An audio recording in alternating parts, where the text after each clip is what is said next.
That Goose game was like also like getting like a bunch of people playing now or something. I glimpsed in SteamDB. Is it just the sale or what did happen there? Did they like roll something out?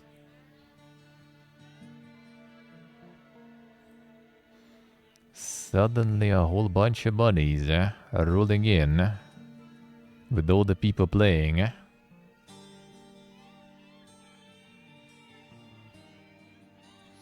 Updating the big horse and only the big horse, yeah. The Rogue Trader for 12 bucks. I need to play this one. But I bet they're also gonna be like for a couple of years or something, they're just gonna be pumping the DLCs and stuff again, right? How much do we have? We season pass 1 for now only. Then, slow. How many season passes we're gonna end up with in the end? Because yeah, I want to play this.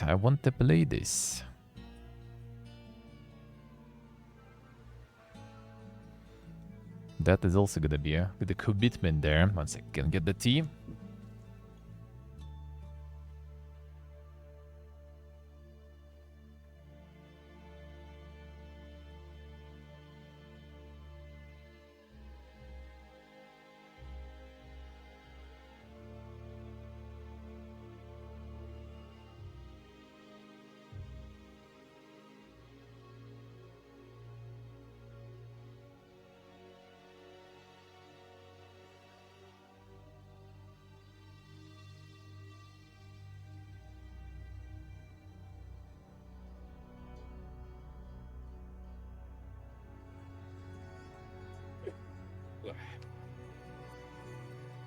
Sorry. There we go. Ian. Rather the righteous to play. I mean, to be honest, I would rather just prioritize a rogue trader. But yeah, I also need that one too. And that I also need to play. But I would rather just hop straight into the Warhammer. I mean, they're relevant to each other, so might as well. I would love to. Alright, anything else that was on sale that is good? Goofy Gorillas. Humanit Z. Then this one is already on sales and stuff too. Also pump in there. Kyunshi. Play Kingmaker to verify all the reviews complaining with 100 hours, don't own the Rogue Trader, I say, I say you probably played already Kingmaker, I guess. I sure did. That was indeed a long boy there. And that was quite a long one. On PS5 even, damn son. Pioneers of Pugmania. On discount now too, 20%.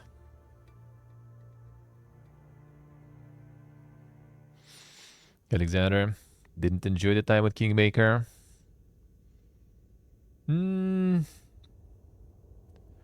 Like, it was kind of nice that you already could automate all this like kingdom management shit. Yeah, that was not fun. That was not fun. So I just instantly automated that stuff, and that made it kind of alright. I did overall without the kingdom stuff at least. I did enjoy it a lot. Well, quite. Like a lot maybe is a little too loud of a word of a phrase for that, but it was nice. I did like it. Especially like later in the game.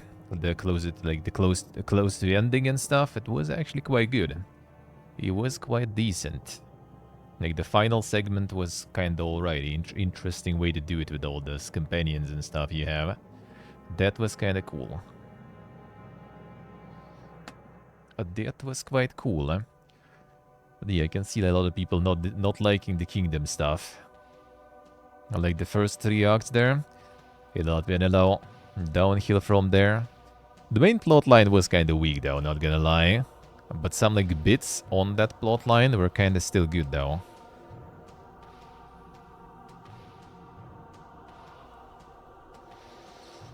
Cursed Digicam has the horror one that Ella played. Let's see. A lost flame. What is this? Oh, the auto battler stuff. It's like a one mod made auto battler and everything, I think.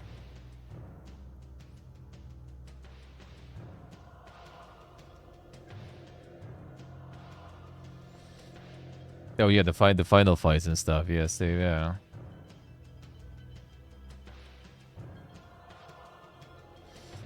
Oh, I'm not sure raises that. I'm not sure. There is a bunch of like the publisher Fiesta going on because of all the sanctions and everything, and like Owlcat in general is a Russian company. Even though I think they also like on Cyprus now mainly, so I'm not sure. Maybe they managed to sort that out already.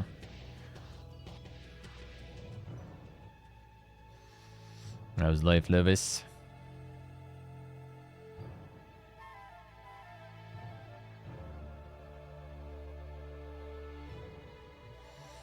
The downhill and the Rotten Righteous is shorter, I say.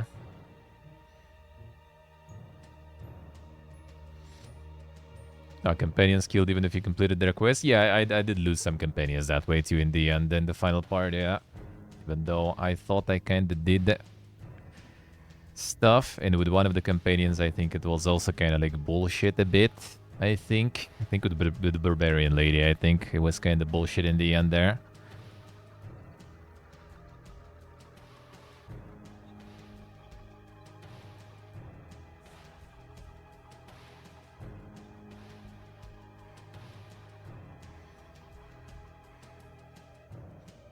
My Dot Games, yep. My Dot Game. Well, the thing is, My Dot Games also went through a bunch of restructurization there, so I'm not so sure. I am not so sure because My Dot Games is Mail.ru. This is also a Russian company, but they are now also already like like split into a bunch of other companies and everything. So I don't know, man. It is all dank. It is all way to dank. Yeah, not sure about the other battling galore, man. This is nice. I don't know. I would just kind of probably play some of the others more like established ones, Probably. Oh yeah, the Cruel. Cruel seems interesting. Some dankness with roguelike. Made by one person in their free time and stuff. Actually, no, I think they did actually quit the job to make the game. Saw this one. Like all the the indie game dev Twitter was posting about this one. Seems like doing alright. Made in Godot also, if I remember correct. Very nice.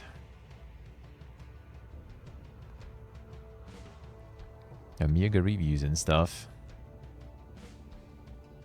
And with rogueliking, sounds good.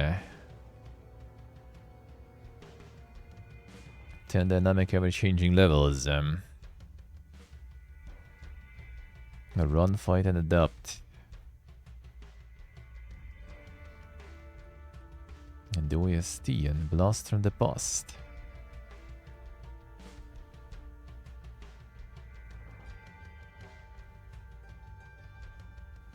A very good, very difficult and addicting gameplay loop. Let's see. But I've got some sort of like a beta progression there. Or everyone is exactly completely roguelike then. And the Rangers in the south, is the one that Blakey said somewhat somehow close to Ragnarok Hotline. I guess if only by the looks somewhat. Really far. Really distantly. And nice, Steve, nice. You haven't watched that still yet. Still didn't get around there. To get the Dune also, the second part. And I know what's gonna happen anyway after reading the book. But still. I gotta catch up for when Awakening happens. It's not gonna be connected, but I bet they would put some connections to the movie anyway. I'm gonna use the font service and stuff.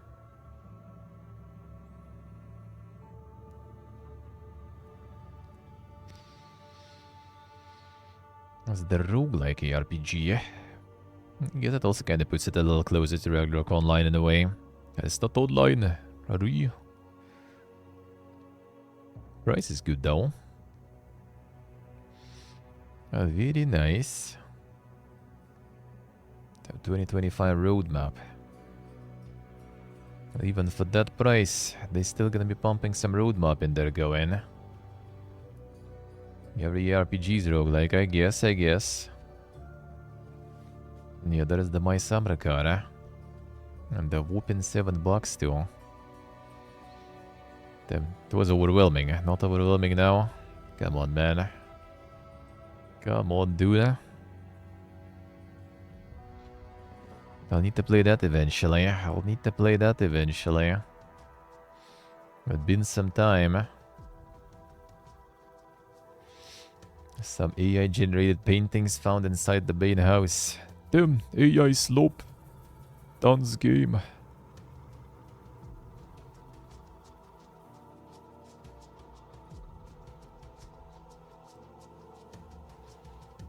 So did like all the new reviews there too. Nice.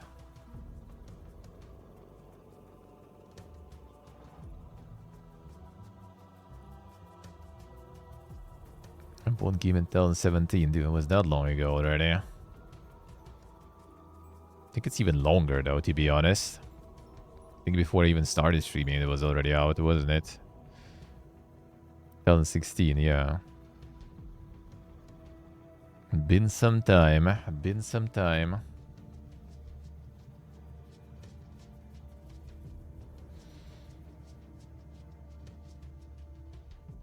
Streamers building the car, failing in the flushing. Yeah, I'm not sure exactly like what's the end goal and end game. Maybe now they added some. If you see a care box, you can ask him, I guess, because I think he like played a shitload out of it.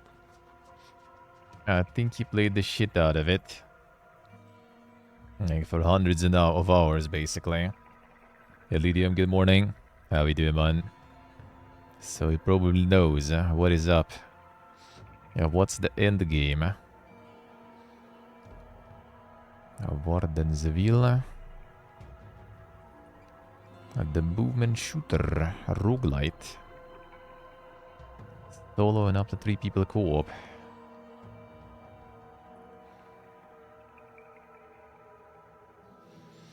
The Wilsons into the breach. That's a good question, yeah.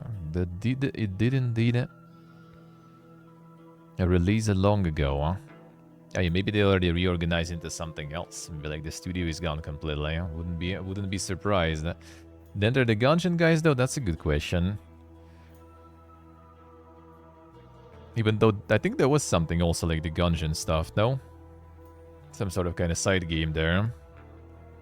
Also a while ago, I guess, already at this point. Yeah, exit the Gungeon. True.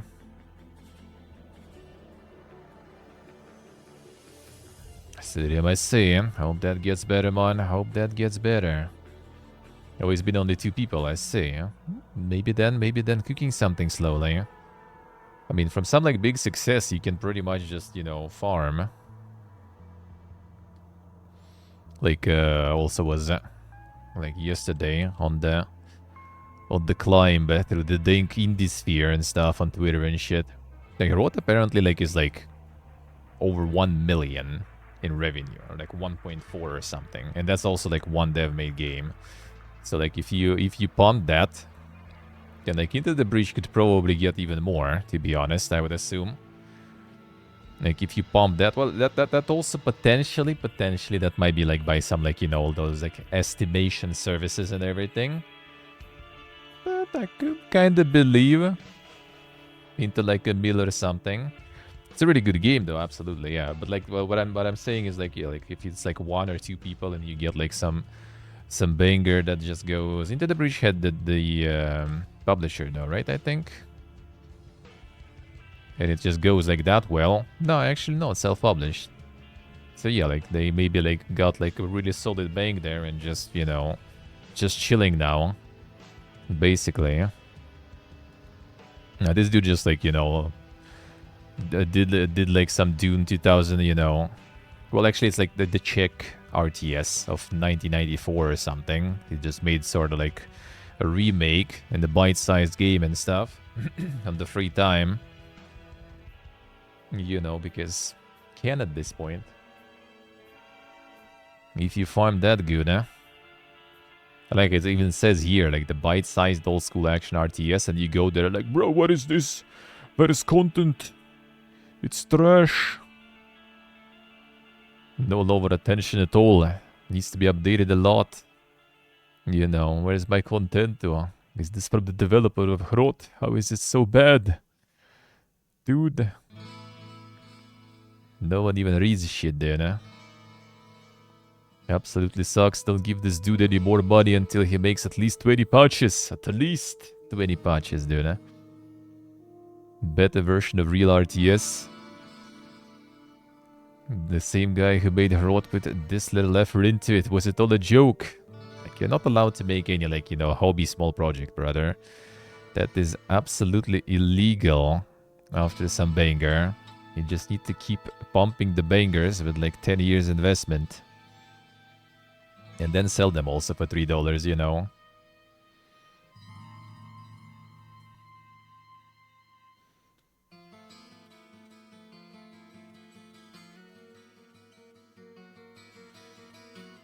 I see, I see. I mean, a bit of a different times too, kinda, to develop stuff.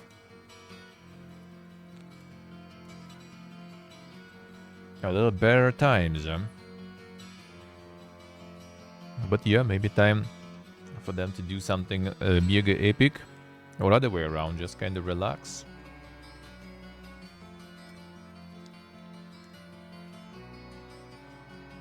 Actually, to be honest, like Slay the Spire and stuff, right? Probably was around the same time.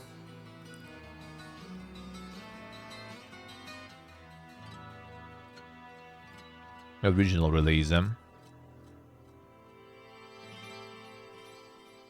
Yeah, I was already 1.0. Because I was playing in 18 and it was already out for a while in 18. Again, into the breach was kind of around the same time, probably. Well, they only now gonna be releasing Slay the Spire 2. But at least they will. Slay the Spire 2, yeah. Didn't know. It's on the way.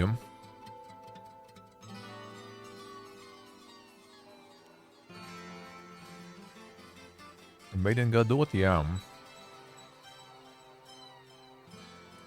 After the Fiesta, they did move,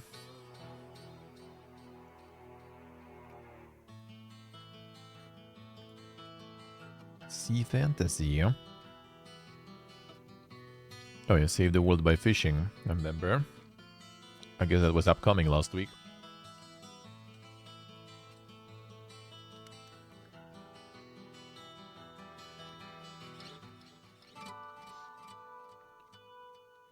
Yeah. Well, I guess, you know, by the moment they did revert their stuff, a lot of people already, like, you know, moved or made decision to move, so damage was done.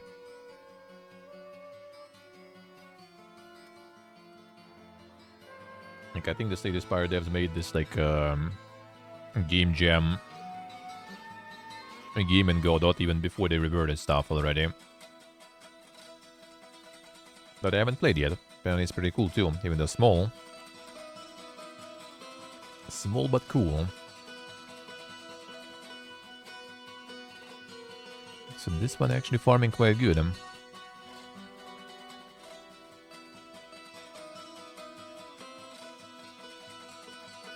Big hustle to actually update the 6, let's see.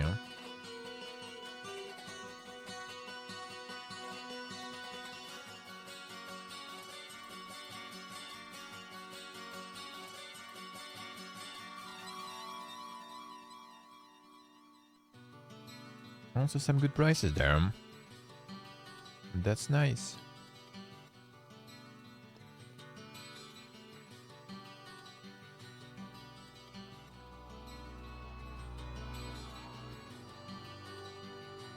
The Insane Fishing RPG. Just so many people willing to play everything that has fishing. Get a farm. Let's see, let's see.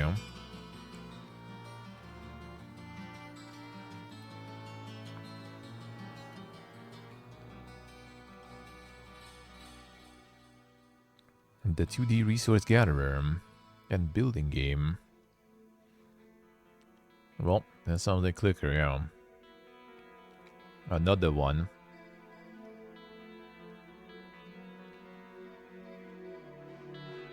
There's a lot of clicker endurers though, I see. Always quite interesting to me. But I guess.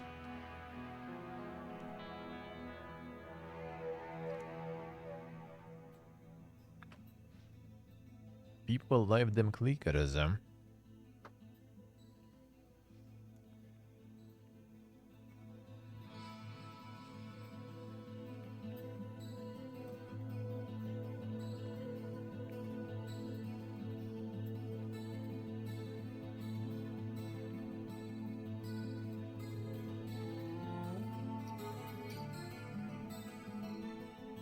Get to the late game can tell how drastically artificially extended the game is. Aren't you just clicking, dude? With no automation options, just becomes a long, unfun, repetitive grind.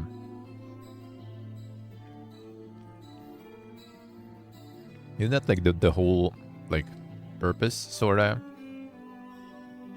Just go for an insane clicking grind in these games, no? Sell automation as a DLC, yeah.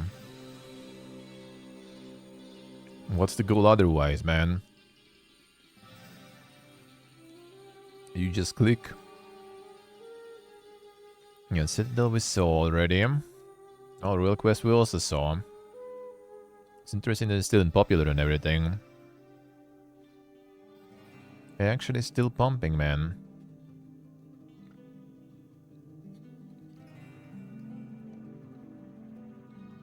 Actually still pumping. Yeah, they would release a little later. Not when they did release them. Maybe would even go in. For the sake of nostalgia. But it wasn't the perfect timing, and yeah, still, as I said, no class that I really like in this one. Like in Ragnarok, for example. So there was nothing getting me on board, really. Yeah, they have like some Forward Gateway also publisher. And this another one probably to kind of like work around the sanctions and everything. It's also a Russian company. So they made the base one. Couldn't publish as that one, I guess. So they made another one also. Let's see, really, let's see. New games in January must have? No, I don't think so. January kind of quiet for me.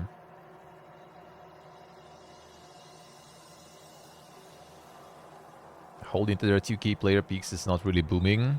Well, I mean, you know, holding to peaks is also kind of good, though. And the thing is, like, it's only Steam, people. And the 2K ones. There's a bunch of people off Steam also. Most of the people off Steam, to be honest. But I guess, like Steam is pretty much your, like, international audience in the game, I guess. Like, everyone else who is not on Steam, like, 90% will be Russians there.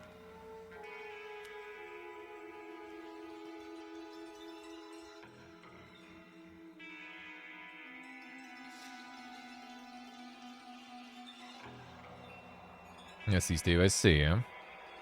Why not? Why not? What the criteria for... basically, right now, it's like such a quiet season, I think, still. After the holidays and stuff, that there's like a lot of games. Like last week, for example, there was still like a bunch of games that released like before New Year's, for example. So it just kind of didn't really get into, you know, like the good spot yet. But it will probably. Maybe it's also now... not maybe, it is also now, I think, affected by your preferences. So you play MMOs, it probably tries to kind of like, you know, shove something in from MMOs that is fitting. Even though that's kind of weird because this is here, but why not, for example, Pantheon is here? Because Pantheon is actually kind of pumping now too, and Pantheon is actually increasing the concurrent players. So it would make, yeah, it's also very positive, like, just as Royal Quest, right? But it's also like way more online. And their online is growing actually, so like having that, for example, in popular would be more relevant. So yeah, I'm not sure. I'm not sure exactly how it works, man.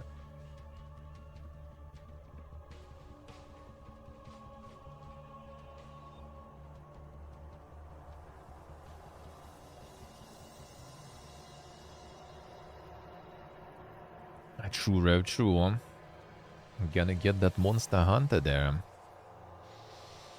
Yeah, I'll probably check the test again, if I'll be able to download. Like, the speed actually, like, the OBS runs good, like, no frame drops or anything nowadays, all Gucci, but the speed is still fucking limited to 20, so... downloading something big is a pain. A huge pain, dude, eh? Like, literally capped download speed, not sure why. Like, everywhere.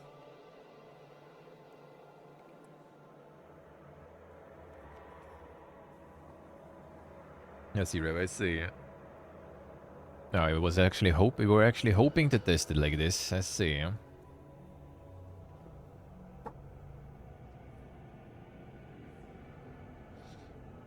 And no more Assassin's Creed Shadows in February. Yeah, I'm gonna be a little lighter month in release then. Yeah, you basically have all the February here already there. All the important stuff in February already here. Right in the top sellers, eh?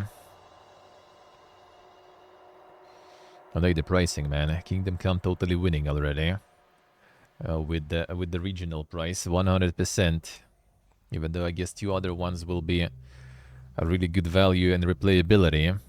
But Civ is also gonna milk you with DLCs like crazy later, so fuck him, dude. If I'll get it for free from devs, though, I'd give it a go. I would be interested to play some new 4X. That I'm always down.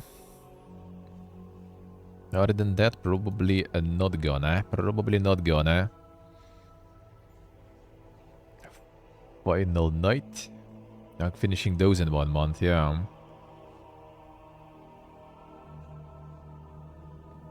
Beat 'em up action roguelike. Publisher Gravity. Is this the one? It is actually. What the fuck? Really?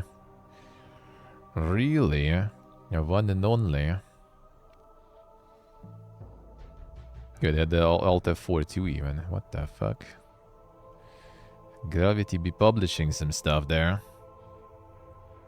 The thing is, like, it's not the only Gravity. There's like another also company they have that is also publishing stuff, so that's why I wasn't sure. They're like Gravity's something else, I think, there.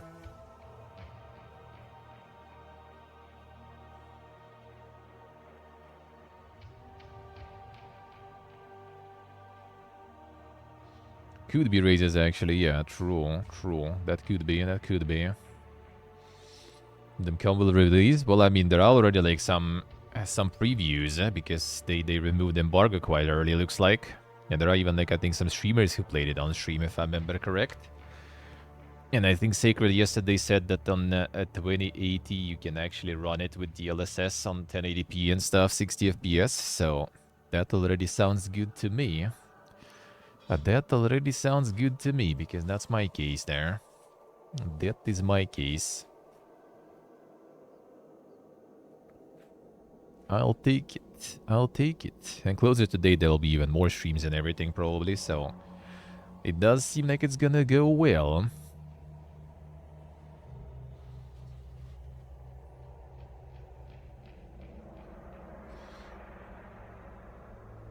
Might be Starfield rating eventually. Think so? Nah, I don't think they're gonna fall that low. It's Starfield, doubt it. And it overall seems pretty nice. Yeah, well, we'll see about like the actual bugs, right? Not the performance stuff, but the actual bugs. But performance stuff seems actually solid though so far.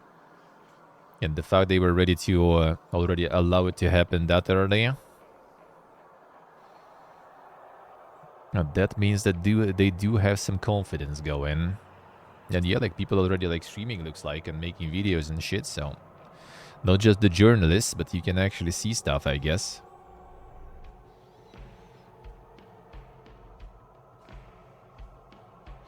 Well, the Starfield thing was different though. Starfield wasn't exactly like bad in terms of performance and stuff that much and bugs. I mean, there were some, of course, it's Bethesda game, right? But Starfield was fundamentally shit. Like, if anything, people were actually kind of surprised that it was running all right and everything. That's why I didn't tank instantly.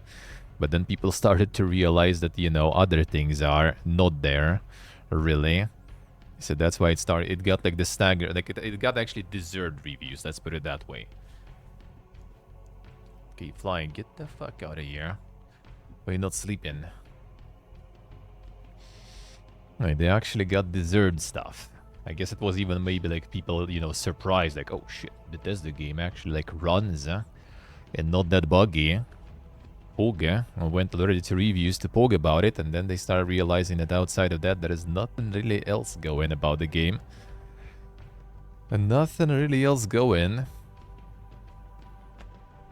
And the NPCs there were like some bugs here and there though, but like nothing crazy. It was like running good for me. I did on my laptop even, right? On laptop while streaming. It was running good. Had no like soft locks, nothing. But yeah, the story was like... The main story was the shittiest in all of their games. And that's actually not really like that, you know, high of a ceiling to reach. Or the bottom to fall, you know. Did still enjoy it, but yeah, kinda not that good, huh? And get some insane developer video, let's play even. Damn, son. Totally poge. A roguelite 4X. In early access. But let's play instead of a trailer. Interesting.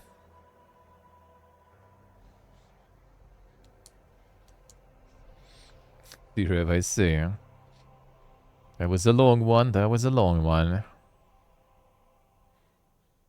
As a solo dev, I use Mid-Journey to fill in some gaps, including upgrade and achievement icons. I see.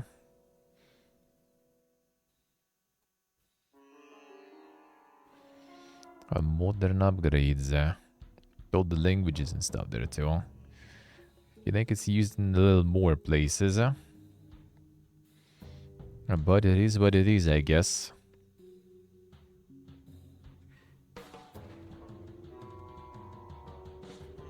Or X roguelite. Interesting, but what goes different every run then? I wonder. The toy shop simulator. Damn, another one. Another one. So all the new devs at least like rolling in the market, you know.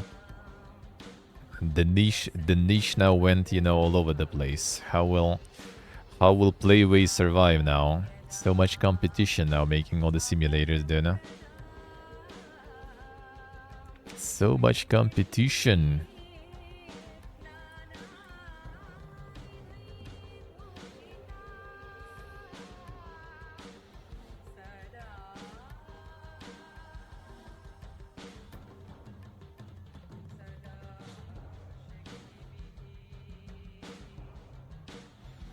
Coming soon to early access.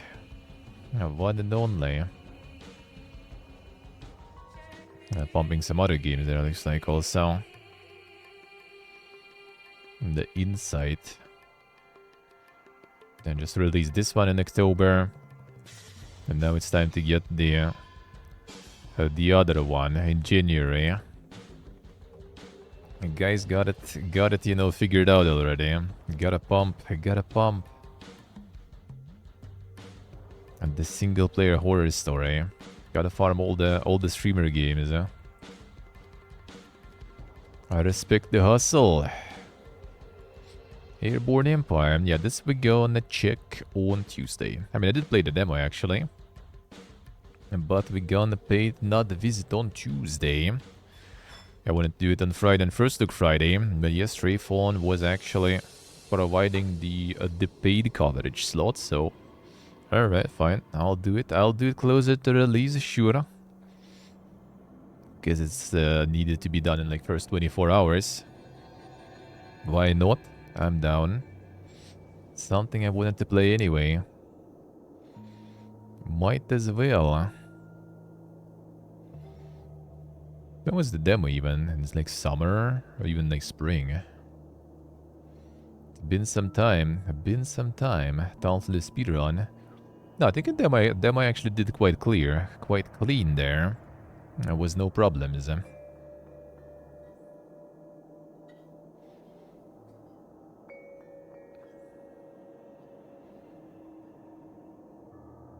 Cease to see. Yeah, demo is actually kind of chunky also. It's probably still available actually, I'm not sure. I already have it, so I can send it now. Maybe not, but yeah, demo was really chunky. It was next fest. It was pretty good, eh? It was actually pretty good, eh? So Tuesday we play, yeah?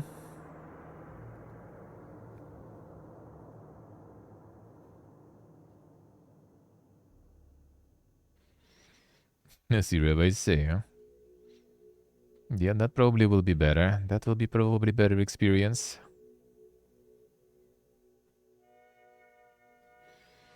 Dreaming Isles. Oh, the Farming Life Sim, alright. Let's see. Another one. Decided pirates are help restore global trade.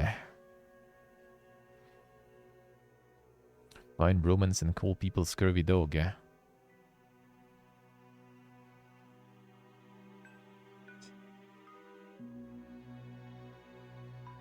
barely use yours, yep. And if I had one, probably would be the same. I would probably barely use that.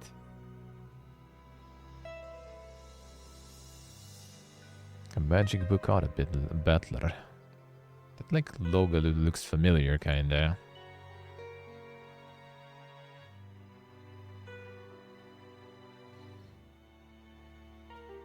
Some more magic book before. There's some insane auto battling there. Non-traditional strategy game. Combines roguelite moves. Unique binding combinations, rich weapons and equipment, cool magical effects, and thrilling combat scenes. The world of magic books, you'll face endless challenges and rewards. And the mega translations, dude.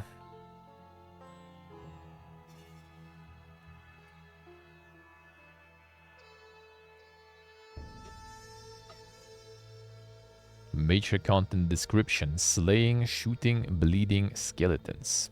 Damn, son, not the skeletons, man. Can't see, can't watch. We can't. Heading below. Hey, Sork. And the remasters is the launch game for Switch.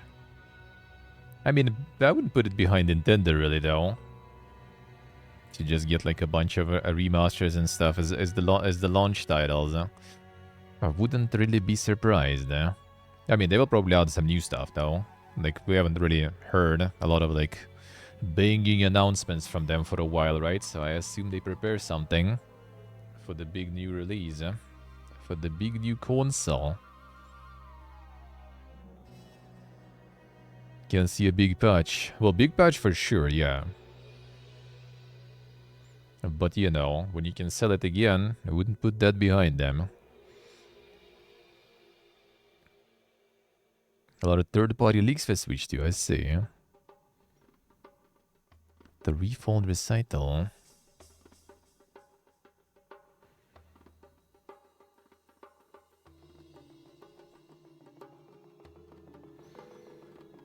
So what is this? Action, adventure, drama, mystery, 2D platformer. The agenda.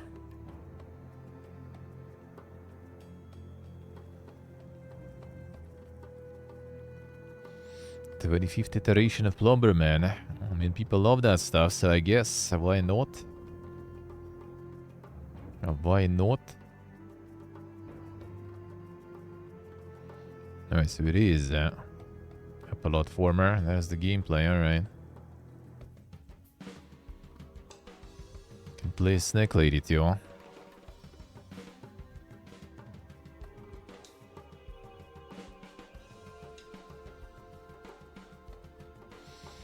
The PS4 Pro performance, alright.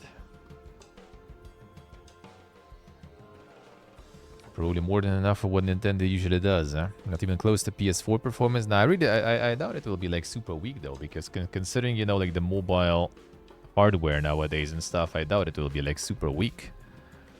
I doubt it. Yeah, if it's like less than PS4 performance, then what even is the point, man? Like they are not even beating in performance the original, you know, like Switch generation competitors, really. What even is the point? Let's see, the Nintendo lawyers. Well, that is the part that always gets the best performance there. Had been 2 gens behind. I think it's just like the progress in like the hardware is like way too much for them not to use that. Considering there is now, you know, like basically pretty much like the full premium titles running on mobile at this point. Pretty sure they can achieve something decent there.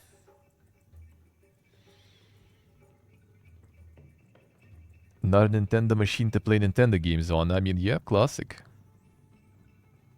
That sounds like classic to me. Sailing Alone Aftermath. Damn, the Aftermath even. Post-apocalyptic nautical survival game. Players navigated their ships through an infinitely vast open world. Infinitely vast open world. That actually doesn't sound as good as it sound in their heads, probably. Exploring endless oceans and lands, playing any role you desire. And penning your own legendary tale of survival in the apocalypse.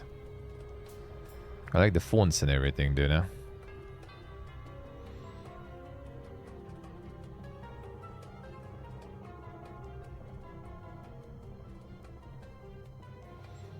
Damn, and even like some motorcycle stuff, not just sailing. You're not just sailing alone. A game of ancient sane cards. Damn, son. Look at them go. The FPS though also. Yeah, telling you, man, you just make some another open world survival craft and people gonna eat anything. Even this. Holy FPS, man. No, I mean, like, I wouldn't be... Well, I mean, right now, like, popular upcoming is a bit kind of scuffed, though, because it just shows the stuff that is, like, literally, like, when was it out? When was this out? 14th of January, 2 days away. I guess there's just not really that much. So Gibbon just, like, picks a bunch of stuff, probably. Hyper Light Breaker, though, in. Also 14th. And also early access, though. Yeah, Beyond... Annihilate Dispense. RTS base builder. Constant production and minimal micromanagement. Direct fleets of autonomous ships in huge battles. Each a single-player story campaign with 3 distinct playable factions and many sub-factions. Full level editor. Damn, actually focusing on the campaign first. That's a rare one. Now that's a rare one.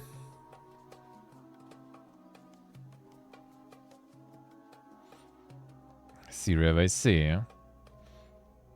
I mean, they probably will get some sort of like also like... Well, I mean, it would make sense. It would make no sense rather than not to use something like DLSS, FSR stuff, right, on their shit. That would be Kinda dumb, I feel, to release the console without that shit.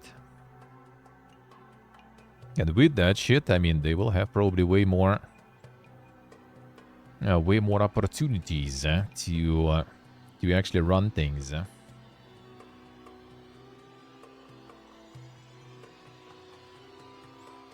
Gonna be NVIDIA chipset will have DLSS for sure, I see. I see. Well, I mean, can't be like that bad in terms of performance then if it's the NVIDIA chip with DLSS, I feel. Like, I doubt they did some sort of like very specific, you know, like unique, specifically designed for Switch sort of solution for that. I kind of doubt it. Probably just adopted something from already existing things.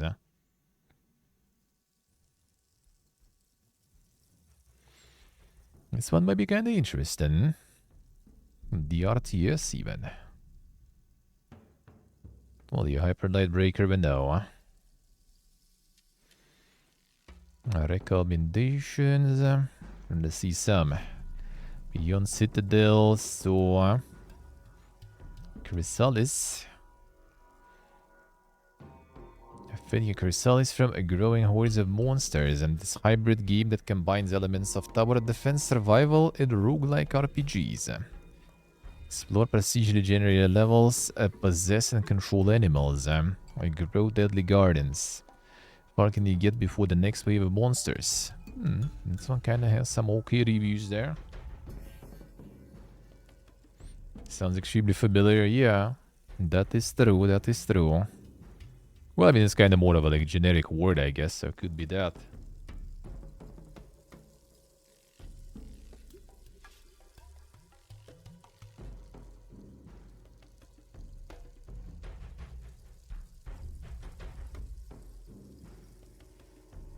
Let's see, remote essay, yeah.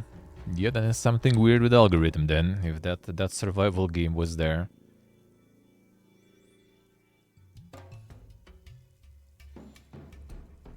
Expensive stuff, sell it separate. That's the problem, though. It's the problem that, for example, like the Xbox kind of facing now, right? With Series S and everything. Like, you can kind of make some sort of like, you know, cheap solution and sell it cheap, right? But weak. And then have something strong, yeah? But then as soon as you kind of like get like, all right, you guys can develop, you know, stuff for weak shit, and you can develop the stuff for strong shit. And then people just not gonna even touch your weak shit with a stick to develop things on it most of the time. So like it's just kind of like consumers gonna get shafted pretty much. If they bought the weak edition, like a lot of stuff just not gonna run there. That's what kind of bites Microsoft and DS now, because like, you know, they can't really separate Series S and X and make like the separate like lineup of releases for those, because that's gonna be calking the Series S players. So they just kind of end up in the situation when like people with stronger stuff getting shafted rather than other way around. So you kind of need to have like solution that everyone has, sorta. Like for PCs at least it kind of works, right? Because like everyone has different PC and whatever. Same as like there's a bunch of like different Steam Deck likes and everything now, and like no one bothers, like no one even really cares that much. But for consoles, that's a bit harder to do.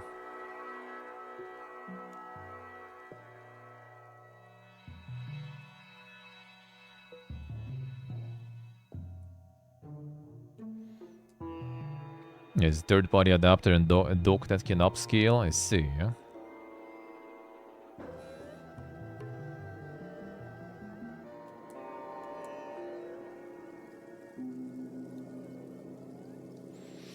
Schoolboy Runaway, saw that one last week.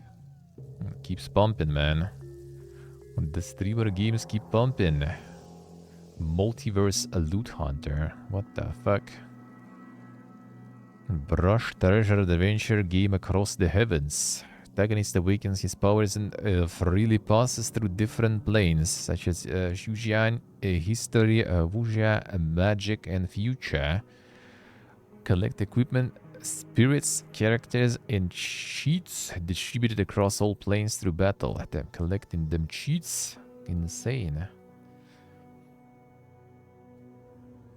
Yeah, random names not related to the game at all. Yeah.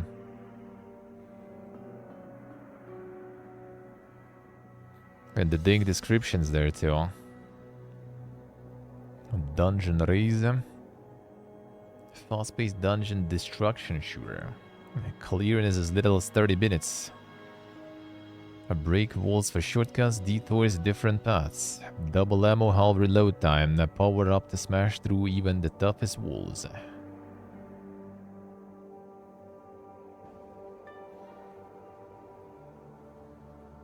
$2. Damn, son.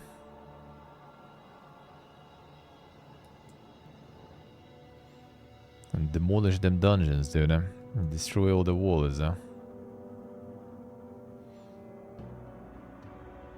Only up lizards must fall. What the fuck? Multiplayer parkour game. More Russian memes there.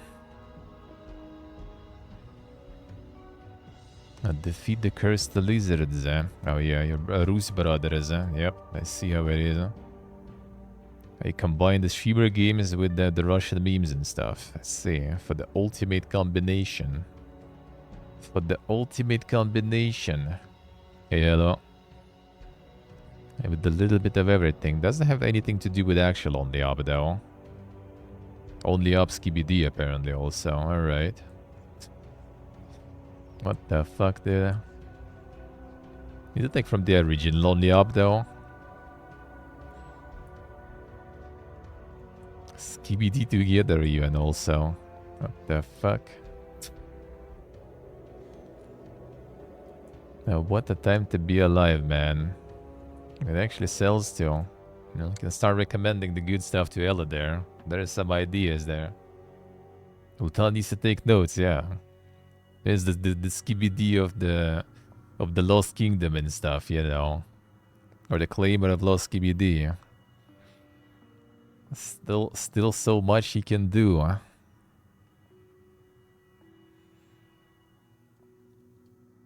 Floating assets in the air. Well, I mean, that's actually 5-head move, dude. Like, that's all you need. Just make them float and stuff. As long as, you know, the jumping physics and some collisions are in place, done. Just literally put the assets there in the most frustrating way to climb. Done.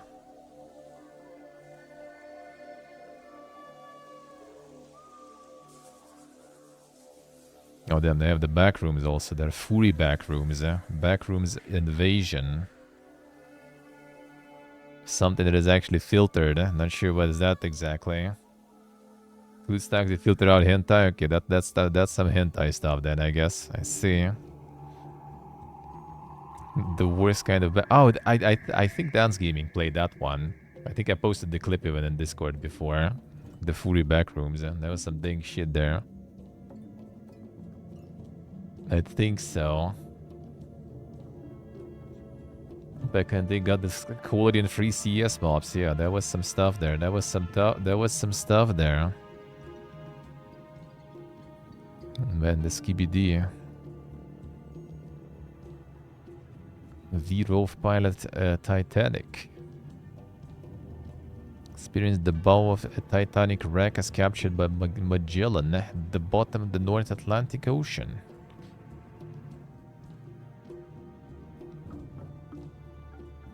Immerse yourself in the ROV pilot. Oh, okay. Can you control it with the Logitech controller, though? See, that's the dang shit. Heard that's the way to go. Complete missions to scan key features. I bet someone already like memed about that shit there. Could you do it with any shipwreck? I mean, that sounds kind of nice, though. That sounds like a good idea there. Yeah, gotta get the Logitech controllers, man.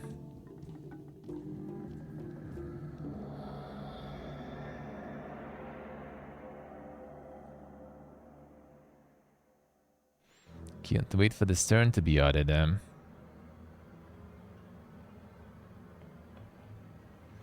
That runs on Steam Deck.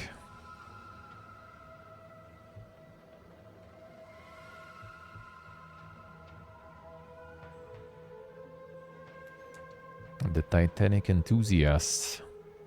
That seems kind of some like a refined dude.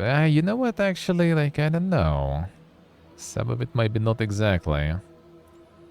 But yeah, seems like a lot of refined gentlemen just want to see some Titanic and actually a big enjoyers of that shit.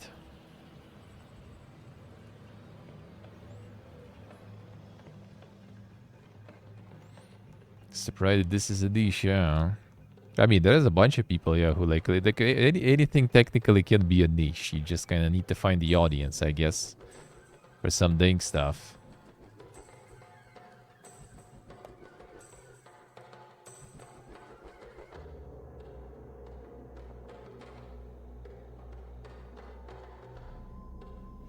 A very interesting niche indeed. The cabin factory, and that one pumped out quite hard too. Just like one viral like TikTok or something, and there it is, man.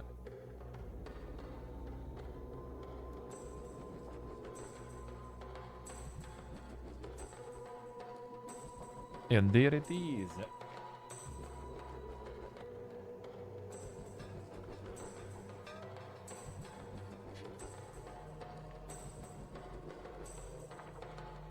That was decent. I see, I see. Yeah, that one just kind of went viral. Apparently also quite small and everything, but the price is also quite low, so... But that went pretty good, eh? Yes, yeah, actually I see. Subnautica 2. I'm already recommended. 2025, eh? Insane. And with early access also, eh? Classic, classic. At the Boston world, then.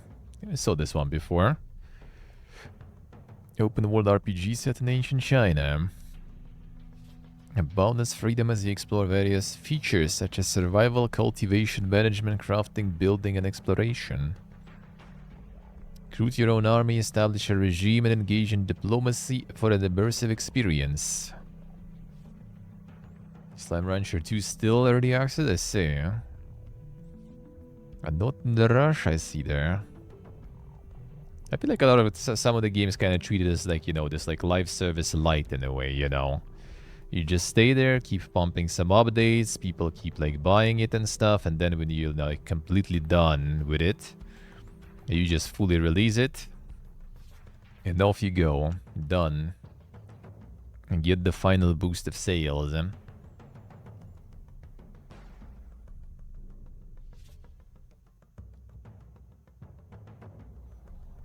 A mineral defense. Tower defense with roguelike elements, procedural generation. Build paths, unlock upgrades, unleash powerful synergies, and conquer evolving challenges in an ever-expanding world. I've got the Gamba. I got the Gamba there too.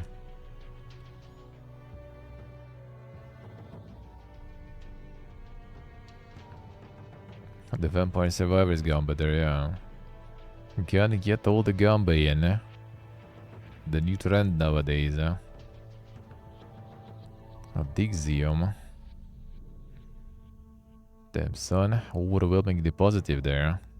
Short incremental journey about digging up ancient relics and building the greatest museum ever. That's quite the reviews there. Developer and publisher Red Monthly. Alright. There's also kind of like another clicker there. Yeah, looks like. Casual Idler and Clicker.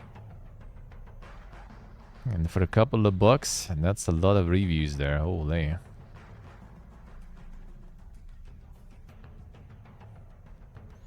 This is pretty much kind of like ESO, what was the name? The ESO archaeology minigame, sorta, in a way. And not even the full edition of that one, just as a standalone. And with some procedural generation. That one was nice, yeah. There you go. That's the peak gaming there, man. 98 positive, huh? So many reviews, 9th of December. Recent, actually, like, quite pumping too, huh?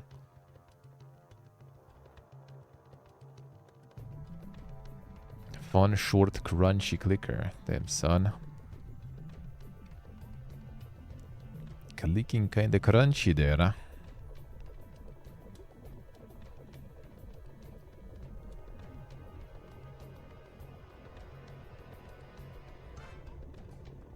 Finished in a little over 2 hours, huh?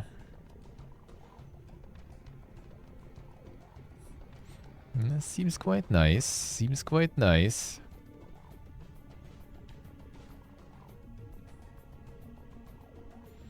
Zero, I see, huh? You really understood the appeal of idlers yourself? Yep. Not exactly a huge enjoyer. I did play some, I think, even on stream. Idlers or clickers or something like that. Some of that I did play, but yeah, can't say I'm a huge fan, I guess. Can't say I'm a huge fan. But they can get quite cozy indeed, huh? They can. Alright, let's get to them news now then.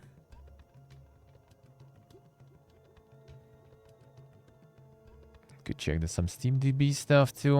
Let's check real quick while I'm at it, I guess. Be careful with hovering over things. Too much Kuber shit on Steam, dude.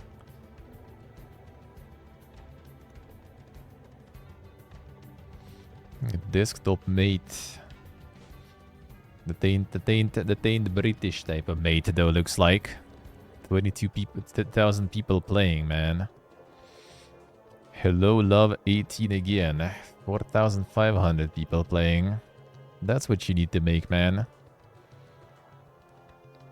That's what you need to make. That one is not actually like the actual Coomer stuff, though. I think that's just the another dating one, pretty much. Just FMV dating stuff again.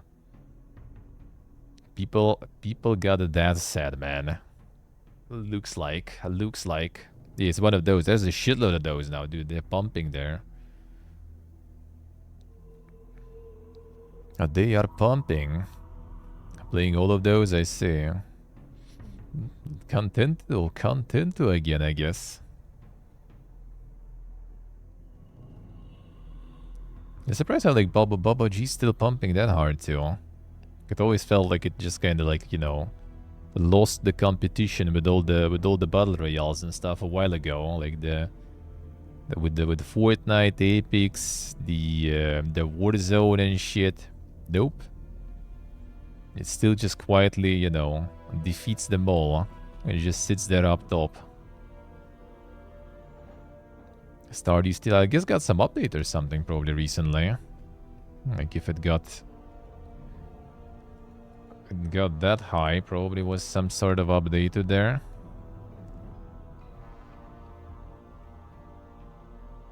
And dude just keeps pumping the updates for the game for free.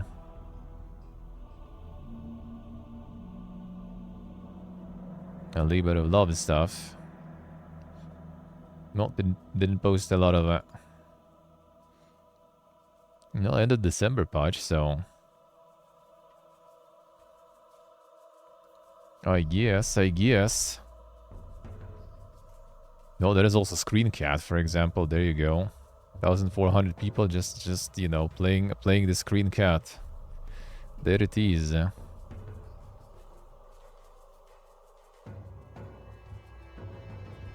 There it is, man. And 60 labor. That one I think is already... I don't know if it's the sign that the SteamDB started putting there. That's good if they started, or they just put it in their title there or something. But yeah, that one I think is already too dank. A little too far there.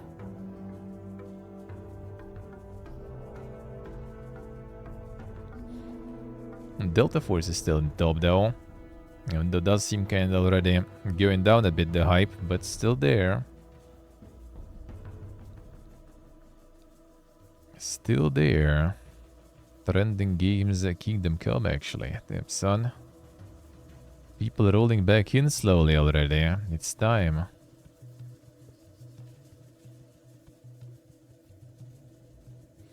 It's time.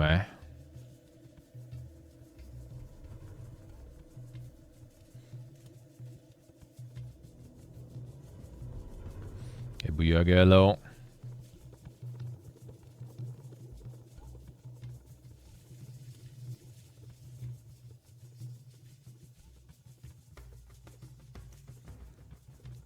What else we have there? Upcoming. Man, they changed the upcoming. Now it's kind of not that poky to browse though. Now there is the calendar. And before calendar, also going to be showing some of the Coomer stuff there with a little too much detail. Could be that. Oh, damn, Citizen Sleeper though, actually. 31st of January. I need to read it through the first one, actually. Even that. Even that.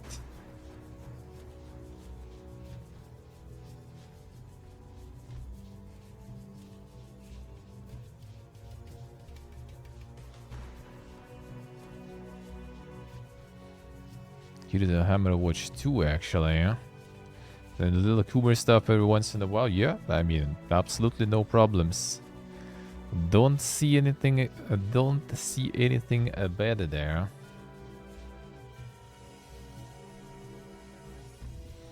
Prison Life Simulator. Oh yeah, the Queenfall also. 24th of January. Well, we're gonna be observing. We're gonna be observing. How's that Fiesta unfolds? That was the one Super Ebebo that's supposed to blow everyone away and stuff. That also had like a bunch of assets used and everything. So we'll see what that's gonna be about. What that is gonna be all about. And maybe it will be actually the good stuff, but maybe it's just gonna be a flip there.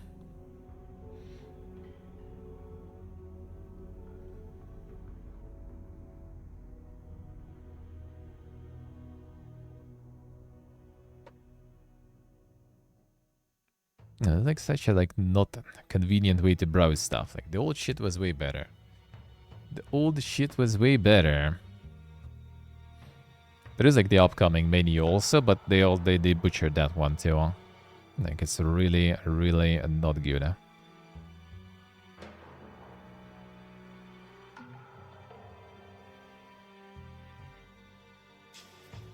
This one is not really that good to browse.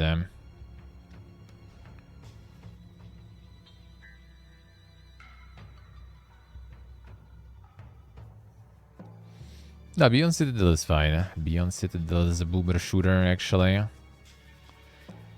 Actually a boomer shooter there. And just with somebody bit stylistic, sorta.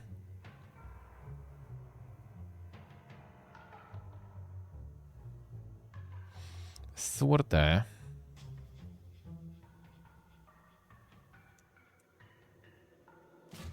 Okay, Works Must Die there also.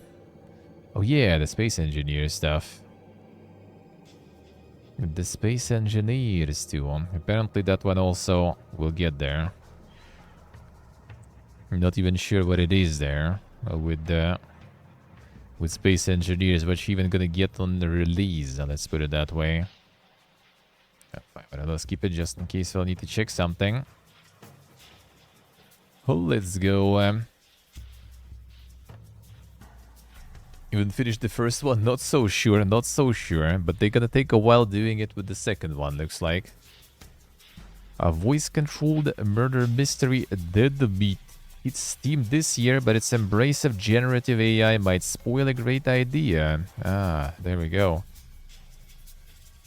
There we go.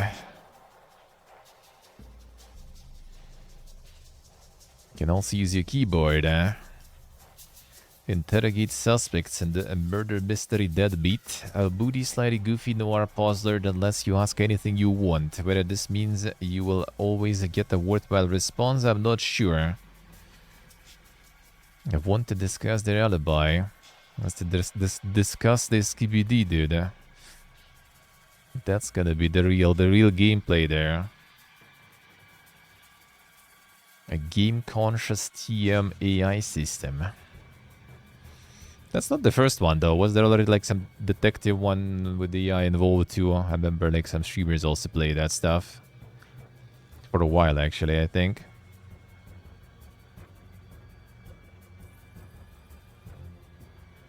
For a while even, I think, so.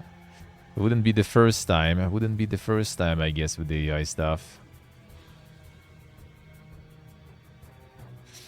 Hey, window. Oh shit. Feels bad, man. Feels bad. Wait, it wasn't. It wasn't. PSU is fine actually. Rip the Mobo. Holy shit, dude. We can replace that now. Hope we can replace that. Everyone's with broken stuff now. Steve ripped the PC. Yours died. What is this? Everyone's cursed, man. Everyone's cursed.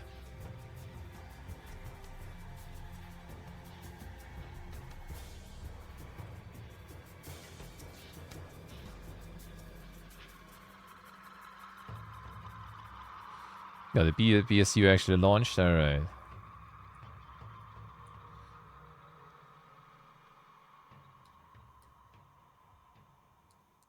Good news is that one of the cheaper parts in the PC. I mean, at least not CPU, GPU, hopefully. Yeah,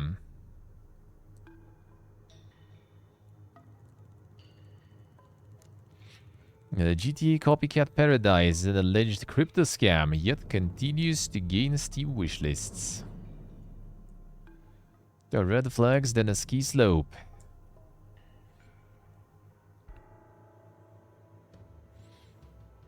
A GTA Online pretender without an AI goop, and not particularly appealing when placed next to Rockstar's high-quality and handcrafted cityscapes. That's the early trailer for the game, eh? See what I say. Nice. Now you have that block there. I ain't gonna unblock that when they get the epic games and stuff there too. Welcome to the city of limitless possibilities. The subtitles, where your dreams become reality. Might be just the AI ones, I guess. To the paradise. Subtitles. AI subtitles. The most realistic world simulation powered by AI. Hey, are you a real person or an NPC? I don't have time for your nonsense. Move along. The slope. Hey, what's your name? Hey, not sure if we've met. I'm Thomas.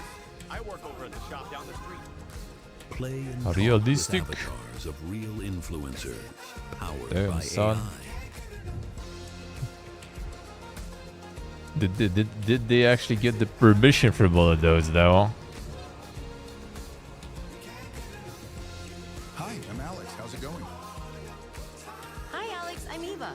Welcome to the Paradise game. I'm super excited to hear all about your day. Get ready for Do the influencers know that? Yeah, I'm not sure if they do. daily in-game activities. I really Earn don't money think they in do. crypto to build your empire. Then Live earn life. crypto. Buy real estate, businesses, cars, stylish clothes, and more. See you in Insane. paradise. Don't think the devs care, I guess. That was actually 3 months ago though, this one, so... But yeah, kinda, maybe not really. Maybe not really. Wait, that's actually on Steam also then.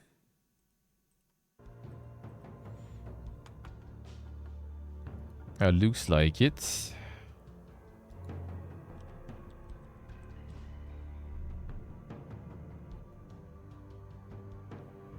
Yep, looks like it. Advanced AI, endless world, endless play. Insane. Apparently some crypto and stuff too. Top 3 free-to-play trending upcoming games. Boogie woogie, dude. Damn, you can feel the frame rate too.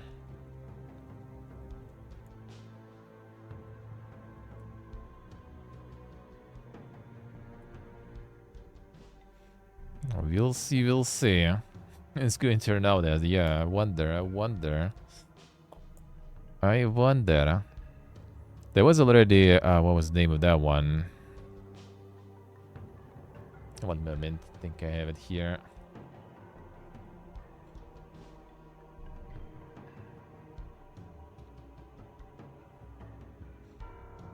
1 second. Maybe I'll find it.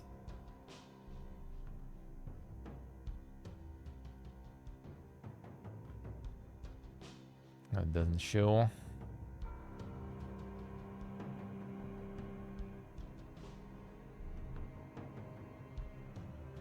It'll already disappear.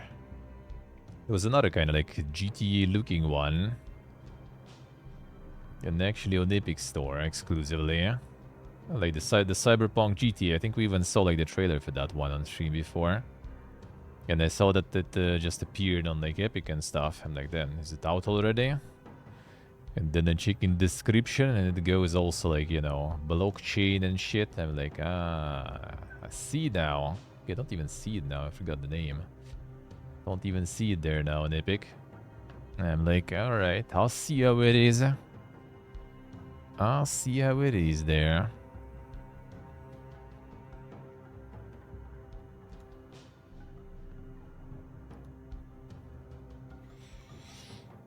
Damn son, artifact. So a mysterious player count jump over New Year, 6 years after Valve's trading card game died off.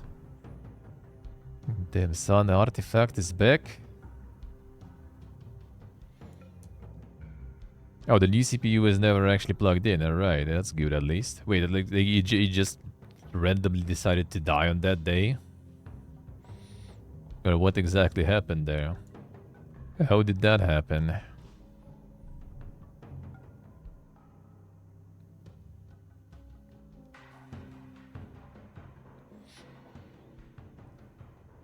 The mystery, dude. Holy. Yeah, I thought maybe like the motherboard didn't like new CPU or something that you tried to plug, and that's why it died. But it just died on its own completely. Damn, son. That's very unlucky, man. I hope he'll sort it out. Hope he'll sort it out.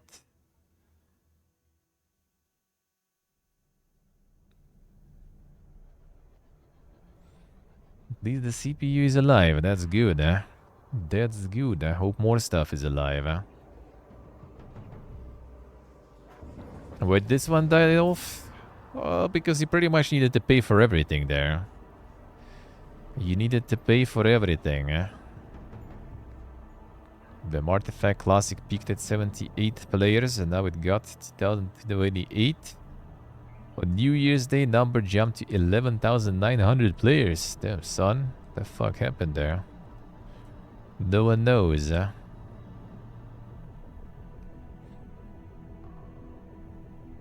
The latest 24 peak of 12,500 players echoes an uptick in last December, around 14,000, which lasted but a single day.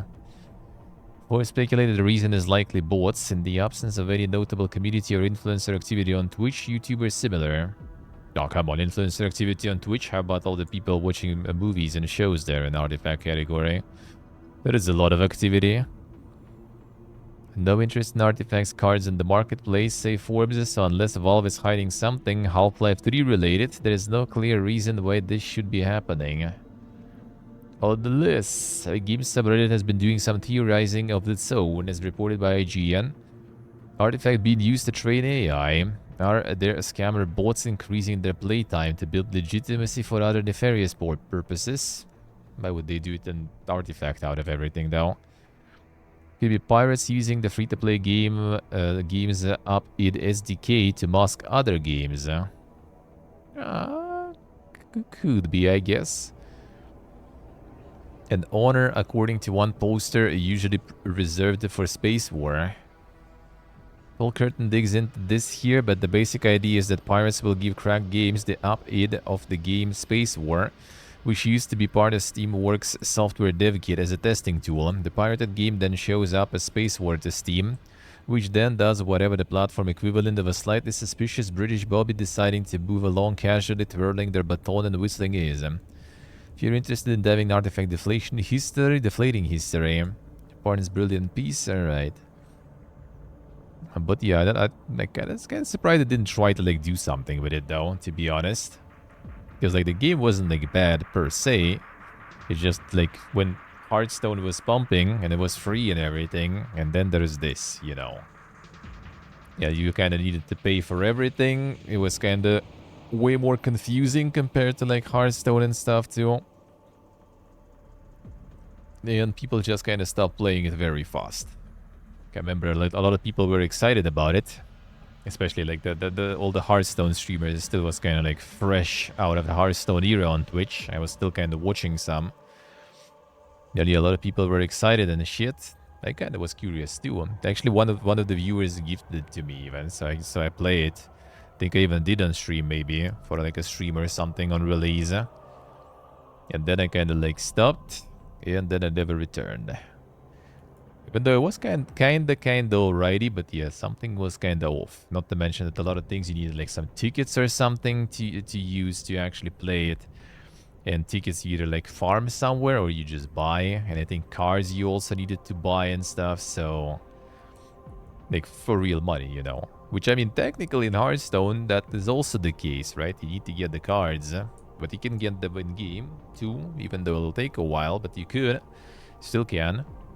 And here I think it was just basically like they wanted to make like this like trading card game, but you know, digital, like online. So you could kind of like buy the packs, open the packs, and then trade the cards with others if you want and stuff. Like I think cards were like sort of like items in Steam inventory or something. I don't remember exactly how it was going, but maybe like an NFT before it was cool, I guess, you know, let's put it that way. So you could maybe like trade with others, trade the tickets and everything, right? And then you play with those and building the decks. But when there's a lot of free-to-play opportunities, people didn't appreciate it. Not to mention you need to buy the game itself also to play, right? It wasn't free. So I feel like it's sort of kind of, you know, the Concord case, let's put it that way. Like big studio, well, don't think this one was with big budget though, I guess, right? Because card game. But still, like big studio, kind of franchise. Actually kind of known franchise, even though like, I don't know if there's a lot of like Dota lore enjoyers and everything, but this was like in the Dota universe pretty much. But then, yeah, because of all the... Let's charge money for something that people can get for free in other games, for entry fee and then during the playthrough and stuff too, sorta. And yeah, obviously people didn't really like that much.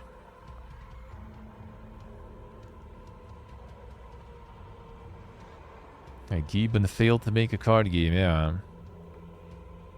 I mean, what was like the Dota Auto Chess and stuff? How is that one going? Like I hear about like the Teamfight Tactics League, yeah? But I don't really hear about the Dota Auto Chess anymore.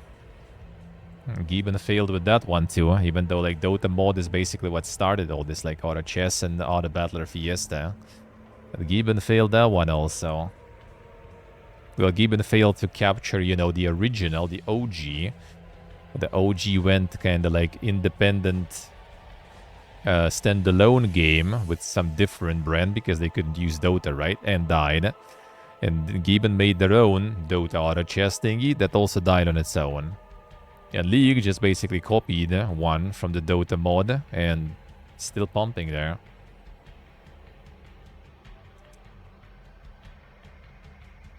Yeah, Booga, basically just too much greed, eh? Well, it was like greed masked by, you know, like, yeah, we're making the trading card game, so yeah, you can buy packs and everything, but yeah, like, I don't think people are like that excited, you know, to like spend money on your shit. People need to get excited first to play your shit, and then maybe they will get excited to spend money on it. Tyrant's Realm, oh yeah, the roguelike, Souls-like roguelike.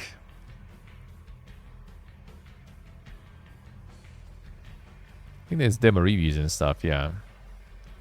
Not that much, and some reviews kind of say it's like not like that crazy poke, but this could be kind of nice as long as the demo is available.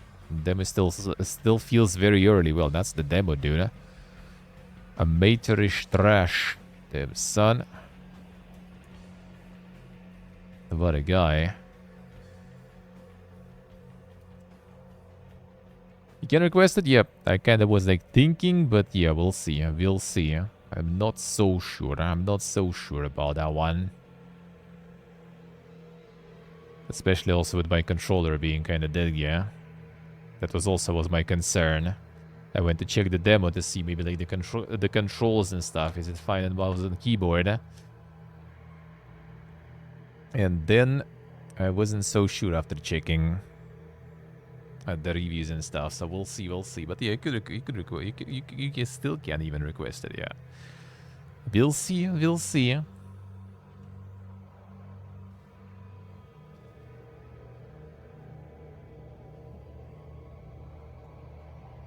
A deadlock also still a thing? Yeah, I think deadlock is still going. The thing is like it is just the test version, right? It's still not even like released. Can you even like see the deadlock like numbers here? Yeah, that probably like different deadlocks there, I assume, right? Yep. This one, right? Yeah, this one. Yeah, there's still 12,000 people playing.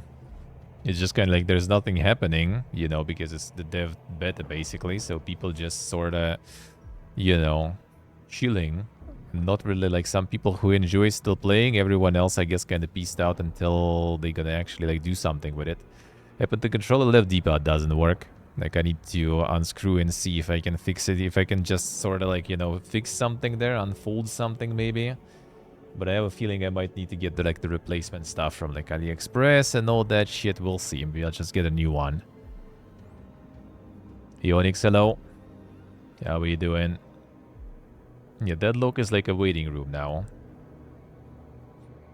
It's just the waiting room.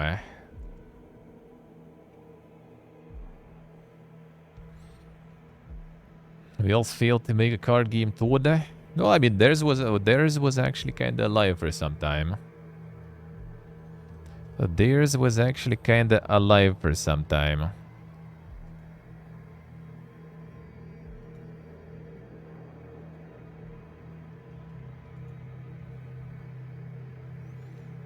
Fallout creator asks why AAA RPGs focus on violence. Doesn't provide very hopeful answer.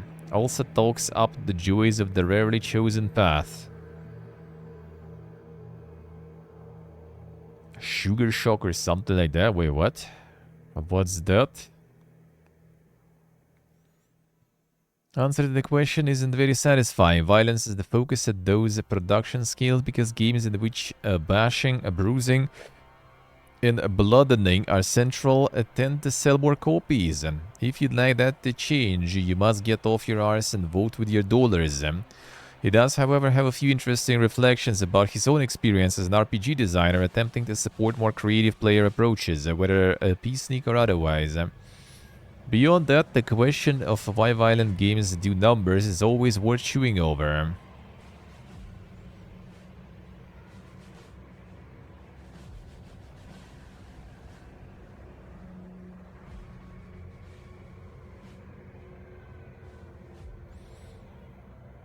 RPG that markets no combat, you sleep.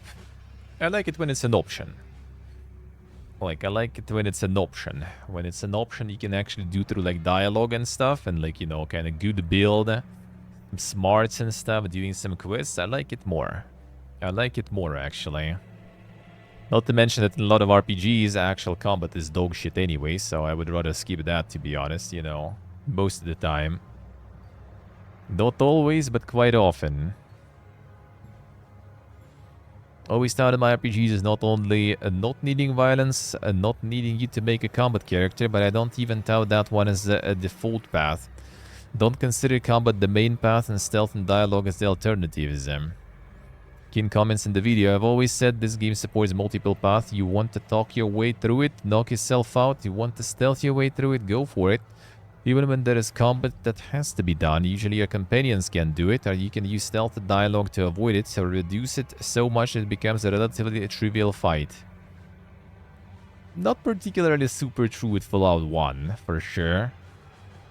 And even in Fallout 2, like, I wouldn't say so. Like, I don't, like, even the fucking Temple of Trials in the very beginning of Fallout 2, you can't really do it completely peacefully. You gotta fight those fucking ants and the scorpions there. And there is no real way to do it. Like, you can talk yourself out from the final fight of the Temple of Trials. Sure, that you can. But you can't talk with ants. and can talk with scorpions, and they didn't even provide someone you can well, actually, wasn't there a way also to like convince the guy at the very beginning to just like skip the temple and just leave to the village? I don't remember actually. Maybe actually with some build you can. So that kinda, I guess, works then. But still, like, for me, like, avoiding content doesn't really count, you know, that much. Unless you actively avoid it through, like, some sort of stealth or something, so you still get rewards from content. Because if you're avoiding content and avoid rewards from content, for me, it's not exactly doing the content, you know. If you just kind of like, oh, just, you know, don't go to those guys that you need to fight, just go somewhere else. That's not a way for me. Like, you need to either, like, you know, like, stealth through and get rewarded, or dialogue through and get rewarded, or you just fucking blast them.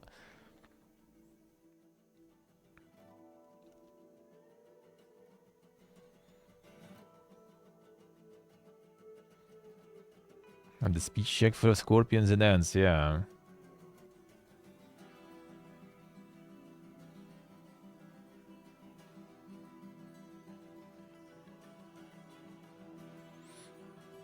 Yeah, game lets you fully one game like lets you fully spec into something, you know, yeah, like stealth or like dialogue based and everything. Like it lets you spec fully peacefully, but then it still throws a bunch of fights at you. Yeah, that is kind of weird, and that's actually like Fallout's, to be honest. Like you get a fully peaceful build.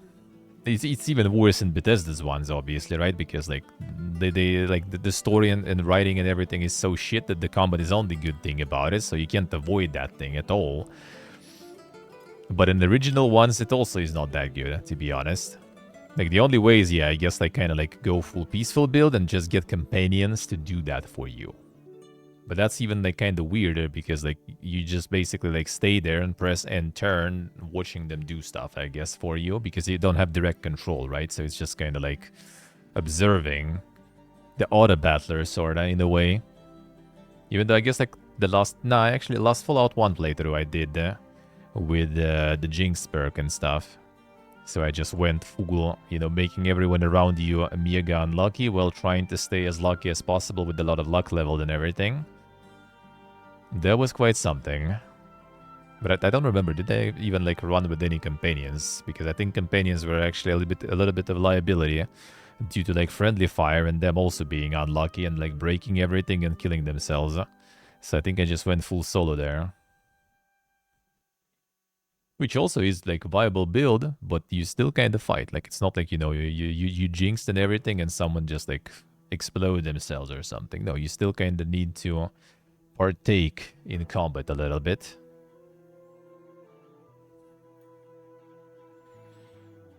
It points to the existence of easy modes and more recently story modes as ways to sideline the process of decapitating elves and similar, even in games that prioritize violence. I wouldn't really count that, dude. Like, it just makes combat easier, but you still kill the same elves as in the harder difficulty. You just kill them easier, you know. But you still kill. The audience for such things considerably smaller, he asserts, and the audience for a wanton acts of elf murder. There are options there, but people don't take them as much. People play the non-story modes more often than story modes. Yeah, I think people play story modes not because of, like, they don't want to deal with violence, they don't want to deal with challenge, you know. They just want to kind of, like, breeze through the game. A rarely chosen path in RPGs, Violent or non-violent, and is saddened by what he suggests is the mounting pressure in big-budget RPGs to simplify everything to combat. That is true, though. I put dumb dialogue in a lot of my games. I like to support generalists or really bizarre specialists, and these are supported in my games. The original Fallout, published in 1997, isn't as violence-led as the word ever changes branding might indicate. You would think violence was the default in Fallout, but it really wasn't. People frequently made quests and thought this isn't what the player going to do. Violence is not going to be the go-to in this one. Kane shares a few anecdotes from his play history of Rarely Chosen Pass, being the first person to complete a one-int run of Fallout, playing Arcanum as a swordsman with no magic or technology, and surviving Temple of Elemental Evil with a party of halfling bards. Other games remove these less common paths, and they see little to no reduction in sales, meaning there weren't enough of you who liked those paths. I mean, it's kind of even like different. Like, like, where was that conversation going? I don't remember already. It was about like Baldur's Gate, I think. Like, was it even like Sven Winker or someone that basically, you know, like you making all those cool things and people will never see them. So like, why? You just focus on the most popular things because then you pump the most popular thing with more content and the rest doesn't matter because no one's gonna see that, you know. This guy made the Vampire Masquerade Bloodlines. He was in Troika games, yeah. So I assume so. Like was in Black Isle, I think then after in Troika games, and then after that for some time assisted Obsidian with the Outer Wilds. No, Outer Worlds. I was mixing those up.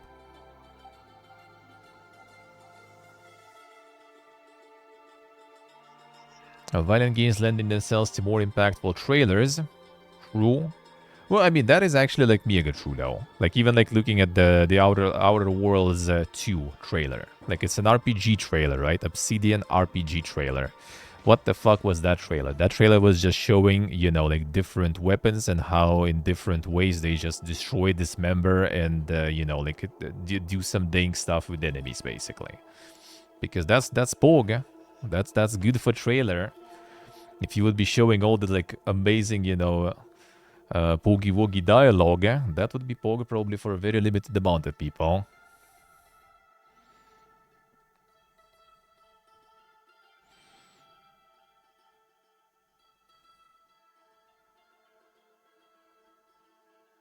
Action RPGs and the experience outsell turn-based RPGs and the like. Easier to market those kind of games when you watch a trailer and you see people actually doing things, jumping, climbing, shooting, punching.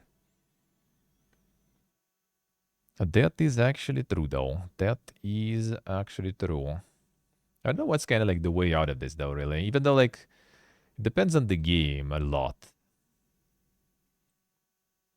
Like, some games can actually still be a good, like, POG trailer material, even when they're not exactly like that POG. Like, even like I forgot the name of that one, though. Like, also, like, it was just, like, browsing through all this, like, you know, mega indie circles on Twitter and stuff, and there was the, like, immersion simulator game with no violence. Like, you can't kill it or anything. It's just immersion sim when you, like, hack, you know, stealth and stuff like that. Like, I forgot the name exactly.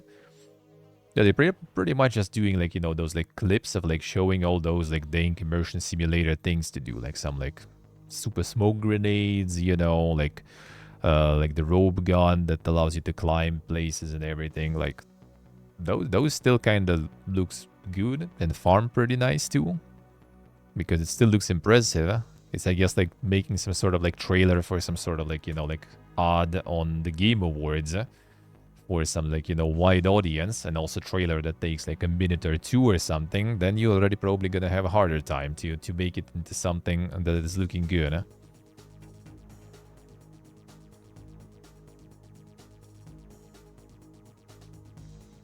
Kane doesn't really comment at all on the obvious broad question here, why people are drawn to violence in art and entertainment, media at large. From the Homeric epics to the latest Netflix horror shows, I have many thoughts, most of them are early vacuous. One is that depictions of violence tend to involve a subject and object. Considering violence apart from the question of what or who is being violent, to who or what risks rendering the whole debate meaningless. Another thought is that violence in video games is perhaps better read as a kind of kinetic, collaborative performance of metaphor and symbol, not the mere sating of a desire to do damage.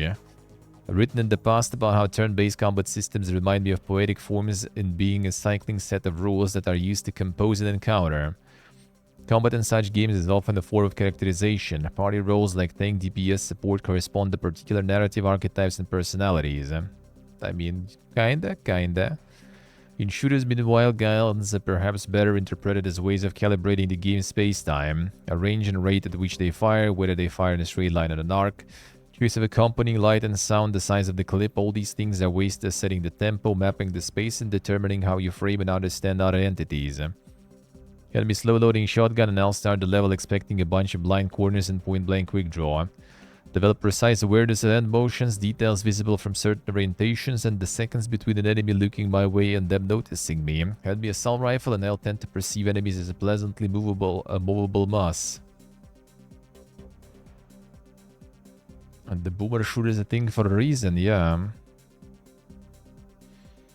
Well, it's more about kind of like RPGs, you know, like the games that are like how like making, you know, non-violent shooter. I guess. I mean, you kind of can, right? We're just gonna replace, you know, what was the game for peace or whatever, that was the PUBG replacement in China or something, right? Yeah, you can, but it's still the fact, it's still the shooter, right? You just kind of like substitute that in your head, rather. I guess you understand what actually is happening there. So like fully peaceful shooter sounds kind of interesting. Way to think. For RPGs though, that's kind of like a little different story, because RPG can be anything, but apparently a lot of RPGs still tend to go for the full violence mode though. But I think it's nice to have options, which again is kind of rare nowadays, because options that are not going to be popular, they're just being cut, because why would you spend dev resources on that when there's going to be just like a few, you know, weirdos playing that stuff, like one int playthrough, like special dialogues and stuff to write. Oh, imagine if you need to voice those two, like, bro, that's like, you know, hundreds of thousands of dollars potentially, just so like, you know, a few idiots gonna actually, you know, like be idiots in games or something. Nah, we ain't gonna pay for that. We don't need that.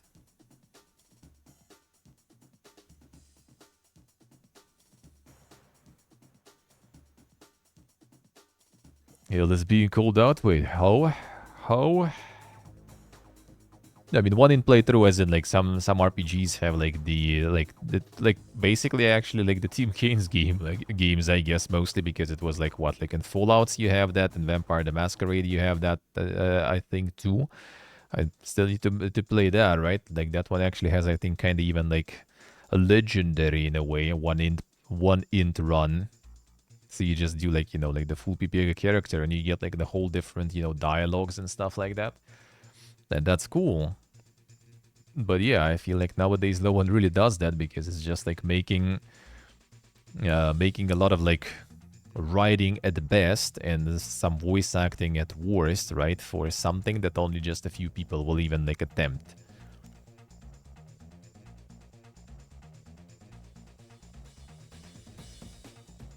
Yeah, that also something. So yeah, I agree. What was like the kind of recent? I mean, Stalker even. There was some acknowledgement in some missions, though. If you kind of go stealth mode, not even stealth mode, to be honest. Like I did one mission where I just like ran past everything. The goal was not to kill anyone. Alright, sure, because stealth is kind of borked in Stalker. Like kind of even like to put it mildly, especially in late game. When like you can't really like just kill them, you know, with like one headshot, because they take fucking the whole clip in their head. So I just kind of ran completely, ignoring everyone. I didn't kill anyone, I just peaced out from there, and yeah, the game did acknowledge that. But that was like probably like one of the very few moments when it did happen. Yeah, so yeah. Well, that part at least is kind of like still like it's still not like pacifistic and stuff, right? It's still kind of killing, right? Just killing differently. So it's like not exactly it's still about violence, just a bit of a different kind, I guess.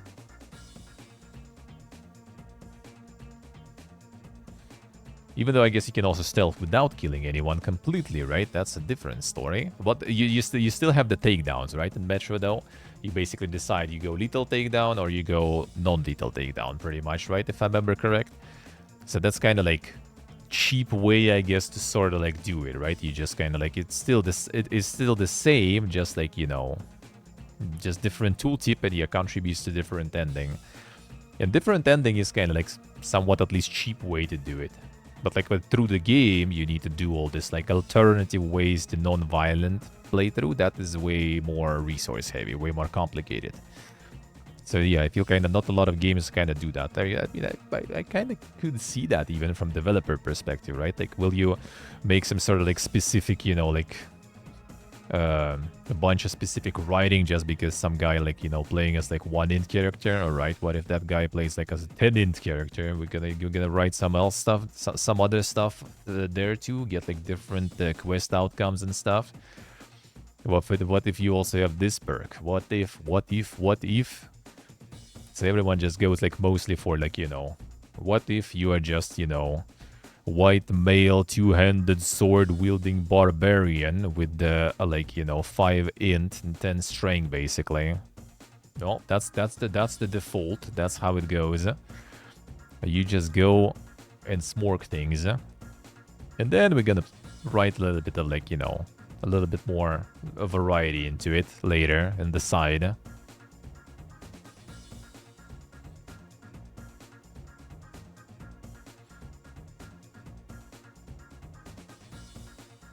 And all games that just pull 100 speech and everyone just gets along.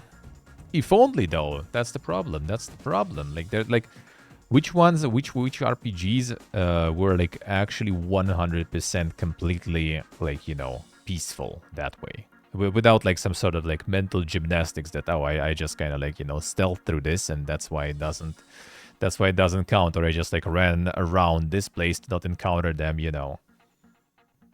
That is rarely a thing. Like, you still have some all those random, like, you know, like enemies on the way somewhere and stuff that you still need to kind of like deal with, sorta. You can ignore them, but I wouldn't count that as like the proper solution for that thing. Or you have your companions kill them. I also kind of don't feel that it's like the proper solution. Disco Elysium in general, kind of like, you know, like, is there even like that much of a like combat center there at all? Like, I still yet to play, right? So like I think it's in general a bit of a different type of game. But yeah, I do think you can probably avoid everything there, right? Probably. And people love that though, right? So like if you have like actually good writing and stuff for the game, like you don't really need all the fighting and stuff. Because fighting in many RPGs is also trash. Like, I'ma be real. In my opinion, there is plenty of RPGs with pretty bad combat. Majority of them, I would even say. Like, in some of them you can say like, it's kind of possible, you know.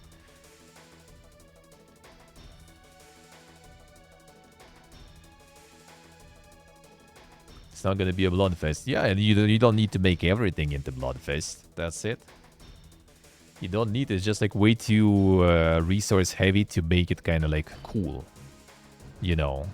Not just, yeah, like going through like one like speech check or stuff. Even the speech check might be nice if it's like written well. Why not?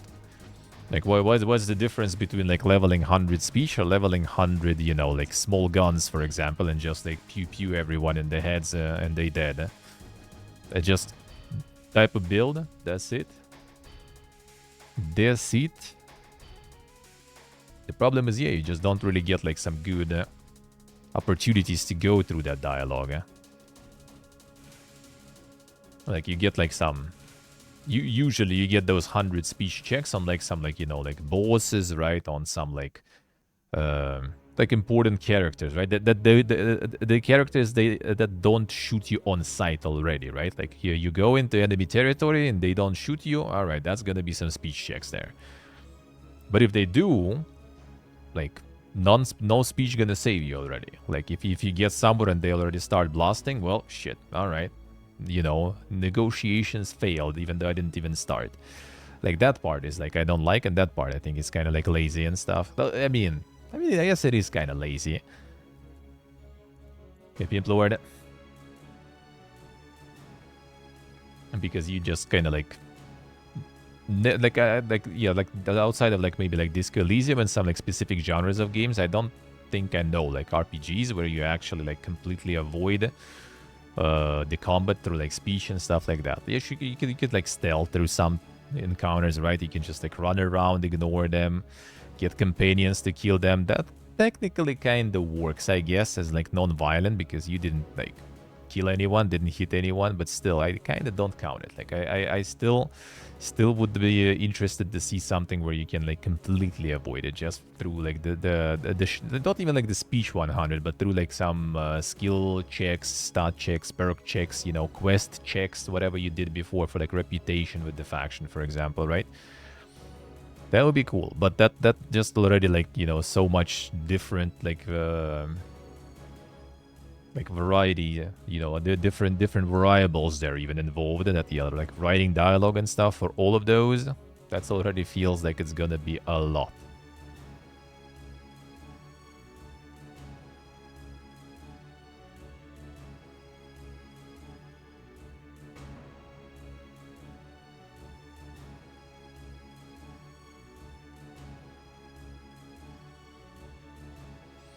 Then you have no information how to really pass it. Yeah. Well, I mean, kind of like somewhat cool was actually like speaking of in Deus Ex, right? And the Human Revolution and stuff. There was some interesting like system at least for that, right? Where you kind of would like some investments and everything. You kind of have some sort of like, you know, you kind of like it's not just like, oh, pick this because this is your skill, right? You kind of like need to observe your opponent in the dialogue, you know, duel sorta. And pick which options you should go with based on their reaction to things. That was kind of nice. Like, something like that is cool. You do Excel? System that doesn't rely on giving XP through combat either? Yep. Well, I mean, that actually we kind of do have, right? Usually, like, in a lot of RPGs, like, if you manage to solve a situation with some skill checks and stat checks and everything, it usually still does give you XP, right? Sometimes even more than if just kill stuff. That I like. That I really do like. Like, I like it that way because, like, if I go, like, the non-combat character or, like, partially combat character, I always like skill checks, basically. Like, I love when you, like, you know, like, do stuff and then you kind of like, oh, well, there it is, you know, I kind of used it and I got some reward for that and that feels good.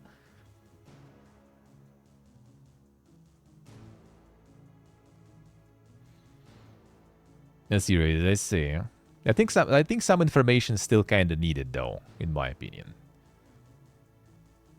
What could be also like a way, I feel that also increases the levels of like difficulty of the system, right? Is like the dialogue choices are the same, basically, anytime, any moment, but it's like the speech, or like, let's say, like, not the speech but some stats you have, for example, like, you know, like some dialogues are like more like menacing, threatening, you know, some dialogues are more kind of like trying to, like, you know, like to like charm in a way, right? Some are more like kind of like sneaky and everything, you know, so kind of like, you know, like smork, you know, int, and like some sort of like thief approach, right? Like 3 different options, let's say, you have available. And then like when you pick them, depending on your stats, how much of, you know, intimidating you are, how much, you know, of a good, you know, like rogue type of character you are, how much of a firehead you are, you basically kind of like have better chance for that to actually go through, like this way. So you don't go with like, oh, this one is like speech 100, I pick it. But you kind of like go with what you like, and then depending on your stats, it goes through or it doesn't. And I mean, you know, if you build a character that is like full smork, for example, and you complaining that, oh, they didn't like, you know, play along with my like 5-hand plan. Well, I mean, that was your character. You're role playing as a smork, so you should kind of maybe probably go with the smork option. But that also kind of like goes into different thing, right? Because maybe you play as a smork, but you kind of like have also multiple approaches, right? Like me go face, you know, like me go face left cheek, me go face right cheek, you know, so you kind of like still have like, oh, no, I don't agree with like this line of dialogue. I like this line more, but this line is for int, for example, so it's not gonna go through if I use it. So this kinda tricky,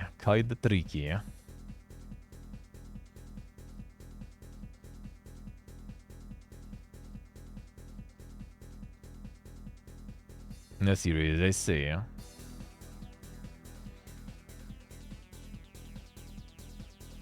But I mean, maybe some line is actually kind of like you could hide in all the dialogue options. You could hide the actually, you know, like the one that is like somewhat that passes 100% because it's kind of like the right version to dissolve the situation, to go through the situation.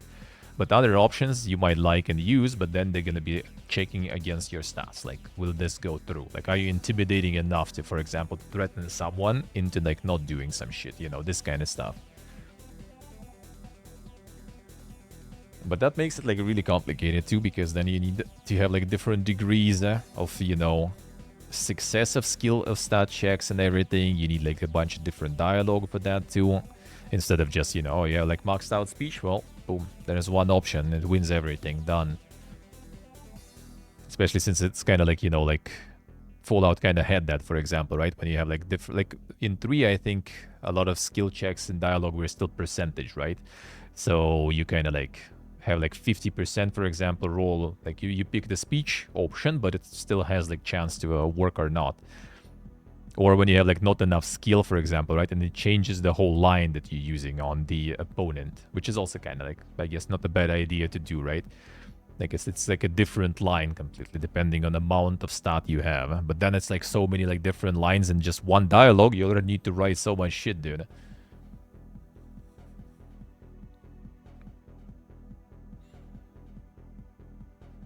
Persuasion in some characters you meet shouldn't even be able to be. Yeah, like, I mean, if you meet like some sort of like, yeah, like the bandits that want to fucking rob you, you probably, yeah, not gonna be able to talk yourself out of it. Except, I mean, I do think that you can. You can kind of like wiggle yourself in out of many situations if you, but you need to have like some sort of like right approach to it, you know. Like, they want to rob you, you just kind of like gonna provide them with the like some alternative, for example, that will lend them more benefits than just plain robbing you or something, right? And maybe trying to like debate them like into something like, yo guys, I just don't have a lot of money on me, I'm gonna pay you, but we need to go there, for example, for that, you know, this kind of shit.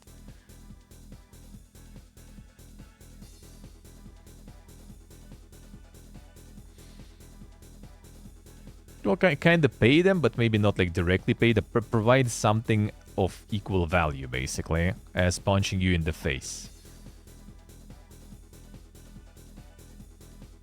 As you said, there is no dialogue with creatures. Yep, that is also a thing. That is also a thing. That is already a tricky one, which I guess in some like fantasy or some like sci-fi environments we still can kind of maybe like, you know, work around.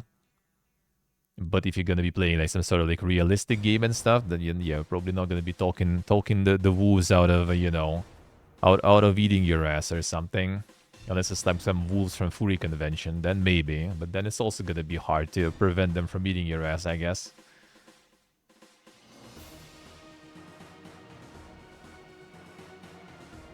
Now, intimidation should work. Yeah, like against already aggressive enemies, intimidation should work.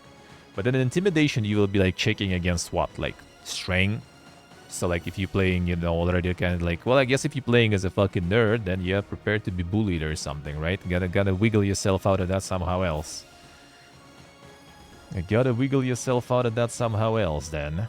Then prepare the monies, I guess, or something.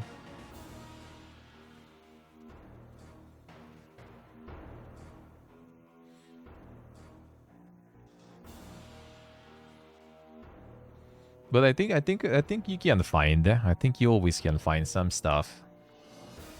Somewhat. You know, like there is like always like in real situations there is always like some things that you can like, if the writing is good, I think you can find like a bunch of stuff like that. Like, dude, I myself, like back in the day, like in the school days, I got myself and then my friends. Well, sadly my friends a little slower though, because you know the skill check was like the dialogue was taking some time. But we were going home with my friends from the coding actually courses back then on the bus. And then in the bus, we just noticed that there is like another bus behind already that is kind of more convenient for us. So we just hopped out, and it was evening, like courses were after school and stuff. So it was like, I don't know, like 8 p.m. and it was winter, so it was dark and everything. We just hopped, all three of us, on some bus station. Like, I wouldn't say in bumfuck nowhere, but still there was like no one there. So we were hopping on that bus station, and there's three guys also hopping after us from the bus. And one of them is like approaching me and like, oh, yo, guys, where are you going? You know, where are you from, guys, and everything. And I'm like, I'm from Krukova district. Oh, damn, Kruko. Oh, who do you know in Kruko? Who of our guys you know? And I'm like starting like naming the names. Like, oh, I know like this guy. I know this guy. Like basically, like the stalker nicknames pretty much. Oh, damn. Yeah, this guy is from our district, and my friend's already getting beaten by two other guys. They were like older than us and everything too. And he's like, yo, guys, calm down. This is our dudes. He knows our boys and everything. All right. Sorry, dudes, like misunderstanding and everything. And like everyone went to like the next bus and stuff. And we just like continued, And no problems. And no problems.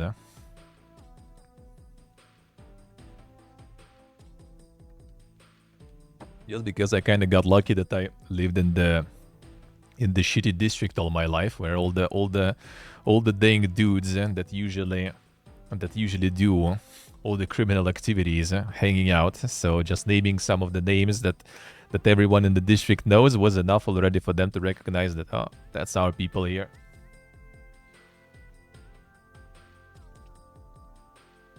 That's our people. The average after school slow day, yeah. Hey, Sacred, hello. Yeah, that actually like how it will also go, and like how you can do like intimidation, but not through your strength, but through companion, through some faction that you have a good reputation with, right? Like, oh, yo, guys, yeah, I'm like, part of those guys. Like, here's like, my insignia or like my armor that they gave to me. So, you probably don't want to fuck with me because otherwise they will fuck with you. Like that, you can find, if you look into it, you can find some interesting ways, but that all requires, someone who wants to do it, and that's gonna be a lot of work because you need to write a lot of shit down, dude. And no one wants, so everyone just goes, well, why even write the dialogue with some random bandits? You just fucking kill them. They're random bandits. Who cares? They just instantly aggro you and you kill them, or they kill you. Done. And then with some like mega super villain, we're just gonna, you also just kill him, or we're just gonna get for like some weirdos just so we can say that, the decisions matter and the builds matter. We're just gonna get like this like speech 100 check there. Oh, you passed it? Alright, down. He just like, just disappeared from existence instantly himself without even fighting you. Done. Easy life.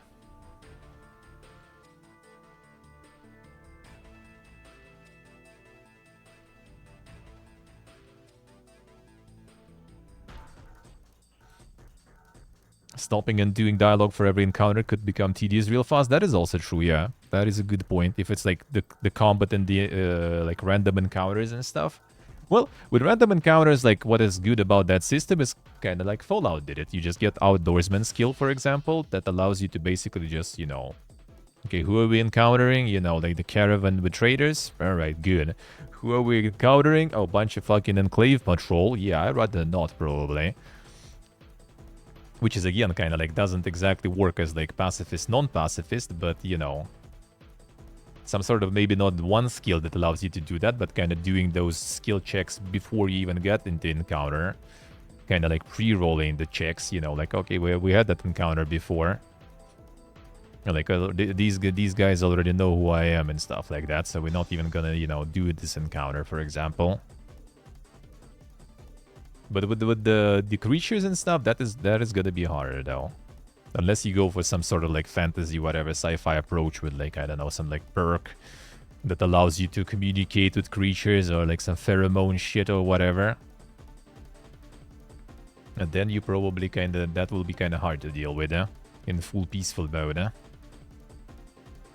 Then, I mean, kind of like stealthing through the encounter is also should be a good option, but you should get the reward for that, right? Because it also feels bad sometimes to like avoid things because you don't get XP, because you don't get the loot from the bodies and stuff, for example, right? So you just kind of like you don't feel the reward for that, for approaching it from that perspective, Yeah, I do think it's like really. Like, there is a lot of options how to do it cool, but there is not a lot of people who will appreciate doing it cool. Let's put it that way.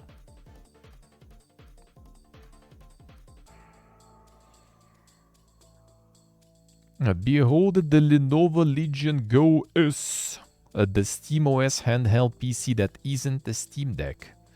Coming in May following a Windows version. So yeah, Steam Gaben now allows to use SteamOS for other devices, not just for Steam Deck. So there is more SteamOS third-party things going. Starfield had a large amount of non-combat resolutions. It kind of did, but still it wasn't exactly with some like random gopniks, right? Well, the thing about Starfield is actually kind of, I think, from different side. It's just like the actual combat encounters in Starfield are so like rare and directed, and you mostly have them only on quests. That yeah, you just have like, all right, that's some quest, you know, like mercenaries that you need to talk out of the fighting. But there is almost no like actual combat just randomly, right? Like you go somewhere and you encounter like a bunch of bandits, like you did in like Fallout 4 and Fallout 3, right? And like in Elder Scrolls and stuff, right? You just like walk in and there's like some boom bandits attacking. Like randomly just attacking, not trying to talk to you, just fucking attacking you. So I think that's the thing. Like if it will be like more of a classic RPG with like random encounters and stuff, like on the map, just running through like bandits, that would be way less of this negotiations in Starfield, in my opinion. Yeah, I will look at the money. I will. I plan to. I might actually make an appearance in Sabaton. It might. I do have it installed actually already.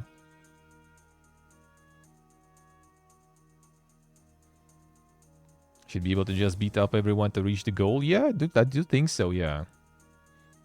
Just like full fighting and like same with full evil, full fighting. Like the Fallout 1, for example, like I did like the full evil run, right? It was dog shit. Like it was really bad. Like you have some like quests where you can pick some like evil, you know, decisions. But like most of the time it's just like, well, I'm evil because I just fucking kill everyone. That's it basically in every town. That's the only way to, you know, you express, you know, your evilness.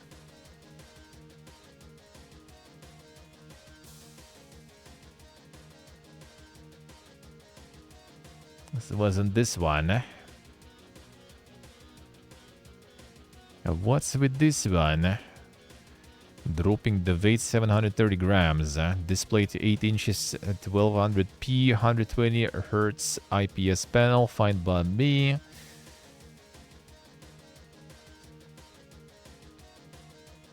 Powered by your choice, either the same Ryzen Z1 or a brand new Ryzen Z2 Go. No word on how the latter will perform. The newer one will be $729. The old, no wait. Oh, yeah, I guess the old one is $600. You're gonna be even using the Dink one. Radioaxer, see ya. Have a good one, man. Have a good one. Evil equals murder hobo, yeah.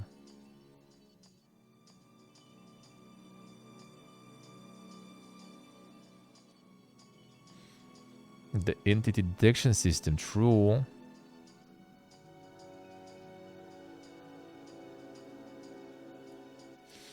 True. Yes, I'm sort of like avoiding this stuff, but avoiding not through just, you know, I see them, so I'm just gonna walk some other way. But kind of avoiding through checks, I guess.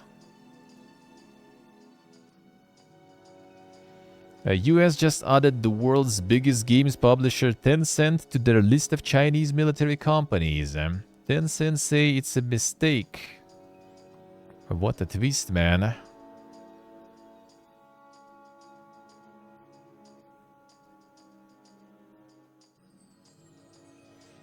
What a twist. This potentially makes it difficult for Tencent to do business in the States, but Tencent said it's all based on a misunderstanding.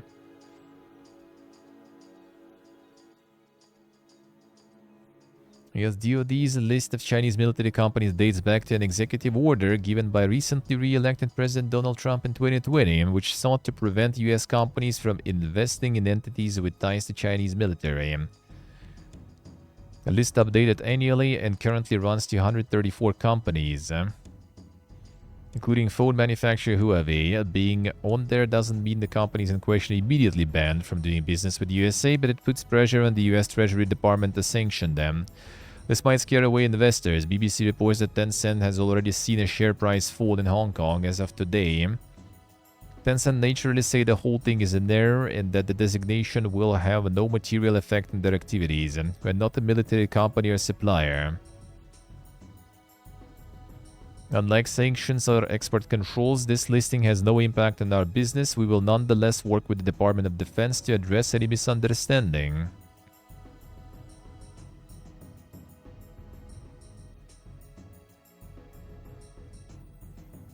And no scholar of superpower geopolitics, but my understanding that all this forms part of US efforts to contain China both economically and in terms of military applications and connections of Chinese tech companies and research organizations. Well, the bad stuff about all this is like, yeah, I mean, I think it's kind of obvious that like all this, how do you say, like the politics getting into games, not like the from the perspective of like the Twitter activists, but in general, you know, like games getting affected by all the political stuff, and political stuff being affected by games, even maybe in some way, is going to be like more prevalent now for sure, everywhere. Because it's also like the industry is huge, right? So for example, like trying to kind of like limit some sort of like country or something with their industry out of like the global markets and everything, or your local markets and stuff, will be probably quite more common. Like back home now, they also like go in like, yeah, we need to forbid all these like, you know, bad games from the West and stuff. We need to develop our own games and stuff, you know. We're gonna be seeing more and more of that shit. I think we're gonna see more and more and on different ends, you know. Because that is also like, I mean, like, it is also the same because like US military and stuff is also like balls deep in gaming. I mean, they're literally just like promoting the recruitment in the Navy and stuff, and like Call of Duty and shit, right? And like this, the esports and everything. So everyone doing this, everyone is a part of it, and we're gonna have probably potentially some fucking issues with that because someone has falling off with someone. All right, time to, you know, sanction all their shit, and the time to get all those games and stuff like banned and everything.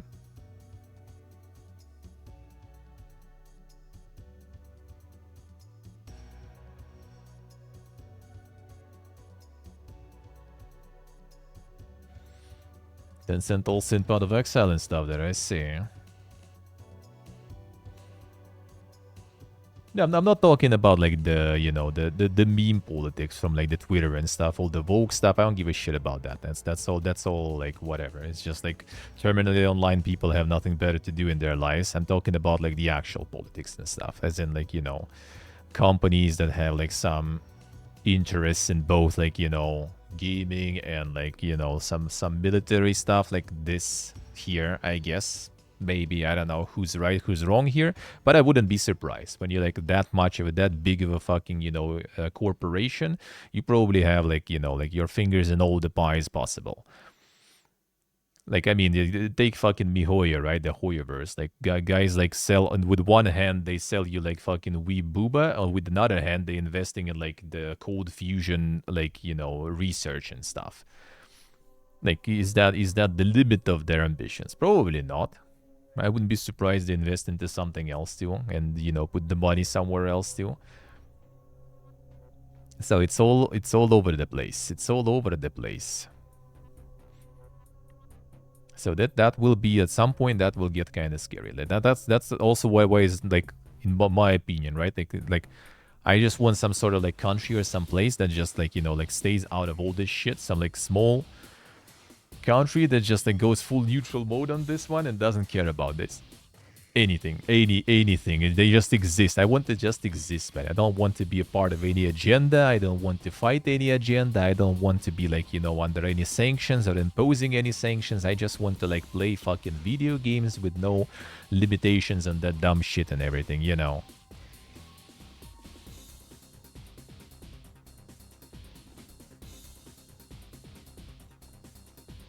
Off the grid and play organically grown games from local studio. I mean, back home, that's probably gonna be the case. That's what they want to. That's what they want to there.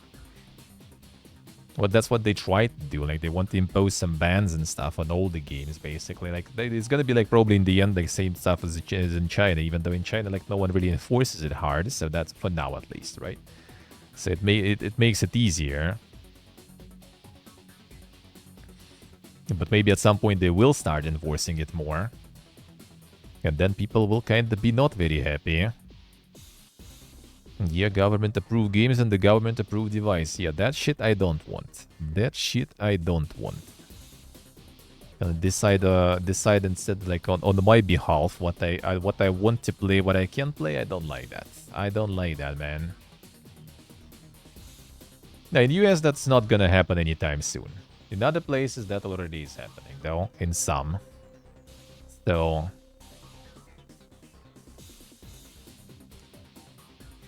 a completely hermit community with own game dev studio. The problem is the productivity of that one game dev studio won't be that crazy good, I guess. But like, you know, just completely hermit community and you just have like an archive, you know, of all the fucking games in from your backlog, that will be enough probably for a couple of lifetimes.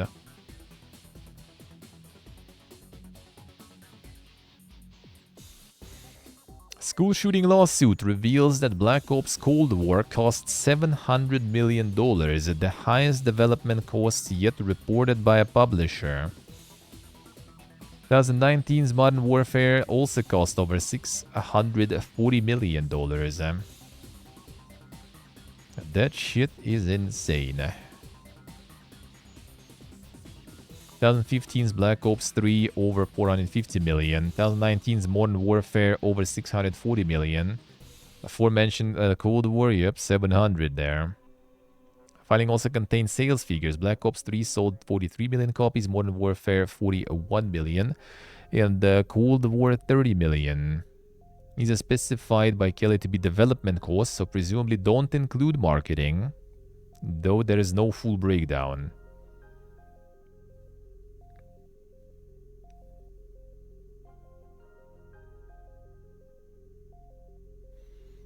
Development actors, I mean, the studios are massive too, because, you know, they also develop them pretty fast, right? Like, it's 3 studios, and each has like 3 years to make a game, basically.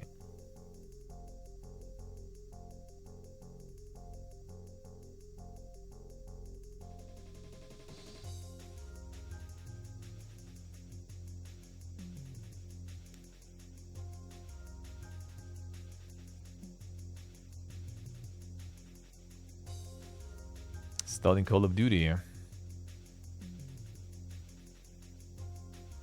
A new content every year, yeah. 3 studios, 1 studio. 1 studio per 3-year cycle.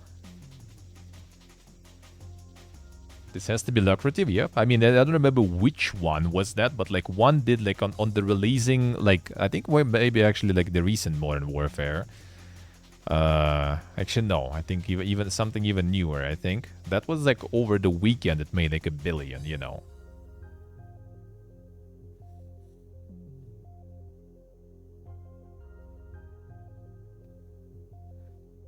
So they do make it back. They do make it back still. And the famous people skins and stuff, I mean, yeah, true. Give 500 million to Larian and see what they can do. That's the thing. No one cares about what these guys can do. Like, they don't give a shit. They only care how much it will sell. That's what everything is about nowadays, man. Like, you might care about, like, you know, what they can do. Like, the corporate guy, they don't care. It's their interest in it. It's their money, and they don't care what you can do. They care only about what you can sell. And that ain't gonna change. That ain't gonna change. Like, the only way to make something, I guess, like, for the passion stuff is, like, the self-fund with the money that you kind of, like, got somewhere, somehow, you know. That's the only way.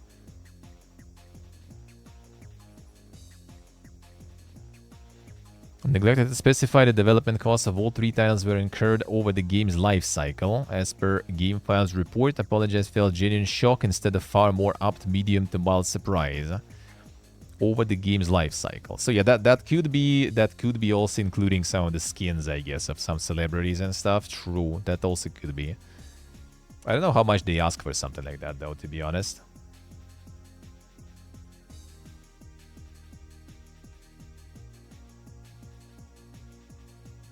Or do you see people streaming on Twitch? No, I think a lot of people play though. I think a lot of people play it on Twitch. It's like not a lot of people like playing after some time though. But I think on release there is a lot of people. Even still, there is a lot of people playing multiplayer. Like it's still quite big. Like I wouldn't say like it's like big to like the extent of some like massive games on Twitch. But yeah, I mean console sales are massive. I think PC sales too. Like a lot of people do play fucking Call of Duty, man. Like it or not. I don't know which one it will show even here.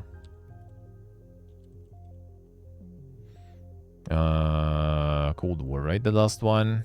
Nice containment breach there even. Roll pack. Okay, that ain't it then. Oh yeah, the old DLCs technically. How even like fucking see stuff nowadays? Like they made this like weird system with like some sort of like launcher there, right?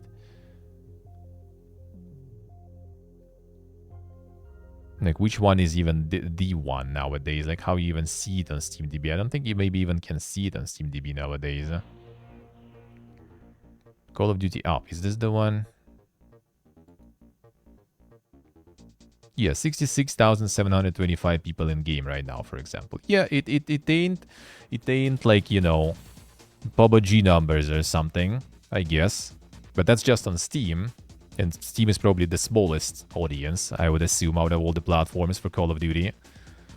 And it's also on Game Pass this time, by the way, right? So a shitload of people playing there too. So and this already like what was it? Yeah, this already like 3 months after release. So this shit is alive. Let's put it that way. It also might be Warzone included into this one because it's all there like PPG launcher there right now. Like they made this like weird thing like yeah like the launcher that has all the games included in now. So it kind of it's weird basically.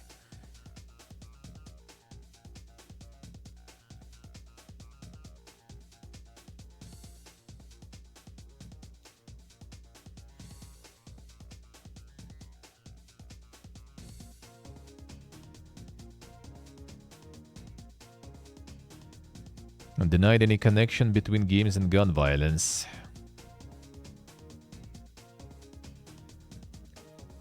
Wall Street Journal reported a previously undisclosed product placement deal between Call of Duty and the rifle manufacturer Remington. Damn, son.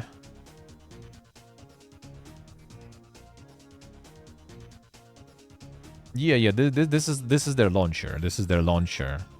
Like you have basic, like you can't even like get it on Steam nowadays like that too, right? Like.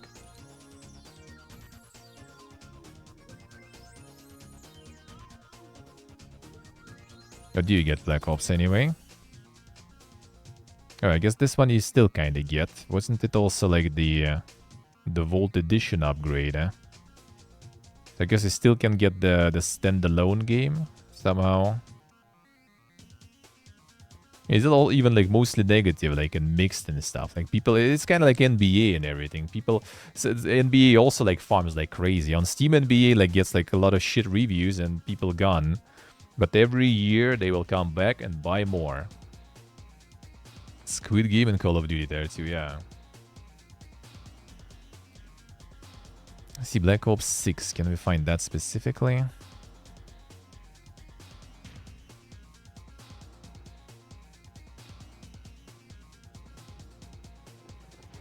Well, actually, yeah, I think we could.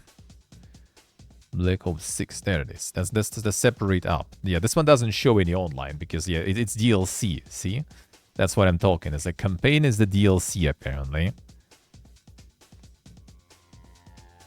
This one actually wait, this one actually shows. Yeah, this one actually shows. All right. No, that's the first Black Ops. Even first Black Ops people still playing, dude. Like they made some like PPG shit with this. It's so confusing. Wait. This one also? No, that's also old one. That's 2023. 2023 one also 700 people playing. So like it's mega PPG there. Actually, wait. Black Ops 6 or Call of Duty Warzone points? No, that also not it. All right, whatever, dude. Whatever. One way to do it, basically. One way to do it there. Okay, the Deadly Path is still to be announced though. I played a demo of this one. That was nice. That was nice. This will be out. I probably will check it.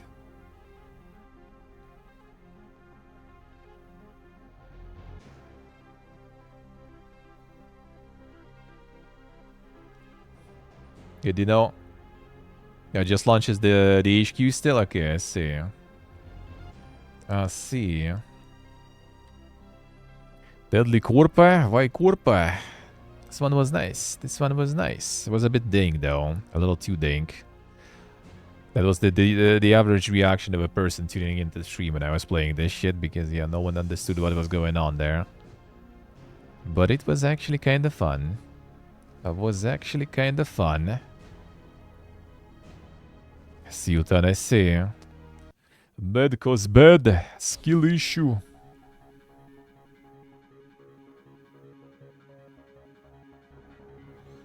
I see, dude. I see.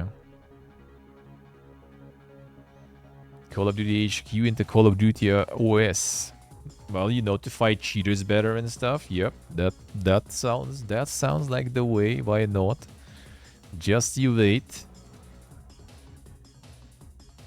Balatra mod Jimbo's Big Naturals is a lot funnier and safer for work than it sounds. There you go, boys. Finally some good content, man. Jimbo's Big Naturals is a simple edit of Balatra's existing assets to give the Joker's boobs. Not intended to be a gender swap mod, though you may view it as making the Joker's ladies if that pleases you. Just the existing Jokers, but now they have boobs. Made it myself using asset right. Covers 122 of the 150 Jokers in Baladro. Other places where Joker imagery appears, such as Wax Steals, booster packs, and the Raid Spectral card, are also affected. There you go, man. Quality mods. I get the quality mods finally. No nipples on screen. Even safe for work. The safe booba for you. Former Annapurna staff reportedly found a new studio to rescue sold-off Private Division projects, including a new Game Freak game and Kerbal Space Program 2. I wonder if you can still save that though.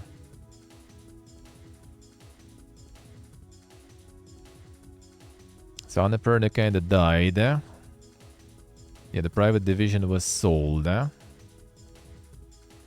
So now...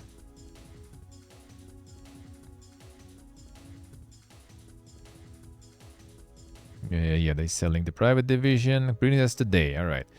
New currently unnamed team of former Annapurna Interactive staff struck a deal with private equity firm Haveli, the new owners of Private Division, to take control of several Private Division projects and franchises. Deal doesn't cover everything Private Division were working on at the time of their sale. For example, doesn't include 2 new projects from Yellow Brick Games and Bluebird Team, which Private Division were to publish. Yellow Brick will self-publish their game, while Bluebird's deal with Private Division has been fully dissolved.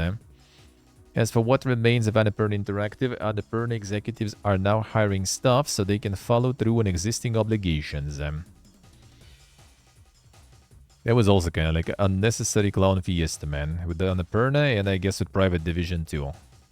It's like the levels of greed, man, already. When like you're so greedy that something that earns you not too much, kind of earns, but like not much. You also ditch that shit. Like what is this already, man? You have a publisher that successfully publishes stuff? Nah, not successful enough, man. We need billions. Get out with your millions there. Smite 2's Aladdin will trap players in a lamp with an angry genie as the MOBA becomes free-to-play. So Smite going back to free-to-play. Will be free-to-play from January 14th. 45 playable gods, including fresh edition of the Thief from 1001 Nights. So what will be the monetization though? Only skins? Only skins or something else? I wonder how that will go. Do they actually... They probably should, right? Well, there's regular and there's Smite 2 also. 1,310. Ooh, that's not that crazy. That's not that crazy. I mean, it's pay to play right now, though, so maybe that's why. Yeah, buy to play right now. Hey, Buchanan. Pay to play mobile. Well, because yeah, the Smite 2 like beta they were trying to sell you on. Yeah, I don't think there is outside of the engine update. I don't think there was anything. It kind of was like a little Overwatch 2 moment, but at least the update of engine was a little kind of, you know, you could see that, I guess, somewhat.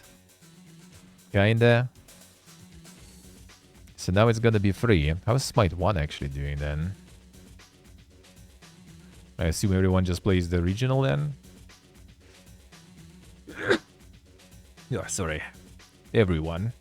You could say so. So like in total they have like less than 5k.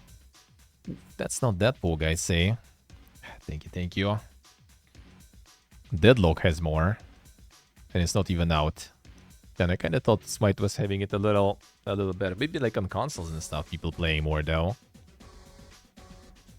Kinda thought it was kinda a little better, you know, doing a little better. Show the charts. Let's see, Smite.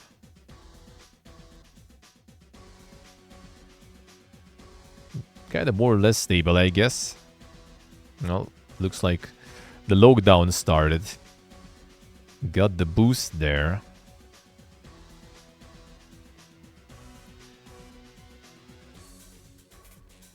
Yeah, seems like pretty much that was the time, man. That was the time.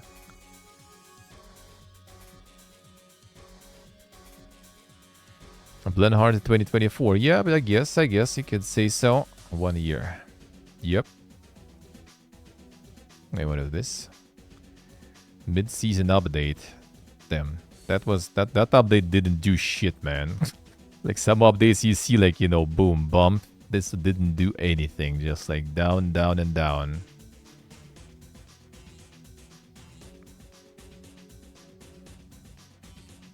Yeah, they started at 20k actually, true. Well, I guess that's because like, yeah, Smite, they focused on Smite 2, so people from Smite 1 started piecing out, since like, why would you grind in the game that's gonna die now, right?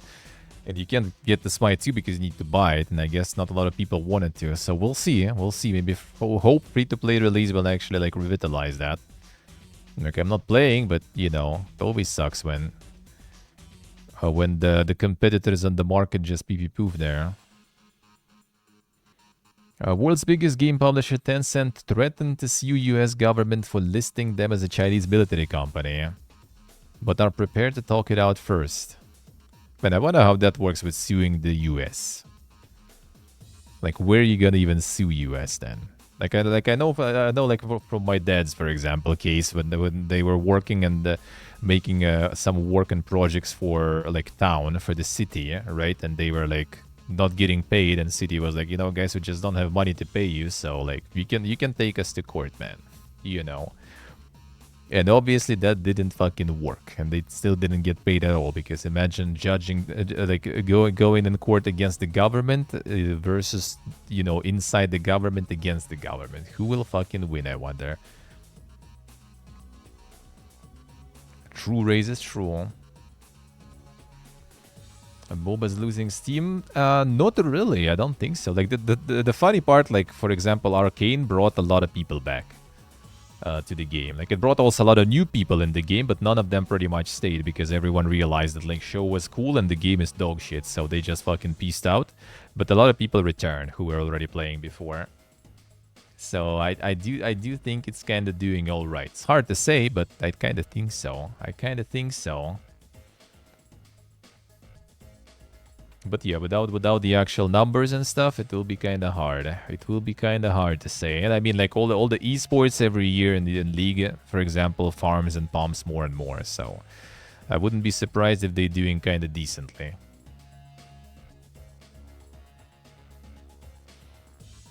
The company is neither a Chinese military company nor a military civil fusion contributor to the Chinese defense industrial base. It believes that its inclusion in the Chinese military company list is a mistake. Unlike other lists maintained by the US government for sanctions or export control measures. Inclusion in the CMC list relates only to US defense procurement, which does not affect the business of the group. Dota seems as stable as ever, I say. Unless everyone moves to arcade and plays custom games. I mean, a lot of people do, though, but I don't think it's the majority. I doubt it. AMD's CES 2025 announcement include what will probably be yet another world's fastest CPU. Damn, another one. Another one. Another X3D there, alright. Who bought the X3Ds? There is a better one now. Get that one. Too soon.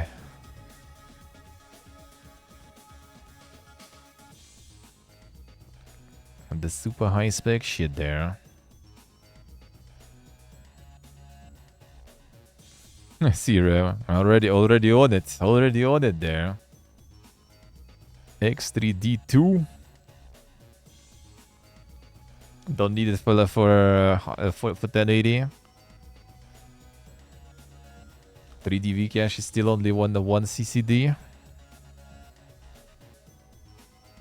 And no pricing or exact release date. Ah, I see, I see.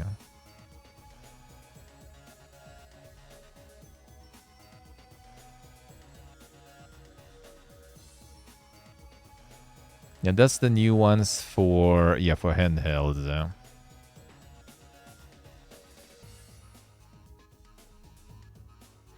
The graphics core is them. So they all running with onboard graphics. I mean, I guess makes sense, yeah.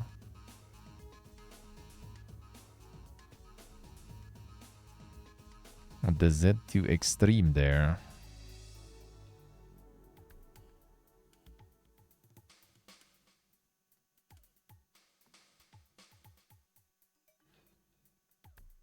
No, I see, alright.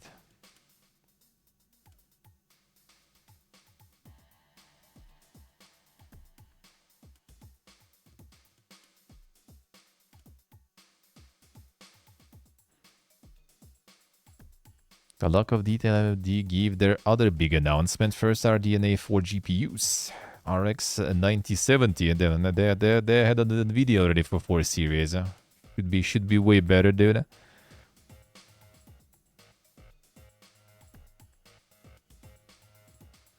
Duke since deleted Asus paused to even let slip that they would come with 16 gigabytes of VRAM. So no details on those,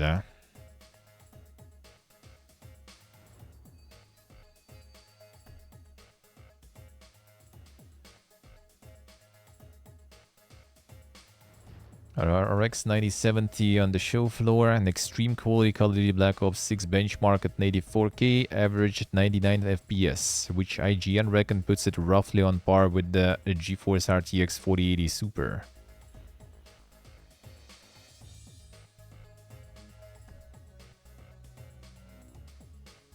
True, Rev, true on the classic. The classic. Gotta always wait for something better. I know the feel. One sec, be right back.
Alright.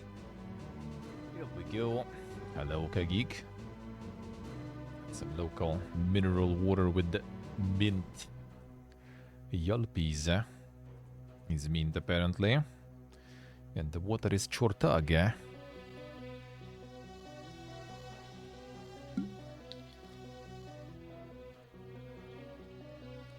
Kinda nice. Not like too much mint, you know. That one with basil, mineral water with basil. Like now that was like drinking some like cough medicine or something, you know. That was a bit too much. A bit too much. Pretty good mineral water here too in Uzbekistan. Pretty good sodas actually too. Soybean, adorable hot pigs. Hot and cold pig variants. What is that? That's the hot and cold pigs, eh?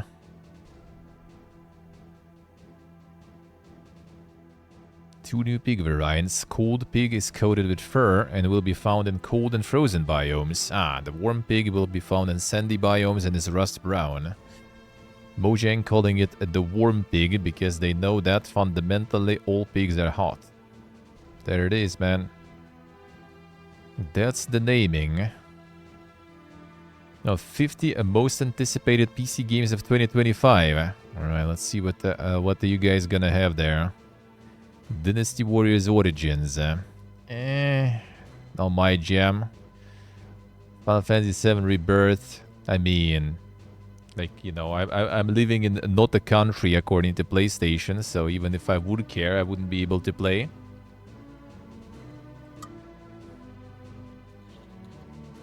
Stone of Madness. That one was from Blasphemous Devs, wasn't it? Yeah. From the Blasphemous Devs. This one could be interesting. We'll see.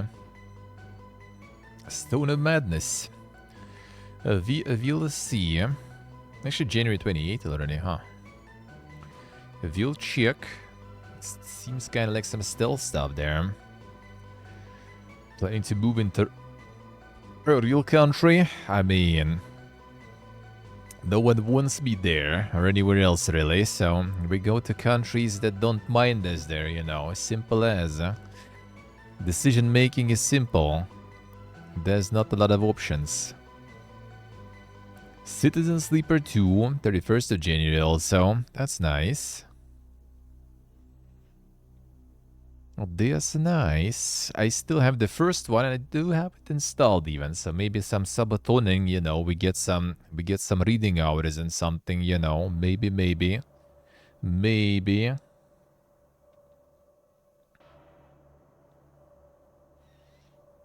Wait, Rebirth, you should be able on Steam.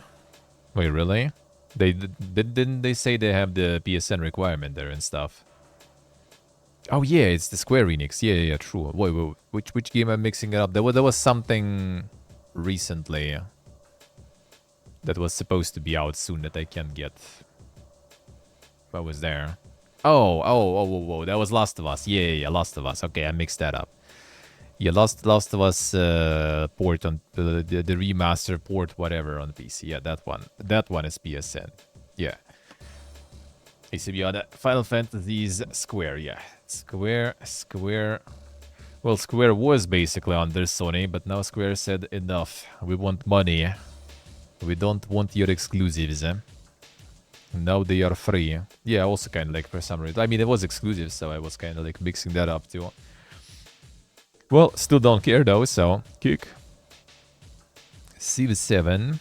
Maybe we'll see. If I'll get the chance to play that one, I will. Otherwise, for this price and everything, and with all the DLCs that are coming after, and probably lack of content on release anyway, ain't buying. Assassin's Creed Shadows. I mean, Assassin's Creed, don't care. That's still even pre-delay. That already is delayed. Get the final edition. I wouldn't really mind playing it like during the development and stuff. I did that with 6 actually, and I did have fun with 6. But 6 was actually kind of more reasonably priced for me with regional pricing and everything. And that was alright. But I kind of not really that excited now for 7.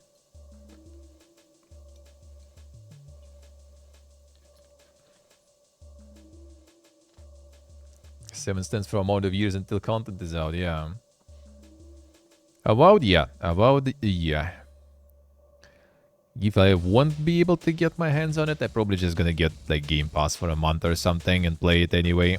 Obsidian, so I'll give it a go. I like a Dragon Pirate Yakuza in Hawaii. Don't really care about Yakuza stuff, but I mean, good shit though. Hollywood Animal demo was interesting. Demo was nice, so maybe. Even though like I don't know, like demo was nice, but I didn't like really get like hooked on it, you know. Like it's a nice management game and everything, interesting theme and stuff. Just kind of like I don't know, like I wouldn't be mad if I'm not gonna play it, you know. Let's put it that way. If I'm skipping it, I'm not gonna be sad about it. But if I will play, I mean, why not? It was kind of cool. Monster Hunter Wilds, I am surprisingly actually kind of like wouldn't mind. I'm probably not gonna go in release because like I doubt they're gonna be sending like, you know, keys to some pleb like me, and I ain't buying it for the full price 100%. But eventually I probably wouldn't mind hopping on it. Probably even do like the beta again. But yeah, overall I surprisingly was interested in. Like their trailers did the work. They got me interested, and then I tried the beta and that was actually fun. So Suikoden 1 and 2 HD remaster March 6th, alright. There's some Mega Boomer stuff, but that's not like my kind of Mega Boomer jam, so that is also a skip for me. Wonder Stop, nah, no, my jam. It's like the cozy with a twist and everything, I guess. Yeah, the Stanley Parable dev, so, or writer at least, so that could be quite nice, but yeah, not like my jam. Doesn't seem like it, at least. A Bionic Bay. Was it the one with like a bunch of like a gravity and a bunch of other things going on? Yeah. That one looks cool. Like I don't know if it's exactly my type of jam with being platformer and all, and I probably will suck at it, but like that looked really cool. It's like when you like the teleport things, mess with the gravity and stuff. Like that looked really nice.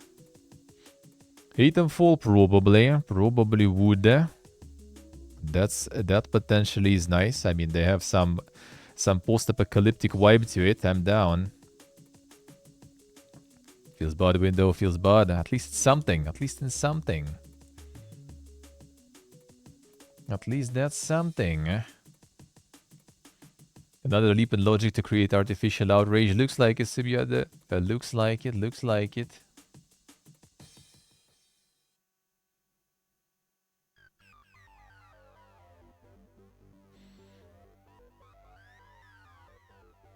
And the one touch Ubisoft. It's not about touching or not touching. It's just like, dude, like they like people trying already to get to nitpick on anything, you know. Like if like bro, I mean, fine.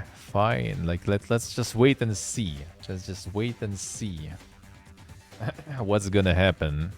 I don't really care about that much, but like, let them be for now. See what happens.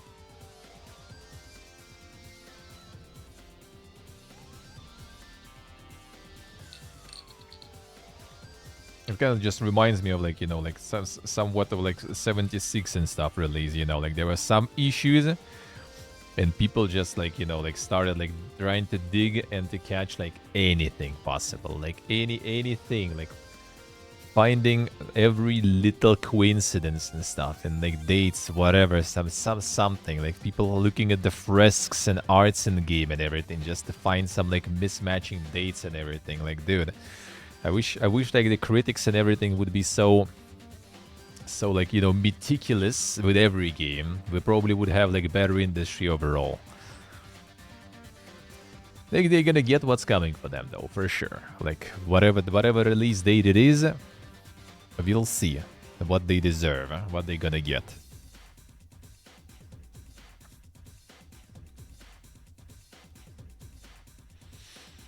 In the way, yeah, that I don't really care about. More Sims likes, well, more. There's only this one, I guess, because another one just kinda already was closed. Judas for this year? Whoa. Release date March 2020. Wait, really? Huh?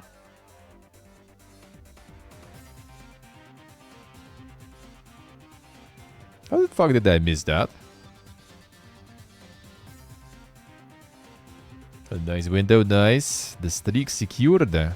Feels good. Wait, they did announce the March 2025? Really? What the? No way, man. No way, dude. Yeah, like how? Like they just announced it recently. What the fuck? Where'd you get your info there, brother? Where did you get your info in before this some insane like leak here or something? Nah, probably not though. Nah, probably like we're like typing somewhere something and just kind of like, you know, didn't edit it or something. Just had like, you know, like the skeleton of the article like maybe there with like some of the dates and stuff, and then just kind of like copy pasted too much. Football Manager 2025. Yeah, not really. Killing Floor. I'm kind of like not really into that stuff. I mean, some people like it. Hope it'll be good. Split Fiction. Yeah, a lot of people probably gonna enjoy that. I'm kind of like, I wish I'd play through the previous ones. Not all of them even. But yeah, kind of not my jam. Not my jam. Not a huge fan of co-oping much. Yes, he's the USA. See, that's a niche. Ultan, where are you? Let's make those co-op games for people playing on Potato. You already have the experience optimizing your stuff. There it is. Empty niche. Whole dink co-op stuff becomes too strong. Too strong for potatoes. Dingy Guide and Ragebound. I don't know, man. I don't know about that one. Like, never really was into. Never even played, I think, Ninja Gaiden. So can't say I'm like super excited about this one. Yes, he's the USA. A rematch. Like even this one is here, like dude. Yeah, that's from the Sifu devs, but like yeah, the FIFU, but like I don't know, like maybe trailer just didn't show some dankness. Maybe there will be something like way too dango in there. But like that looks just like another, like yeah, sure, like the backgrounds were kind of cool switching and stuff or whatever that was, but like, so why? Like, I don't know, man. Mafia Old Country, I will see about that one. Oh, we'll see. That could be interesting. That could be interesting. Vampire the Masquerade Bloodlines 2, huh? Yep, we'll see about that one. People already kind of not looking forward to it. Especially now that, yeah, they are like already not really making an RPG. And more kind of something else there. So that already is a bit of a different story. But we'll see, I guess.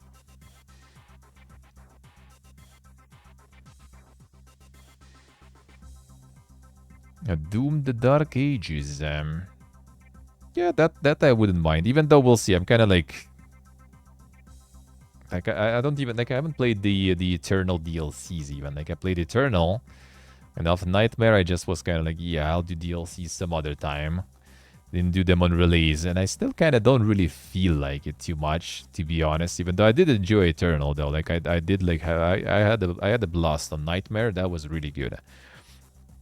That was my jam.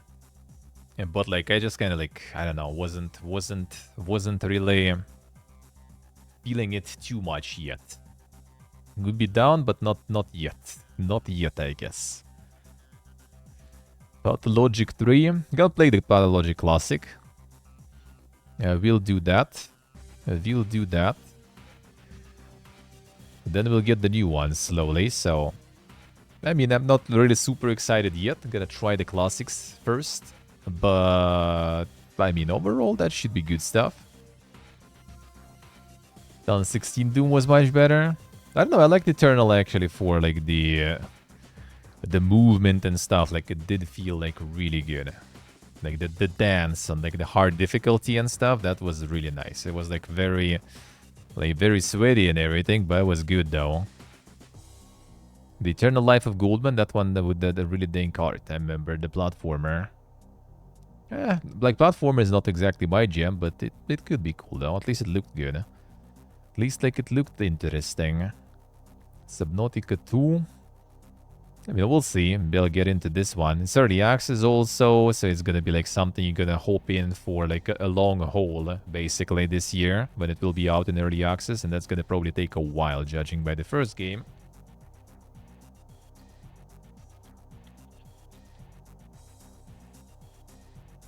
Yeah, it should be already like next month or something. Yeah, I think we even saw it today or some shit.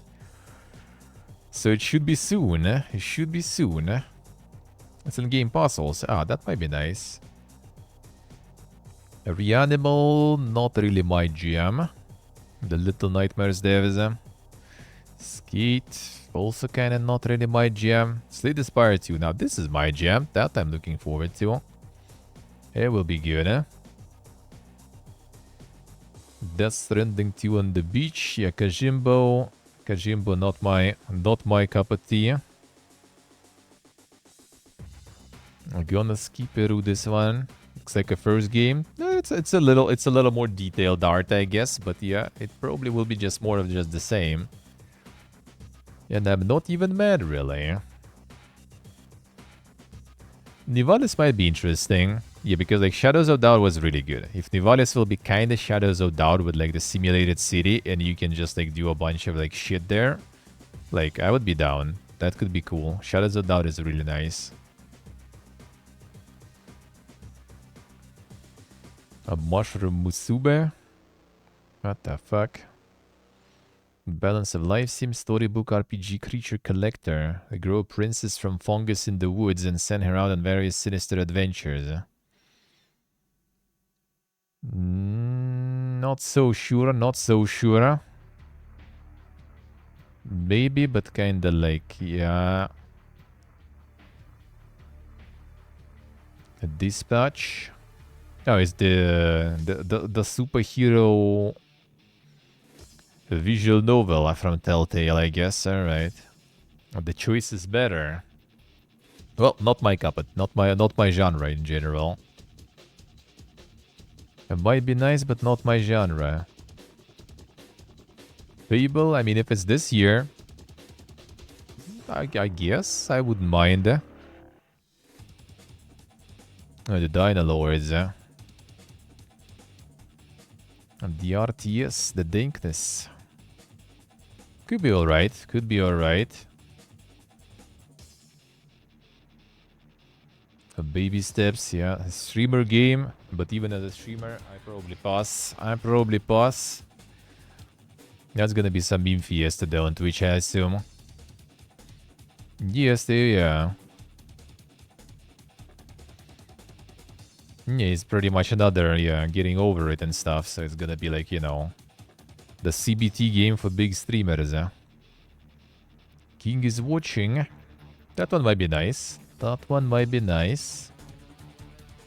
Might be checking that out. We'll see. Could be, could be. A big walk. What? The next game from the makers of Untitled Goose Game. Yeah. Playful Spirit. Hang out and get lost in mountainous, recover terrain, explore strange, colorful structures. Walker Talker. Dude, this looks like some horror shit, to be honest. Like this like, you know, picture structure. I thought some fucking horror there or something going.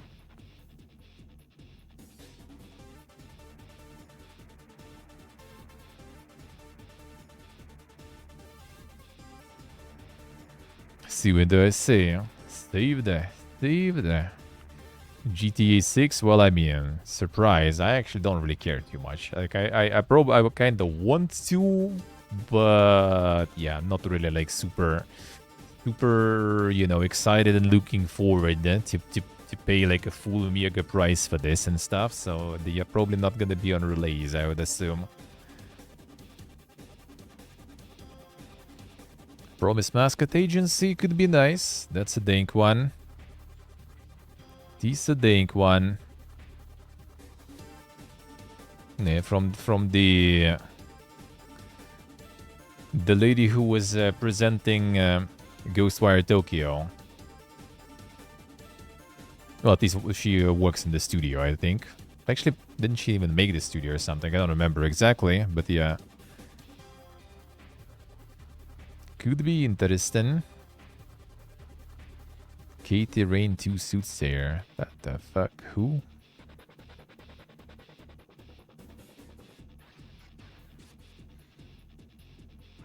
Updated visuals and detective story there, alright.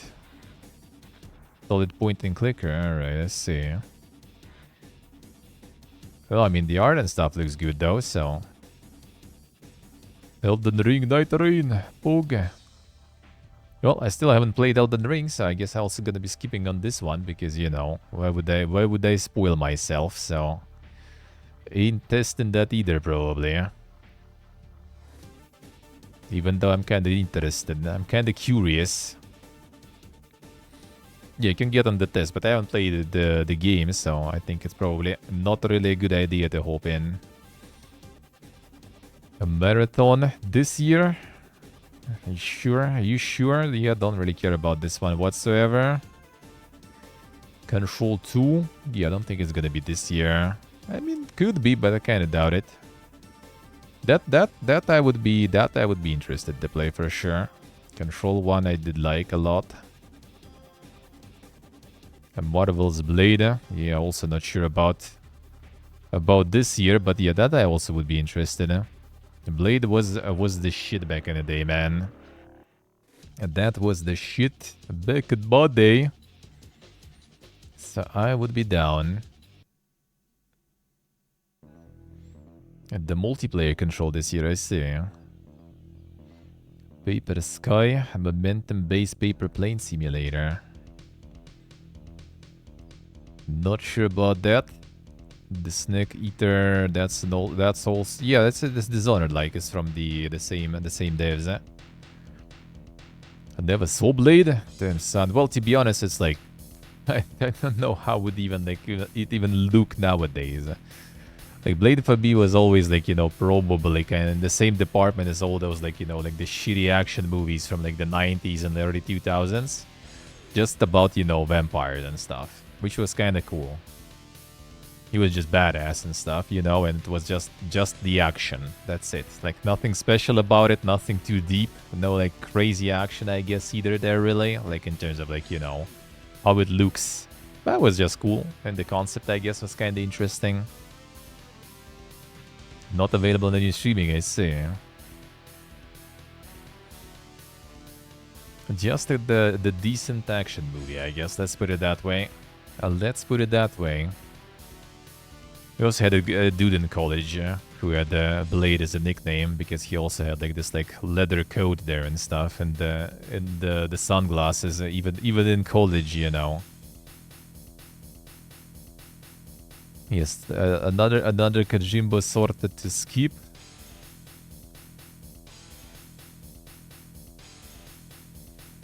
Here's a War E-Day.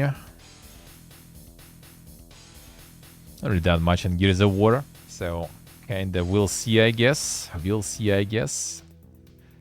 Wolfhound, also not so sure. The quasi-retro games. Yeah, I didn't even put KCD and stuff here, dude. They have the Wolfhound and that like fucking whatever Mushroom Princess stuff, and not KCD. What a list indeed, man. What a list. Blade is on Netflix, might be Germany things. Could be. I don't know. I watched first, second. There was some more, I think, stuff. But that, like, I think first was kind of like the dinkest one. Second was alright too. Not the dinkest. They all kind of not super crazy good, huh? Like, I guess if you look at it nowadays, back then that was Poga. Back then, all those like, you know, like the Jean-Claude Van Damme, you know, Dolph Lundgren, Steven Seagal, you know, all those action movies were dank. Nowadays, you probably would be laughing your ass off watching that.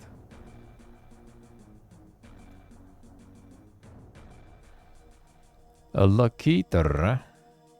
A GeoGuessr-inspired detective game set on an alien planet. Pinpoint exact locations of photos to track down missing archaeologist Abigail Lidary.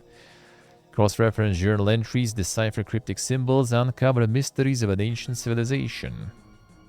Could be kinda interesting. There's a demo. Good reviews on the demo. They're 100% positive out of 60. Not bad. Not bad. Could be good, eh?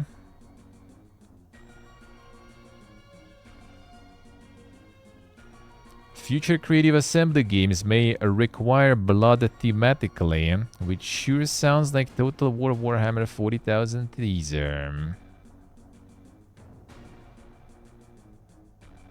Future Total War game thematically requires blood, then we will include it within the base game without the need for a separate purchase. Yeah, they sell you DLC with blood. This might mean an increase in our age ratings for future titles and how we potentially market our games, but we want the franchise to be as thrilling, immersive, and authentic as possible. You'll see. Yeah, some dink one. I guess it's someone's miniature or something. Probably. Well, I mean, it ain't like super crazy hint there. Because it's like, you know, if a future Total War game thematically requires blood, I think it's kind of like, you know, a little bit of a stretch, but could be. Could be. Thin Your Pains meme, I see, alright. Yeah, this is the Space Engineers. So basically, it releases in January 27th. So on release, you get creative mode, huh? A Steam Workshop then improved mechanics, interface refinements, modding support, planets and survival, water, and more. So like multiplayer NPC story campaign is somewhere, you know, down the line basically. Looks like hard down the line. So what are they even like selling on 27th? I don't really know. What are you even getting while buying it on release? I guess it's kind of not very expensive, huh? With regional price. Even cheaper than an OG, I guess. Never is Steep review. Damn, son. Must be good. Okay, Steam Workshop support event. We'll use Steam Workshop, alright.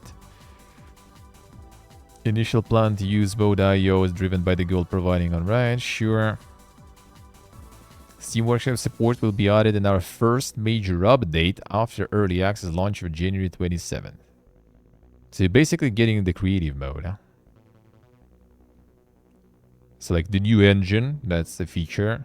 A unified grid system, blueprint building, undo, redo, and more.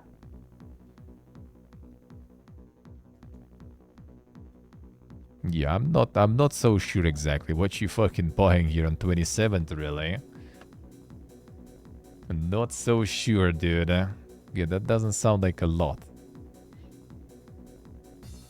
In creative mode, and like the actual gameplay, the actual game basically gonna be major update God knows when, unless modders will kick in. But for that you also need to wait though when they add support, so not sure, not sold there for sure.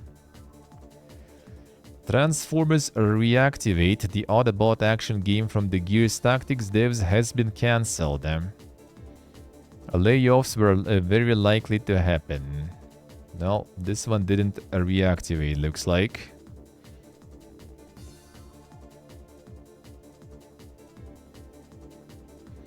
Transformers deactivate, yeah, looks like it.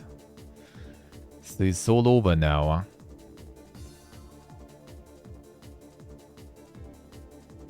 Splash Damage currently known to be working on Project Asteroid, open world survival shooter set in the original universe with input from streamer Sacriel and Shroud. Oh, that's them. Oh yeah, the Splash Damage, yeah.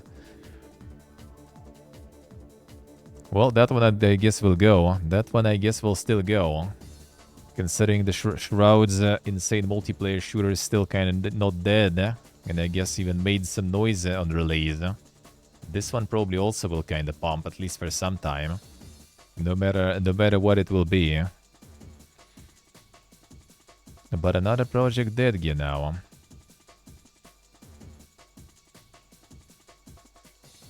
Yeah, my summer car released, so that. Steam saw more games released in 2024 than any other year prior. Well, I mean, number goes up every year pretty much, I guess. Climbing to all new highs month by month and more than any other previous year. In total, Steam got a grand total of 18,949 titles added to its shelves in the past year, with 3,973 new games added to it along with 14,976 limited games, which SteamDB explains are titles that are automatically flagged by the platform with limited profile features unless titles reach certain player and sales metrics and give confidence that a reasonable number of customers that are engaged with the game. So I guess like 4,000 of actually, you know, ones that kind of like pass the threshold of like minimal amount of players and stuff and like, you know, purchases. A gray face. The hello. Nearly 19,000 games released on Steam, only about 20% of them were popular enough to be uplifted by the great mighty rich get richer algorithm. There it is. There it is. Still trying to see.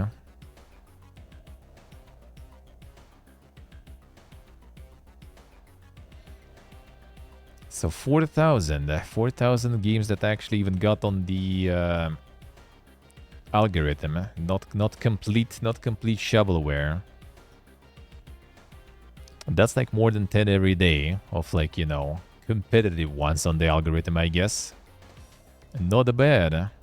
Not bad at all. Yeah, on EA 11 even. That's a lot of gaming. That's a lot of gaming to do. Imagine backlog. I wouldn't say that the rest is shovelware. Yeah, I mean, not necessarily. Just some games that went under the radar and stuff. Browse 40 copy-paste games and non-popular release tab, yeah. Daily even. Damn, son. Era 1 is an innovative space game that combines elements of real-time strategy base building. Like this trailer already, like, you know, like the TikTokers already swiping, man. That's too long. There's like 20 seconds and there is no action, man. Game cancelled already. Base building, space survival, tactical battles. Players can create and customize their bases from scratch, construct various types of structures and warships, manage fleets, and engage in tactical space battles. So this is from the creators of some homeworld mods. So I guess like guys didn't enjoy the latest homeworld, and which a lot of people didn't, I guess, and decided to make their own, you know. With blackjack and everything, as usual. 21st of February, actually. Even wait, not even like early access and stuff. Damn, son. Ballsy. Ballsy.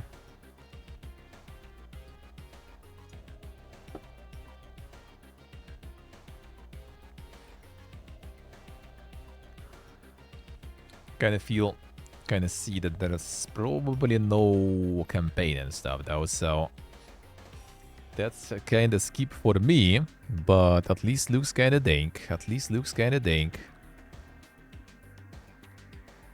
90% visual novels, it could be.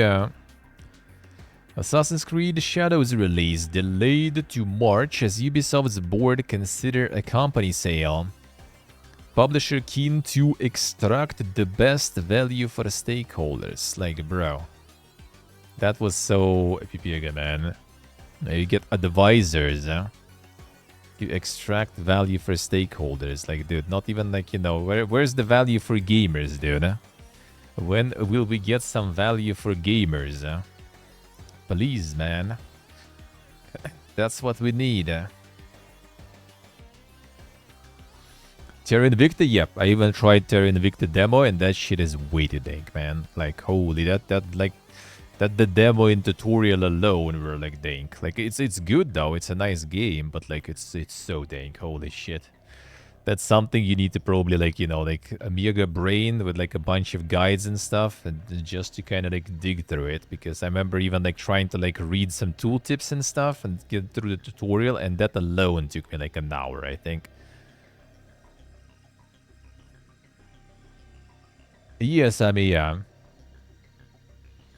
As I said, that like though they already got like in this like, you know, loop of like self-propelling, you know, self-fulfilling prophecy of like shitting on the game and stuff, that yeah, people will like find any little like, you know, like thing to nitpick and shit all over it.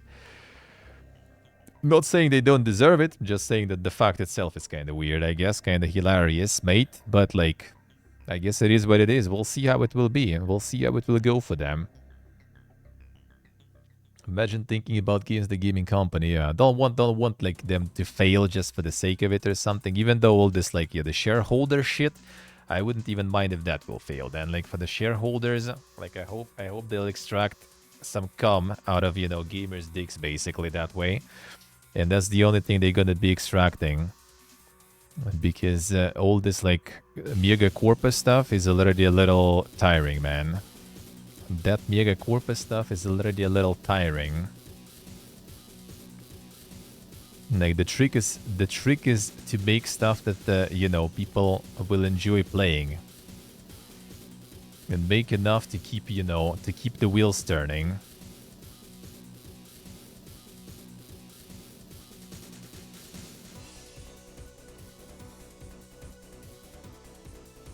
Talisman shooters destroying gaming? Nah, I don't think that has like a lot of effect on that. No matter how much people kind of like those people want to make it seem like.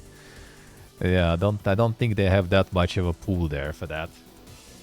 Like if anything, they just kind of like it did lose a whole bunch of money on Outlaws and everything, and realize that if they're gonna fail with this one, it's gonna be real bad.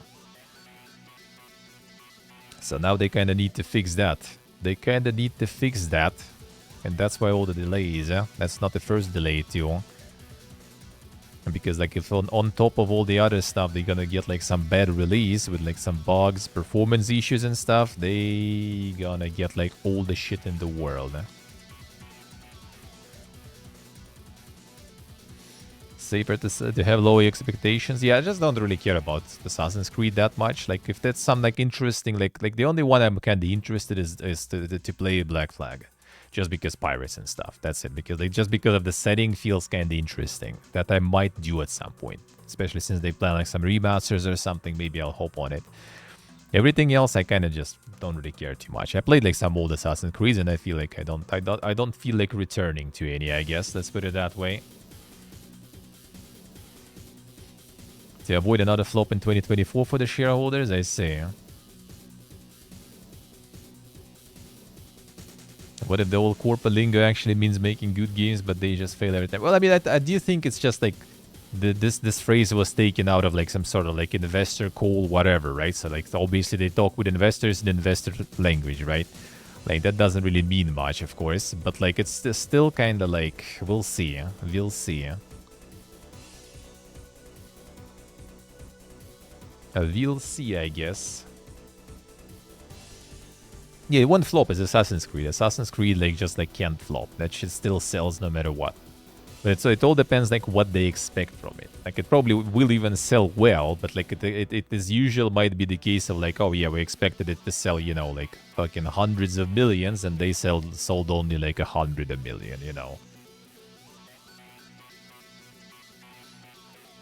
Kind of like, you know, like the Guardians of the Galaxy was considered by Square Enix, was considered, you know, a bad game and a flop, even though like it kind of like sold all right and did like get a whole bunch of awards and stuff, and they still like sold all those franchises and all those studios, they fucking sold for almost nothing. Like how much was it? Like 200 million deal or something? Dude, the fucking Call of Duty budget is like 700 million, and for 200 million they bought like, you know, fucking Deus Ex and Lara Croft and a bunch of other things. Like that was a steal, man.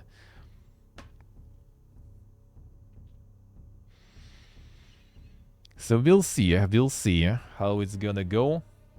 I just hope it's like gonna be a good reality check. Like, especially since now they, I think, removed a bunch of, like, the FOMO tax, I think, was removed in the end, right? A bunch of things they changed. So, like, I do kind of low-key hope that, like, you know, actually, like, polishing it and removing all the predatory shit will actually make it, like, perform better. So they kind of, like, you know, can connect the dots in their head. Like, oh, yeah, when we, you know, don't shit on the players, they actually kind of like us. But I think still a lot of people gonna shit on them, though, no matter what. Hey, Karakule, X-Defiant discontinued. Yep, the X-Defiant already did. That already was like a couple of weeks ago. And this one already going down. Last of Us Part 2 will require PSN account to play on PC, making it unplayable in over 100 countries. Sorry does it again. Yep, that's a skip. That's a skip.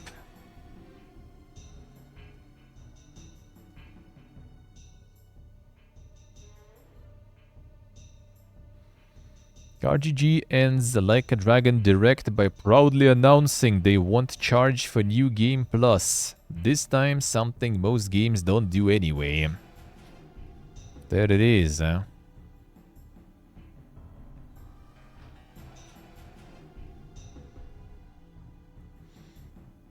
Still considering they aren't gonna do anything. Well, I mean, they probably would. The problem is, like, you know, the modern era of the layoffs and stuff started. So now they're not going to be doing anything with Deus Ex. Now they're not going to be doing anything. Yeah, they just canceled another game because of all the financial stuff. Because, like, the company that bought all the franchises is right now is like around, like, how much was it? Like, I think they lowered the debt already. It's like 600 million debt or something. So yeah, they ain't probably doing much of experiments and new games, especially considering how, you know, the last Deus Ex did, and they probably not gonna be touching it for some time. Not charging extra for a normal feature. Yeah, apparently was it the last one? Yeah, Infinite Wealth catching some backlash for decision to lock the mode behind a $15 edition upgrade. So now it's actually a feature. Free New Game Plus. Can you imagine? Oh, 7 and 8 both actually, I see. Such a potential as a franchise, what a shame. And again, it kind of died not even because, like, you know, the games were bad or something. It died literally because they just got too fucking greedy. That's it. That's it. Yeah, augment pre-orders, then, like, you know, you need fucking DLCs and stuff just to even, like, get, like, I don't even remember if I played DLCs or not. Like, I just remember that the main game, the Mankind Divided, was just, like, abrupt. It's like, poof, it was short, and it was kind of like, it felt like a DLC to Hebrew Revolution and stuff. Like, the fuck, man? And then you DLCs to actually enhance your DLC to actually feel like a full game, you know?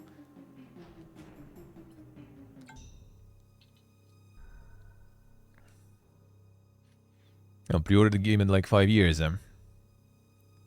I did still enjoy Mankind Divided though. Like, I did spend a bunch of time. I did spend a lot of time into that one. So I did still kind of enjoy it for what it was even.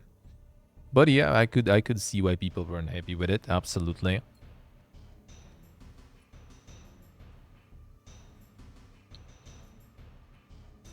Longer than Human Revolution.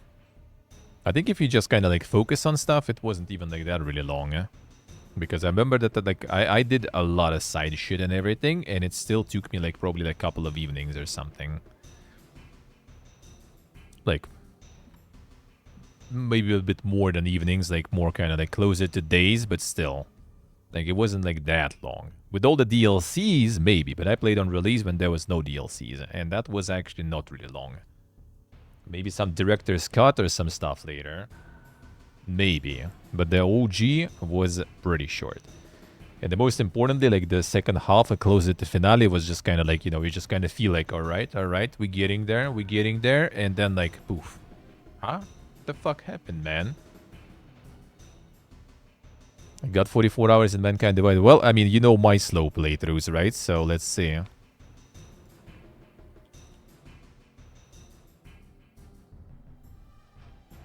62 hours, but that's my like mega slow playthroughs. Actually, do I even own the DLCs? Yeah, I don't think I do actually.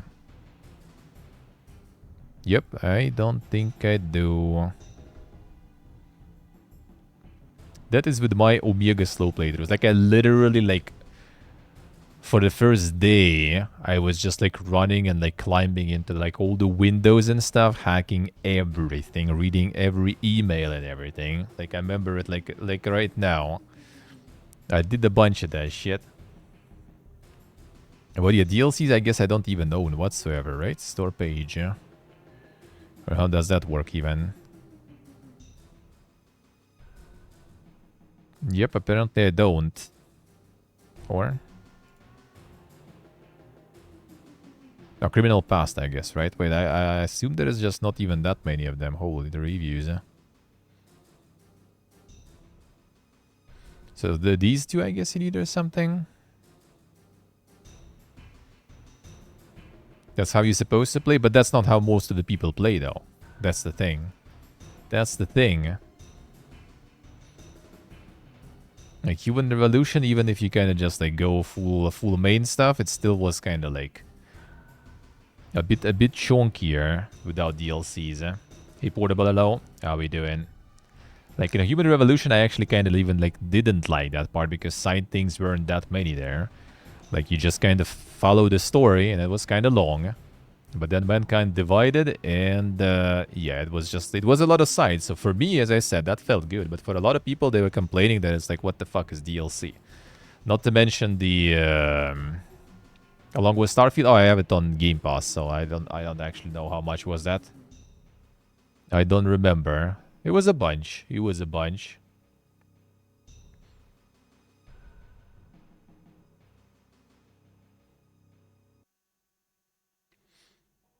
See, a lot of people were complaining about that one.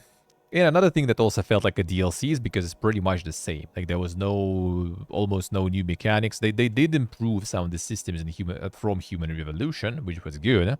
Like it was supposed to be like that in Human Revolution already, but I didn't really do much with it. You know, so it did kind of like, I can see why people weren't happy with that, you know. Like I was okay with that. I did like it. I also like it was actually really, really well priced in our regions. Like when everything was like 2,000 ruble back then, I got that one for like 1,400 or something. And I was like, good. That's a good price. I wasn't even mad. I wasn't even mad.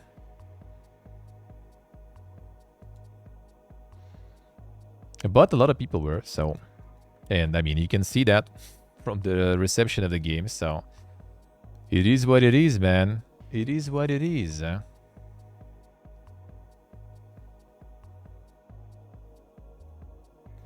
We got 370 in Starfield. Holy hell, insane. No, not that much, that's for sure. That's for sure. Pantheon Rise of the Fallen hits a new concurrent player high, opens the new server to compensate. Yep, we're talking about it before. Yeah, they played Human Revolution, where you haven't played Mankind Divided. I would say play Mankind Divided, maybe. Maybe. First one I still also didn't like go deep into. Like first seems kind of like the game it is dangerous for me to go into because I just started. And spent like a whole evening on the first mission trying to like perfect it, and then I just kind of like went into the between missions segment, started the upping with everyone, and I just realized how fucking massive and everything it will be. So I said I will continue tomorrow, and tomorrow never came. Same happened with Planescape Torment and stuff like this. It's like one of those games you need to be like really, you know, in the mood for the commitment because it's fucking huge. Especially for someone who plays like me, you know. That's gonna be like, you know for a fact it's gonna be like 100-something hours for sure.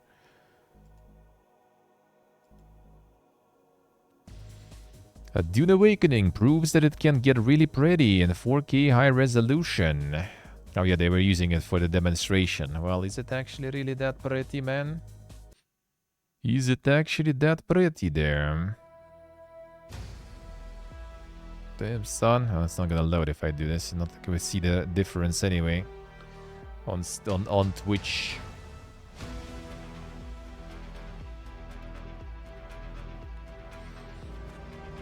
I like how with the DLSS off, it's gonna be like barely fucking 60 FPS, dude. And that was, I think, on 50. Was it actually 5090? Or was it 80 used as the demo?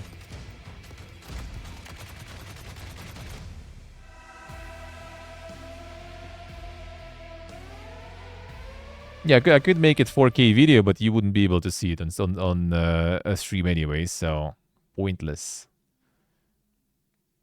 Yeah, I forgot which one did they use for this footage there. So like it can't even handle 60 without DLSS on 4K, and that this doesn't look that good. I don't know what they say. It looks kind of like.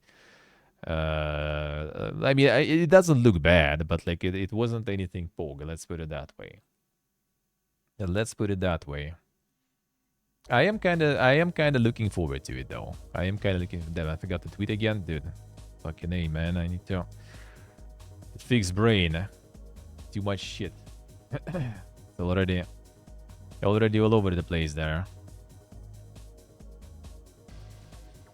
So yeah, that ain't making me much, you know, optimistic for that. I mean, it's 4K also, but still, dude, that doesn't look like it should run that bad. It was 5080, all right.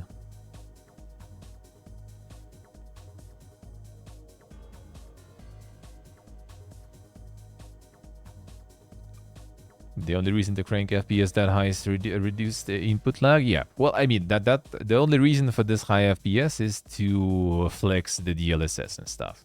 Like what you're gonna see in reality is with DLSS you're gonna get 60. Without DLSS you're gonna suck a dick. That's basically gonna be the reality, you know.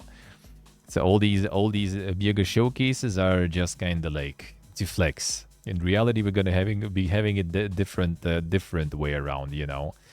It's gonna be 60 on after, and before it's gonna be like 15 or something. Quite often, because optimization, like why optimizing when you have those beautiful crutches there that you can attach to your game? You know, that is supposed to make it run on weak PCs. We're just gonna make them run on normal PCs with that feature. And weak PCs, well, who needs weak PCs? You know, just get a new PC, man. Just get an upgrade, eh? So we'll see. I need like a game in general. I'm kind of looking forward to. I think I might really like that one, but we'll see. Gotta try it first. Multiple game studios and even the Fallout TV show are impacted by the devastating California wildfires. Yeah, they even stopped filming the Fallout season. Riot Games, Insomniac, Activision Blizzard representative.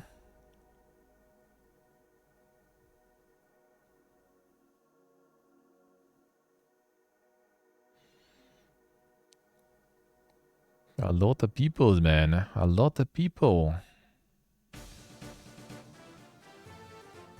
Oh yeah, the Fallout TV show set to film in second season in Santa Clarita. So that one is also delayed now. Insane.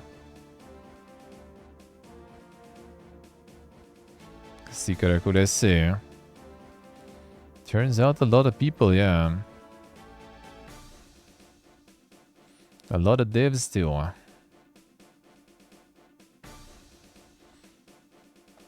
If it's 40 euro for Awakening, you would rather buy something else, I say.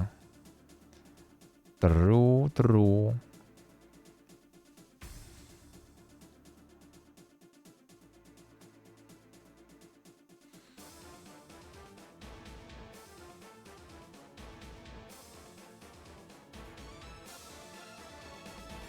Fox Day announces new servers for NA and EU players are opening January 10th. Fox Day is also suddenly pumping, kinda. Is it?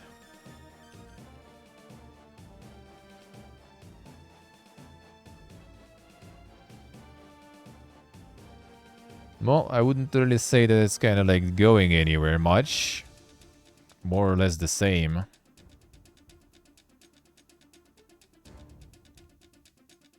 More or less the same, but I mean, kind of impressive that it's still there. It will be kind of interesting to see how it's gonna go. Like, I wouldn't mind if it's gonna go, if it's gonna be good, and we can play some more MMO in. Why not, I guess. Elder Scrolls Online reveals the Fallen Banners DLC, an update 45 with starter zone revamp and console modes. Starter zones all undergone a makeover. One visually with the detail of ESO's recent additions. Starter zone receive improvements to their terrain transitions. Material and lighting and atmosphere. Signs and banners have been positioned to better highlight services such as crafting, banking locations. Lighting have been adjusted to better define important paths and other areas of detail. The addition of more organic clutter and props, various portions of the zone should feel a little less sparse and a little more lived in. Go check them out.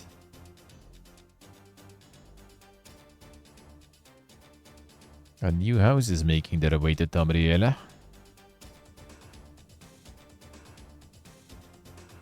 Yeah, that's the first of their new season approach there. The update and DLC hit PTS January 13th with launch on March 10th. So yeah, no chapter. The content seems pretty similar to what players used to get in the first part of a year anyway, starting with the Dungeon DLC. Okay, so it's Dungeon DLC. The pair of new 4-person dungeons. A new own unique storylines, characters, challenges, and secrets. So this for now is kind of like more or less the same as it was. So I guess we're going to see the difference when it's going to be time for like, you know, the big update to drop and we're going to get something else in exchange. A nice window, nice. A regular 2 dungeons DLC in Q1, I see. Co-op Gauntlet Battler Elden Ring Night Rain opens registrations for a February test. There it is. Go register. Go get it. Apparently site already was down for some time, so looks like a lot of people are gonna be testing that. Rough Coaster's Star Reach MMORPG is launching a Kickstarter in February and could launch as early as 2026. Playable Walls announced the launch of Kickstarter campaign to supplement funding for the next stage of development for Stars Reach, a sandbox MMORPG.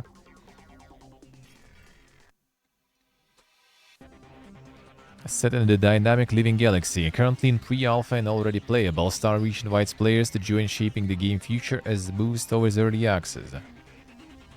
Today's challenging market, private investment in game development become increasingly scarce. To keep momentum strong, Playable Worlds turning to its passionate player community to help bring Stars Reach across the finish line. Campaign offers players meaningful way to directly support game's continued growth and success. The Rough Coaster, I actually like know the name just from the game design books, basically. Now I recognize the name. We'll see what this one will be about. But that's gonna take a while. If it's on the Kickstarter, yeah, launch as early as 2026 seems a little kinda, you know, optimistic there. A Resident Evil 4 remake sells 9 million copies. Capcom's 2023 survival horror surpassed 8 million copies last October. They keep selling. 2K sunsets a WWE 2K23. This leaves just WWE 2K24 as the only WWE game with online functionality. You imagine buying the game, and then like in a year it all already pee-pee-poofs, man. Oh, you don't have a next one? Well, sorry brother, doesn't work. I guess you can play offline, probably. But still, playing fighting game offline. Every year the franchise, yeah. NBA does the same thing, I see. Horizon Zero Dawn and Helldivers 2 movies announced. Horizon film to be produced in partnership with PlayStation Productions and Columbia Pictures. More movies.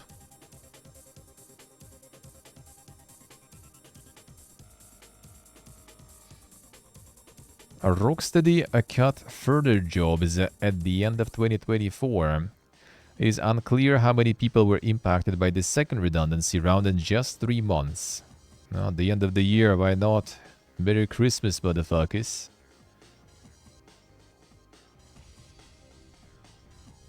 Half a dozen developers impacted by the cuts confirmed to our sister site that they had lost their jobs, including employees working in programming, artistry, and QA teams.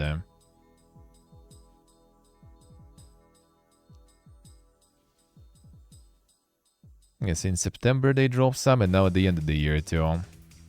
Unclear how many people were impacted.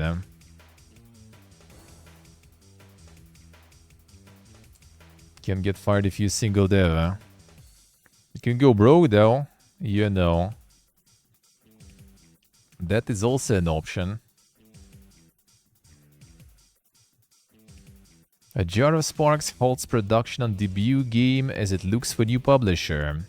Studio was founded in 2022 as first-party developer for NetEase. Okay, so NetEase just kind of like formed a studio for themselves, and then now just kind of, well guys, you know, you on your own now, goodbye. Looks for a publishing partner who can help bring its creative vision to life.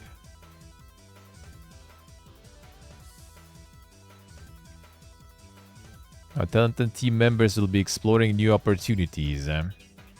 Well, the year is, you know, ramping up already. We started on the very first week of the year already, some layoffs.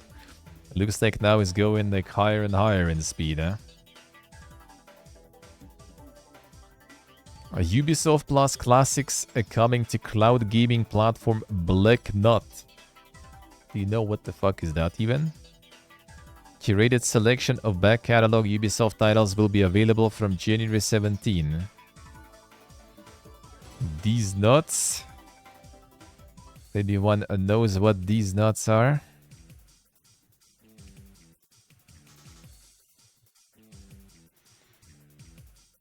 Existing Black Nut subscribers, huh? 80 existing Black Nut subscribers.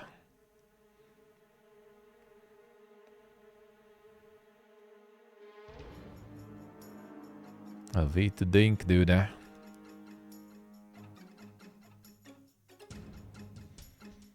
PlayOn CEO steps down 31 years after co-founding Koch Media. Deputy CEO Phil Rogers will assume leadership.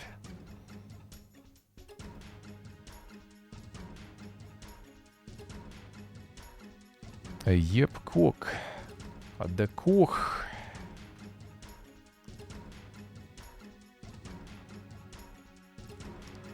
Clemens Kondratitz, a move into strategic advisory role for Embracer as he moves away from day-to-day operations to take a step back and spend more time with his family. I mean, after 31 years in like the CEO role, I probably already would also step back, you know, to be honest. Step back into my yacht, you know, and just sail into the sunset. Infinite Reality secures $3 billion in funding. Investment will allow a metaverse firm to grow platform, continue acquisitions and partnerships. That's where the money is, man. Layoffs and stuff, like, dude, $3 billion, there you go. Bringing the firm's total valuation to $12.25 billion. Like, who and what the fuck are they even doing, man? 12 billion. Yeah, absolutely ecstatic, bro. If I wouldn't get like 3 billion, I would be like literally coming buckets there. To share this news with our customers and businesses all over the world. Who's the customer though? Where? Ability to provide them a platform where they can not only create a great immersive environment, but one where they own their data, own their customer. Oh, they do be owning the customers. And own their experience means the world to Infinite Reality. This fundraising round allows us to continue investing in our customers as they strive to be active participants in today's technological advancements.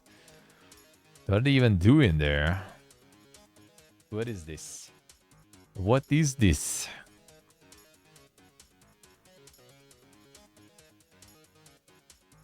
The Infinite Reality. A metaverse platform.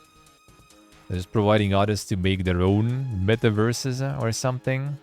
Or is it just kind of like, you know, the Fortnite where everyone just building their own islands, but they just call it Metaverse?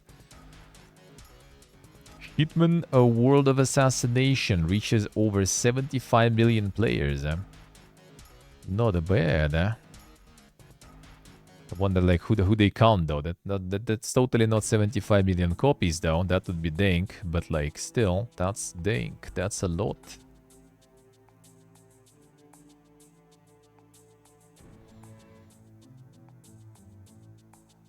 And the free version, I see. Infinity Nikki generates $16 million in player spending on mobile. Infall Games 2024 title made $10 million in its first week. And I still don't know what the fuck the game is about. It's just like it's just cute shit. And that's it. Like, well, what's the process? Like, what's the process of being cute, man?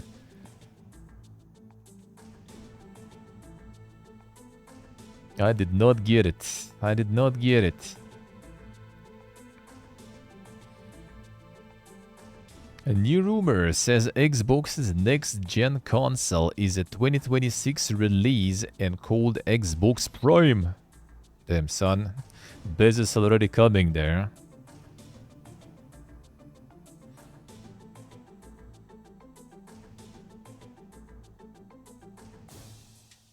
A business already coming for them there. Update, reporter Jess Gordon says there is no such thing as Xbox Prime launching in 2026. Alright, let's see. Jeff is not arriving, alright. Jeff's waiting for now. I mean, they will announce probably. Actually, it's developer direct. I don't know if they're gonna be dropping some sort of like new console or something. I'm not so sure. It's not gonna be exactly new Xbox. Like, I think next thing they're gonna do is gonna be some sort of handheld. I have a feeling. So they might have something already kind of cooking. Maybe for 2026 would be kind of real, I feel. But when they will announce it, though, I don't know. They had the developer direct on 23rd of January. You're going to be watching that. But I feel like it's more kind of game-centered. I don't think they're going to be dropping something like that on the show like this. Maybe in summer, actually. Maybe we'll see something, or hear something at least. Stellar Blade employees receive PS5 Pros and the cash bonus for New Year's. Yeah, apparently they got like PS5s in general for all the company on just the trailer showing for PlayStation. And now the peeps got upgrades already, like 300 PlayStation 5 Pros. And also $3,400 for everyone. That's good. Imagine actually valuing your employees. That's good. Just getting you like $4,000 worth of stuff for the year bonus. Like, bro, you get just 4,000 over a year. That already is a solid year, pretty much. You know, it's okay. It's nice. And then you get it as a bonus in the end. Man, that would be good. Cheap way of hiding their, not increasing their salary. Did they though, really? Did they? Because actually, all across the, like at least pretty much majority of like the Asian markets, they did get like quite good indexation on the salaries. They did. They did. Like From and other companies, they did increase the salaries. So I don't know. I think it's just basically the fact that they got like some of the awards and the fact that their IPO was insanely big. So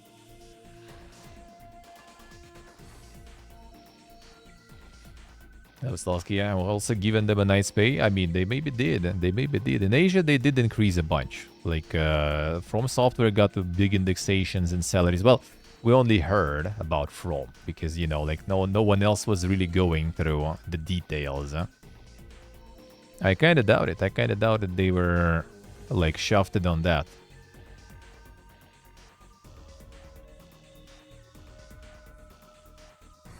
A successful mobile game, so easy money. No, it's the Stellar Blade. It ain't the Infinite, not the Nikki one. That's the Stellar Blade now. But their IPO on the Korean Stock Exchange made around. Oh, is it theirs also? Wait, Shift Up also with Nikki, was it? Really? Oh, it's the different. Okay. I see. All right. The Coomer gotcha. I see. So they didn't really go that far. All right. But yeah, they got the IPO on the Korean market for like valued at like 300 mil or something company. So I'm pretty sure like for 300 employees, $4,000, in total is probably not like that. Not that much for them after that IPO.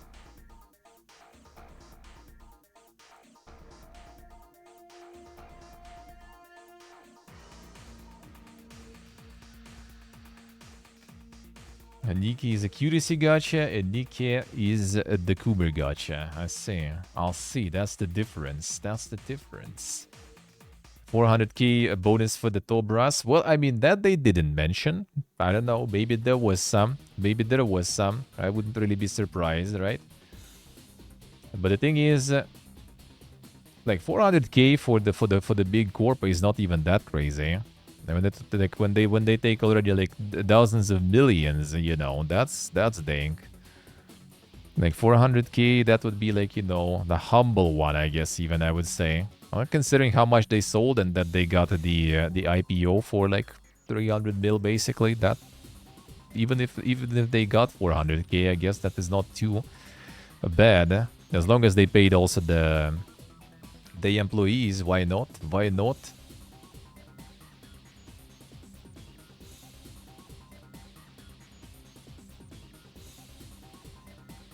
Occasional bonus for good performance instead of raising. Well, you do need to raise at least for the inflation amount. Like that should be like the basics, pretty much. That is mandatory in my opinion. Should be. Obviously, it isn't. Sadly. Other than that, I do kind of agree that like providing the bonuses for the good performance and stuff. But then again, it also kind of depends what we're gonna be judging as the good performance and stuff. Like in this case, I guess that's good. That's nice.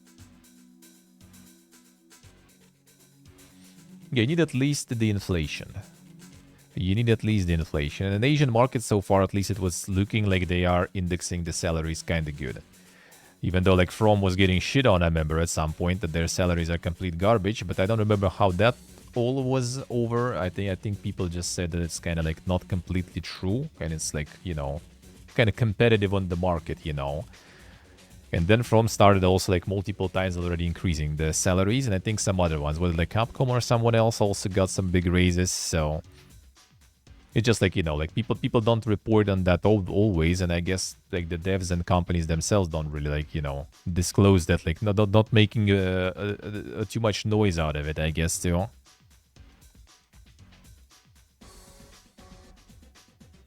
Yeah, that we already saw. The next Gen RDNA Radeon RX 9070, which they still didn't really like drop a lot of details on.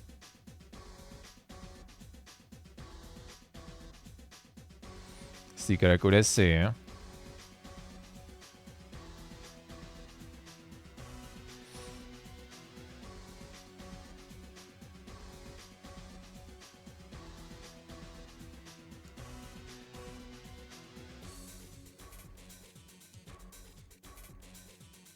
Now increase the cost without it being calculated as sustainable.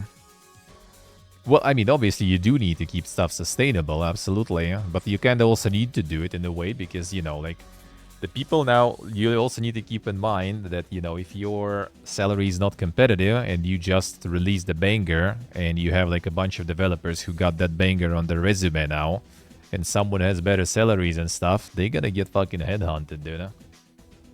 Or they're gonna leave themselves. Like that market, like the IT, in general, I guess. I don't know if like game dev would fall into this that hard, but like I know like my friends, for example, in IT, like you get headhunted, dude. Like, if you good and experienced and stuff with a good track record and everything, like, you just get offers all the time, man. So, like, not having your salary, like, on competitive level equals you're probably gonna lose a bunch of people.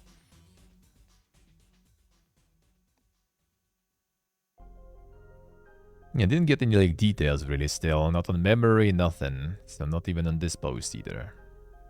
Weird. Yeah, NVIDIA announced the GeForce RTX 50 series graphics cards.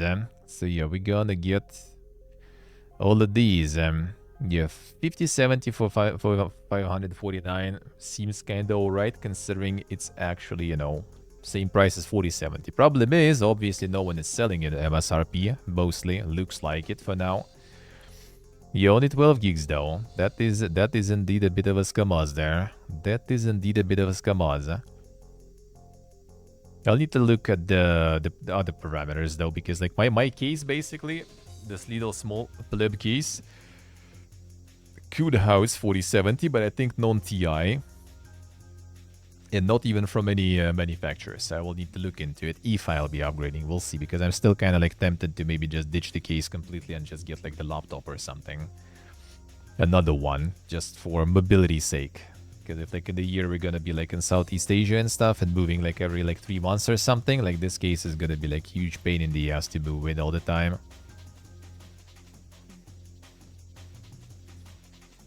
I wanted 5070 but 12 gigs hertz. Yeah, then it's only TI, and TI already kind of like goes into different category in terms of price and everything too.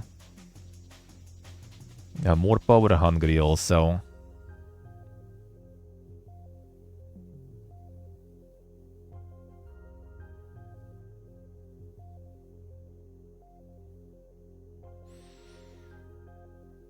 And the bond will drop from 80 to 70.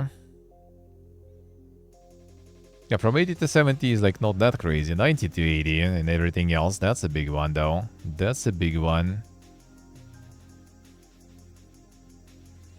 We'll see. It really also depends on how much over MSRP things will go. Because in many places already prices are way higher than that. A DLSS 4 to launch with support for 75 games and apps. So yeah, that's what we saw already with like the Dune video. So a lot of games gonna be supporting it. As usual with DLSS is great, but what I really dislike is that it's used like not the way it's supposed to be. Instead of like making, you know, like games run on the weaker PCs, it basically just required to make games run, period. And in weaker PCs, you just don't run them. So that is kind of sad. And I hope that's not going to be the case, because now the problem becomes a little more annoying, right? Because like DLSS like 1 and 2 were available on like on all series. And then DLSS 3, only 4th series. DLSS 4, only 5th series. So if they will kind of make it in the way that, you know, like the optimization will suck so badly that you will actually need to have the DLSS, you know, running in the most fresh DLSS too, and then you will, like, it will be harder to basically skip the generations even, right? Like, we can maybe skip one, but you skip a couple, it's already going to be the difference between, you know, like, DLSS, like, 3 and DLSS 5 difference. That already might be big. Kind of hard to say for now. Like, I have DLSS 2, I guess, available still on 2080, and DLSS 3 difference kind of like, you know, not like that crazy. It's like frame gen and stuff, right? And it's like, it's not insane. But what's gonna be next? We'll see.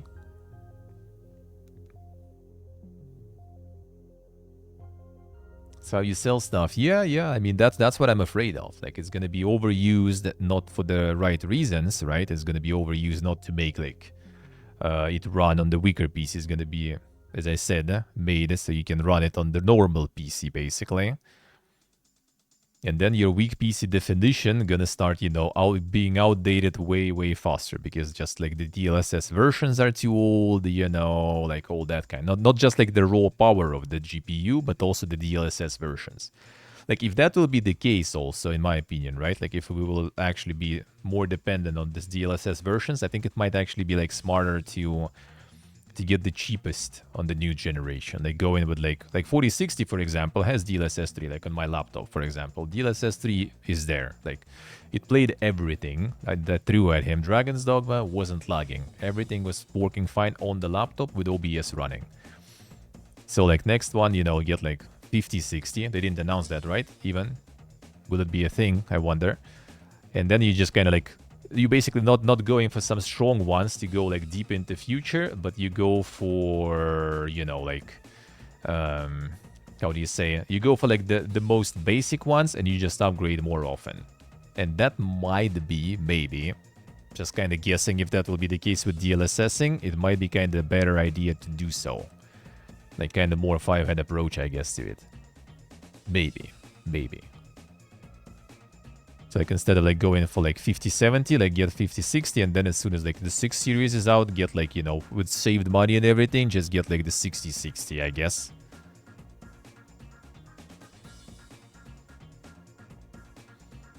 Difference is really huge. Yeah, the 60s usually are really cheap. So like I don't know how good that idea will be in general, but I feel like if like the generations will be making that much difference with different versions of software and stuff available, maybe it's gonna be like nothing.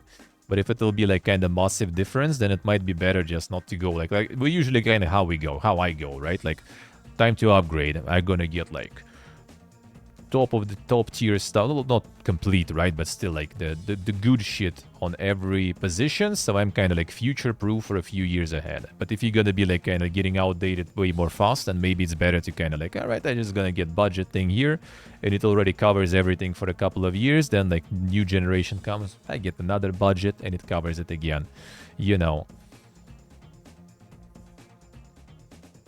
Slaps everything. Yeah, but my laptop 4060 was like going 1080, 4060 on the laptop with OBS running on the same laptop when I was still streaming on one PC, right? Like everything went. Like fucking Dragon's Dogma, people were molding it runs like shit, dude. I was streaming it, no problems. All good. Like if anything, it actually ran on my 2080 here on the PC Wars, to be honest. Both with DLSS on, but like better DLSS version and everything already, I guess, kind of had its own, you know, effect on it. Even though 4060 technically should be in power the same as 2080, and this also laptop 4060, not full-fledged 4060 versus the PC full-scale 2080, right? Not super, not TI, but still. So like I guess there was already a little bit of a benefit on that DLSS there. Former Bethesda dev suggests players are tired of massive games. I would say true. At least me personally. Will Shen, former lead quest designer on Starfield, said just that. Believes that players are growing tired of 100-hour campaigns and gargantuan worlds that can't possibly be explored in their entirety. A tall order. Reaching a point where people are fatigued, or a growing section of the audience is becoming fatigued at investing 30 plus, 100 plus hours into a game. They already have their games that they will continue come back to, and adding another one to that list is a tall order. It's always a tall order. Cope from developers that have been producing a bland slope. I mean, in a way, I agree with that too. That, like, that is not false. Like, I agree with you. Like, if the game is actually, like, you know, massive, but it's, like, real fun and everything, sure. People not really getting, like, you're not gonna get fatigued by that, sure. But the case here, in my opinion, right? In my opinion, like, the case here is, like, we're getting to the point when there is, like, a lot of stuff on the market, right? There is a lot of games on the market. There is a lot of live services on the market, MMOs, like all of that stuff. And it's just kind of like, it's heavily competitive for your time. So it's kind of like Dragon's Dogma. I loved it. It was massive. I spent a lot of time on it. I loved that shit though. Like that was good. Wouldn't I mind if it would be a bit smaller? Like the thing is, like, I spent a lot of time on Dragon's Dogma, right? I played it a bunch. But there is still a huge amount of stuff that I kind of didn't really explore and everything, right? I tried to do all the quests. Like, I missed a few, though, of course. But, like, I still did, like, a massive amount of them. but there still was something to like kind of trim there that wouldn't be like the loss for the game, right? And where a lot of probably time still went into, like in designing some of those things and stuff, right? And even me doing it like kind of extensively didn't cover all that. So like I do kind of agree that like there should be like a little bit of a limit. Not a limit, but you know, like it wouldn't hurt to kind of reduce the scope in general. No matter if it's like good, bad, like the reducing of the scope is actually not a bad thing. Normally.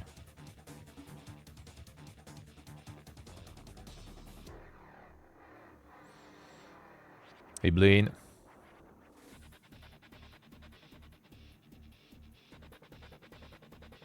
Yeah, there's also like the thing, like in many of those like huge games, you can condense them to like the very, very small main quest and stuff, usually.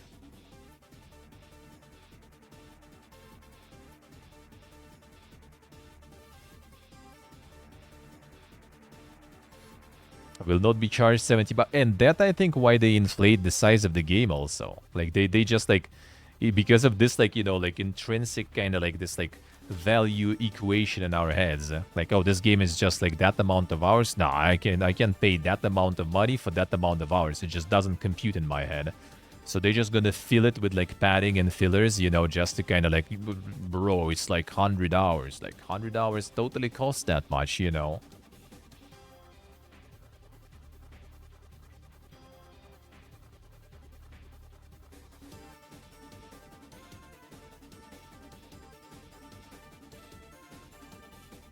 Really 100 hours of content gain straight to Oblivion? Yeah, that is true. But I mean, like, we got to the point, like, what also might be the case here, right? We got to the point where, like, it's a lot of stuff on the market, right? It's a lot of stuff on the market, and, yeah, I do kind of agree in a way. Like, we're talking from position of, like, mega gamers, right? Let's put it that way. Like, we fucking sit here on the Sunday evening talking about video games news like fucking bunch of nerds, you know? Like, we already, like, kind of, like, you know, like a very small minority of people. And even we kind of agree partially to this, that it's like too much of a big games, right? We people who spend a lot of those hours on those games. Now, if you take like an average, like, you know, player, like they don't want to be stuck in something for too long. Like if they want to play something for too long, they just launch, you know, Warzone. They launch like CS, PUBG, you know, this kind of stuff. Like some of the live service slop and stuff. And they're gonna play that and grind that because there they can flex the grind. Like, I mean, that's my logic with MMOs too, right? Like, I don't like grinding in like single player games sometimes. It feels too bad because I know I will be done with the game and I just gonna throw all this grind outside. If it's like some like really grindy MMO-ish grind, like what was the name? The Kingdoms of Amalur, right?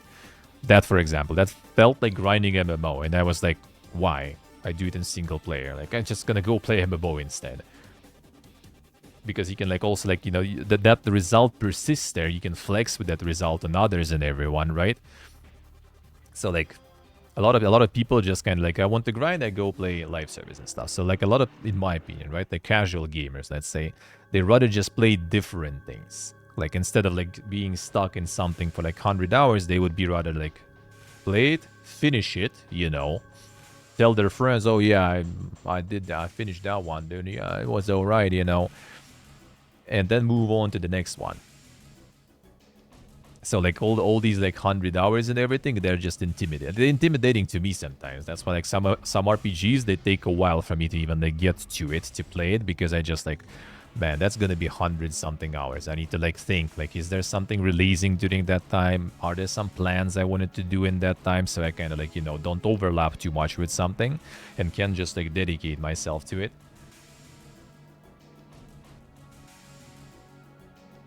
You choose to play them for 100 hours and ignore the story. Yeah. You can just no. I like, well, I mean, kinda. Yeah. But the thing is, like, why would you just like rush it though? Like RPGs, for example, like I don't want to rush stuff.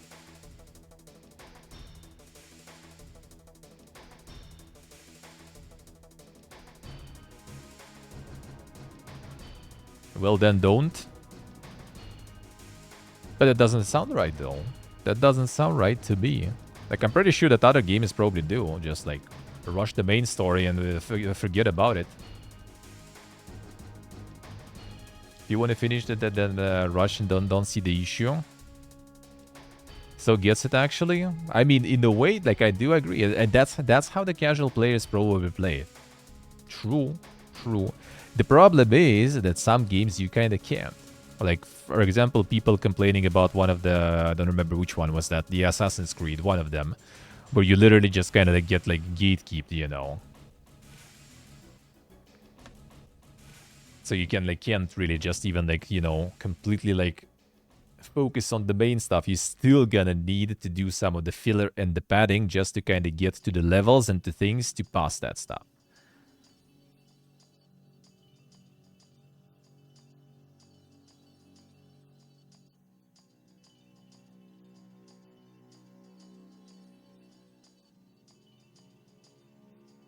Tired boomers are the minority. Boomers aren't the target audience.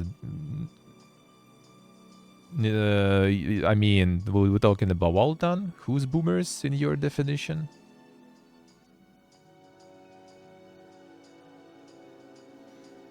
Yeah, Bethesda data was 75% of players play for 5 to 10 hours. Yeah. They want an insane amount of hours. I would agree with you before. Like I mentioned before, right? I had a friend who was like, you know, like on the free time from school, he was working to get himself his like PlayStation game, which were like insanely expensive, and like usually we all had PCs and stuff. You know, he had a console and he was buying all that stuff, and he was getting the bang for the buck. He was like investing all the time possible to get everything possible, all the collectibles, all the achievements and everything. Yeah, he did that. Now he doesn't, because now, you know, it doesn't cost you like half of your monthly income to buy the game most of the time, you know. And looking at like how, for example, parents also, you know, give money to kids nowadays and stuff, like in the examples I have and everything, like they don't really have problems like that anymore. Like they want the game, they will get the game and they will play it, and then they will ask for another one.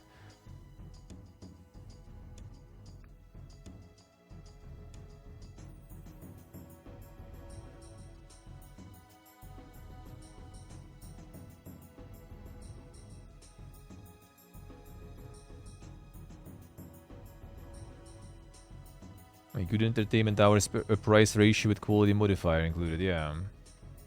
Well, that's also the thing. Like you don't like that. There is talking about slightly different thing, I guess. Could be.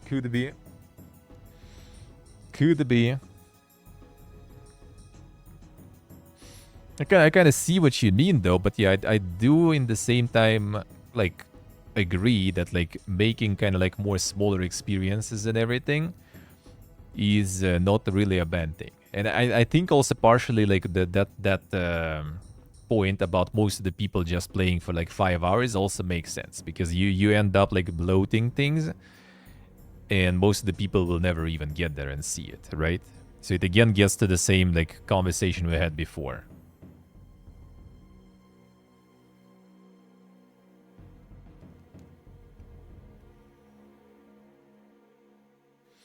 Yeah, I mean, that doesn't matter about the interview and stuff. It's about like the point, right? Here we were talking about the point that like main, you know, huge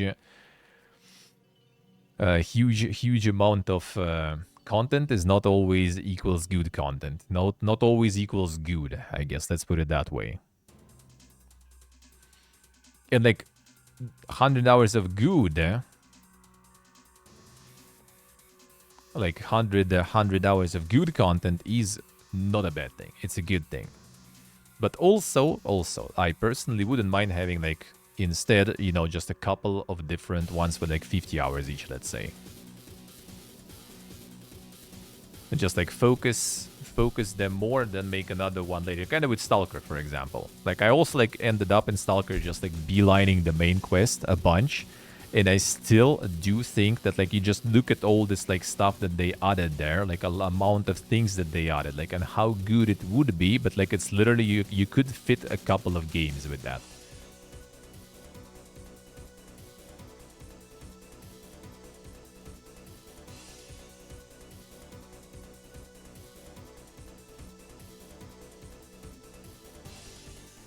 Don't want Fallout to turn into 30 hours a quarter. Sure, me neither. Me neither. Like I'm not like I don't know. Like we were talking about different things, I guess, here or something. Like not everything should strive to be 100 hours game.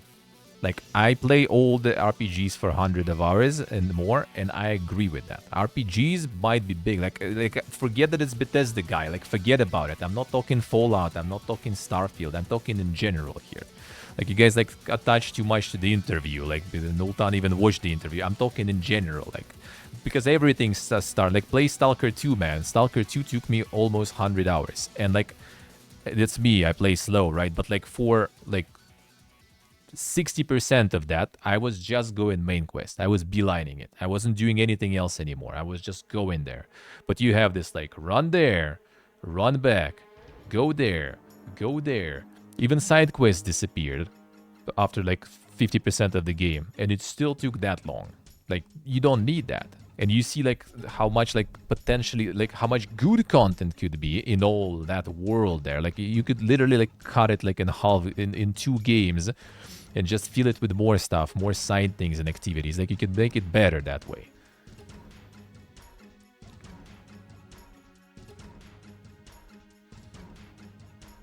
If game good, it can be long. If bad, it should be shorter. Yeah.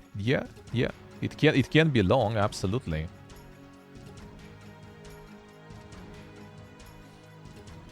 Can finish 2077 in like 25 hours, and 2077 is again basically RPG, so like you can, but you also don't really need to.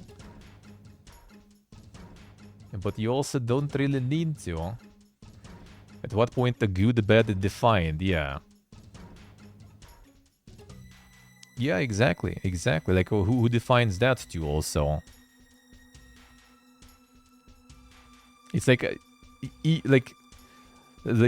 also looking at it from perspective, not just, you know, the fact. All right, are we making right now 100-hour plus game, or we're making like 30-hour game right now, right? Like right here and now, same budget, same time to develop, same, you know, quality, 30 or 100.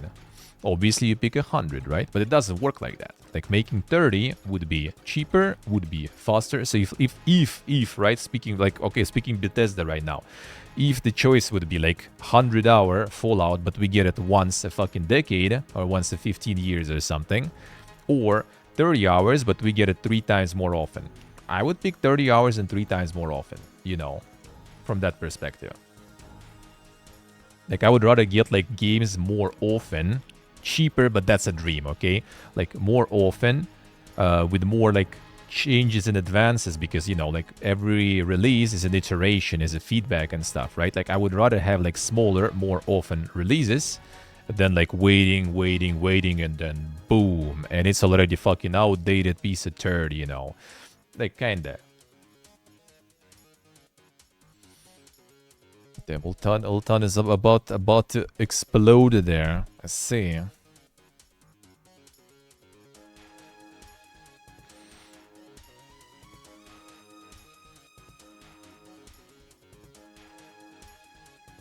Sure, replayable without more than 10. We'll go for another playthrough. I don't think a lot of people go for more playthroughs, in my opinion.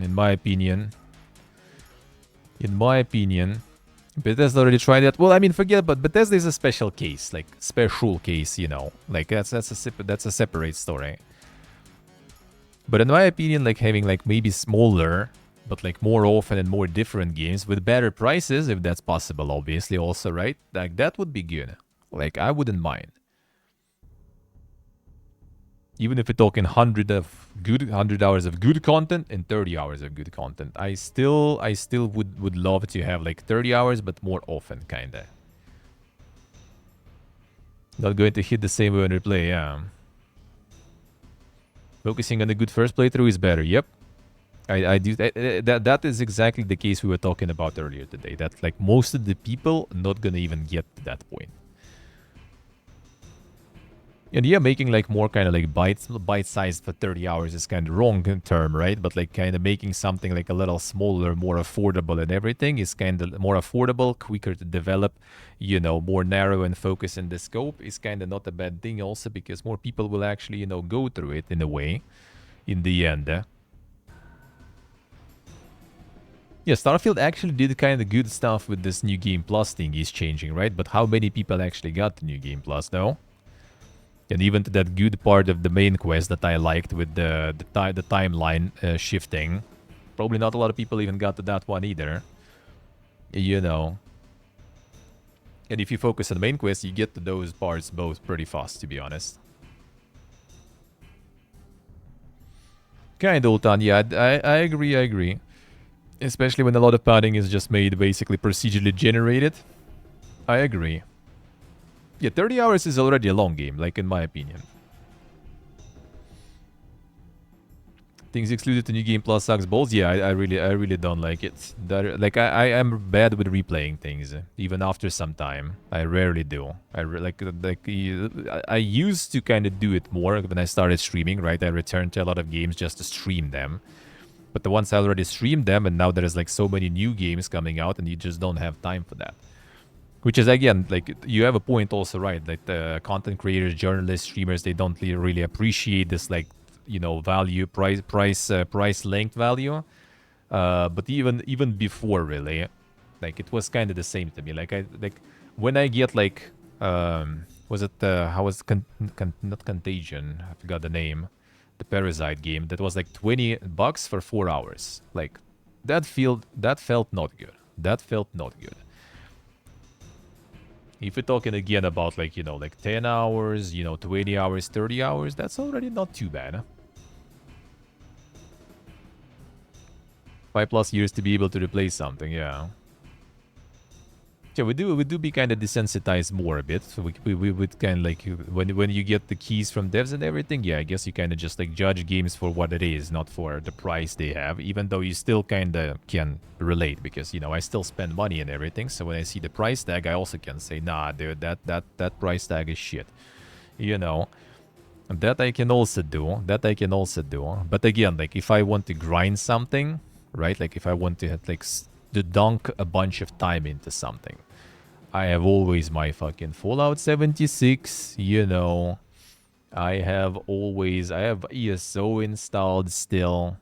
76, I think I actually deleted even now to free some space, because I was downloading a whole bunch of stuff for like future Subathon and everything, because this download speed is shit, so I needed to kind of like prepare a little, you know, in advance. Already start preparing in advance. There is also Delta Force installed. There is like so much stuff that I can just go and dunk my time in gladly, no problems. So like, if you still want to get, like, you know, just to kill some time and everything, I'd rather just give that time to games that you know, kind of like convert that time better in some sort of outcome, in terms of like with some leftovers for it, you know, because 76, you just kind of already grinding it already for so many years, and you kind of always return to it, and you always have your shit there waiting for you and stuff, and it always feels good when you have a mood for it, you know. Too many updates are too big, yeah. ESO I still have, but it's on my laptop, and I don't really like install anything else on the laptop right now, so it lives there for now. But yeah, like, I do think that if I would want to kind of like get the padding for my real life content and stuff, I do have plenty of games for that are either free or in the backlog. And on sales, you also pick a whole bunch of stuff, so need to kind of take that into account too. You just kind of like competing again with the huge backlogs, and competing again with like a bunch of discounted games with your full price, you know, 100 hours Mastodon, when you can just kind of like, well, yeah, I'm just gonna go like for a couple of dollars, just get like a bunch of other games and play them. You know, that's also an option. Well, so yeah, it do be like, well, one thing for sure, I guess we all agree, is like the padding and stuff. If it's 100 hours, but it's the shit content, then we don't want that. We don't really need that. If it's a lot of hours, but it's a good actually content, then why not? But if it's also gonna be like something that is like, you know, like on development stage already, like optimized for a little narrower scale and a narrower scope, and really more like polished and stuff and focused, and then you just get like multiple of those more often, I would take that too. I would take that too. Like maybe like the full conveyor mode like with Call of Duty and stuff we don't need, but like once every like couple 2-3 years or something. Why not? Why not? I would not really mind. I would not really mind.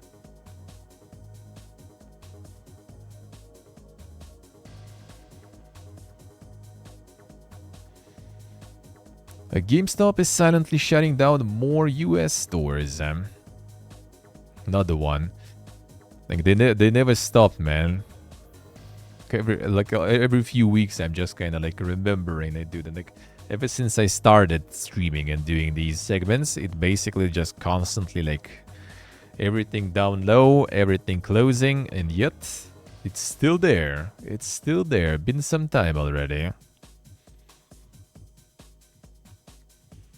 Acer has revealed the Nitro Blaze 11, an enormous gaming handheld. Enormous. 11 inches. It's just the display is 11 inches. So like iPad, the basic iPad and stuff, right, is 10, if I remember correct. Well, maybe like 10 something or a little less than 10, but it's like 10 inches standard tablet size. So this one is 11. And then you have all this like, all this stuff around too. 12 or 13 inches across. It weighs 1,050 grams. That's a chunk. One of those things rather small so you can hold them comfortably, yeah. Well, to be honest, like sometimes people on iPads and stuff, they even get like all those like special like cases and stuff that provide some like holding to it and everything. Gaming handheld popular is huge, dude. I mean, I don't know how it even like representative here, but like almost every week and shit, like the fucking Steam Deck is in top sellers there. And we do have a lot of people with decks and everything. We do. I also kind of like wasn't really sure about it, but like a lot of people actually do have that. Amiga display. AMD Ryzen 8840HS processor, up to 2 terabytes of storage. Wait, is this like the laptop processor or something? Gigantic screen will be a monumental drain for the relatively small battery. 55 watt hour battery, which is nothing compared to Ally X's 80 watt hour battery. So in the end, it's not really exactly even mobile. Set you back a whopping $1,200, bro. What the fuck? You can get like decent laptop with that.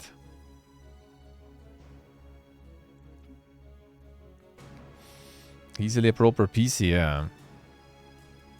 And considering you're still probably gonna like suffer with this battery, yeah, might as well just get a laptop, I guess. Yeah, Nick, hello. Yep, there were some. There were many even, I guess. Yeah, the sticks positioning in any handheld that is not Steam Deck, I see.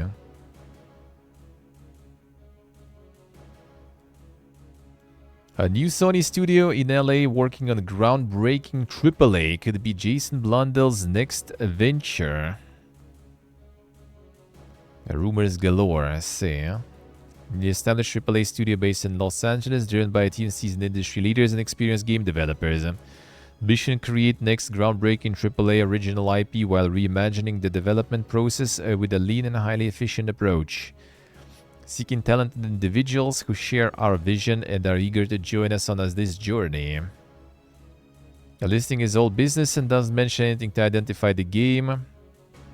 Strongest possibility is Jason Blundell's studio. They'll boast a stunning career that saw him march through high-profile roles at Treyarch during Call of Duty's peak. Instrumental in the success and popularity of the franchise's zombies ecosystem. In February 2020, departed the company and found Deviation Games. Oh, that one didn't go that well. Shut down before it could ship a single game. Former Deviation Games employees would be funneled into new Sony-backed studio with Jason Blundell at the helm, and this could be that claim brought to fruition.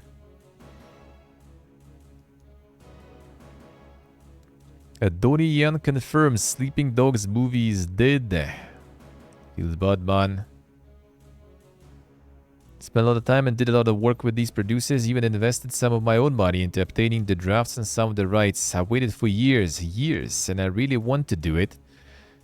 I have all these visions in my head, and unfortunately, I don't know, you know how Hollywood goes, right? I spent many, many years on it. It was an unfortunate thing. Well, on to better things. Let's see, like I say. Yeah, the market, market on Sunday, dude. Divisions. Prime Gaming is giving away 16 games in January. Here's what they are. Stern Exorcist. That one actually is kind of nice, I think. Breed Gear. Bioshock 2 Remastered. Spirit Mancer. Skydrift Infinity. Grip. SteamWorld Quest. Hand of Gilgamesh. That's a nice story deck builder, actually. Are you smarter than a 5th grader? Deus Ex Game of the Year Edition. Who was asking? Scrayface was asking. There it is, man. The GOG Deus Ex from Prime. To the Rescue, Star Stuff, Spitlings, Zombie Army 4, Super Meat Boy Forever, Ender Lilies. Nice. That's a good one.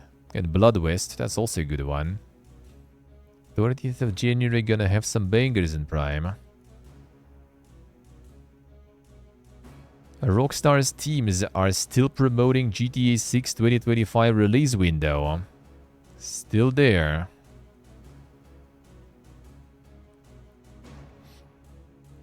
Got it in fancy. Yeah, did young getting some furniture and stuff? Just checking. I see.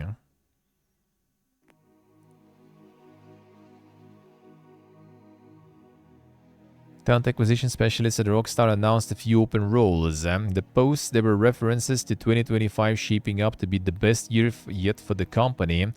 And each listing was accompanied by a banner that read, coming 2025. I mean, that doesn't really, do much. Doesn't really mean much, but still, I guess.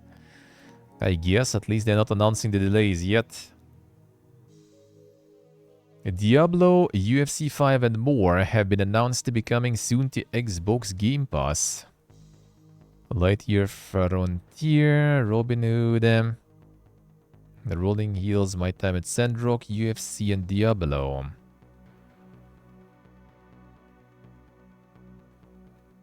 Oh yeah, that's pretty much what it is, huh? When Diablo 2, huh? True. Well, I mean, eventually probably gonna get that too. Hellblade 2 and Gears of War are also reportedly coming to PlayStation this year.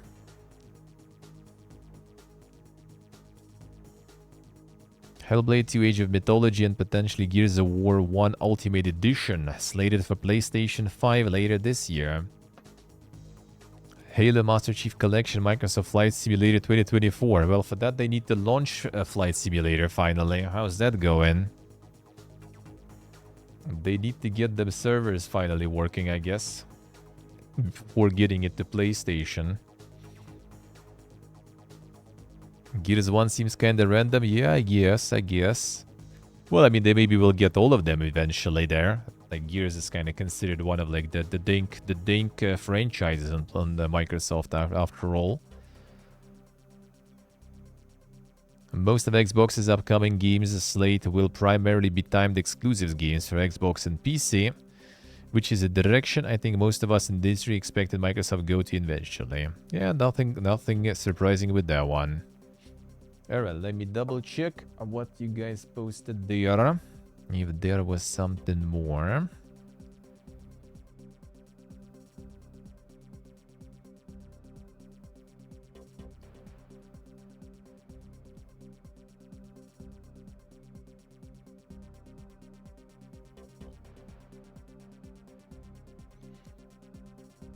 Well, yeah, January 23rd, Xbox Developer Direct. Are we gonna be watching that?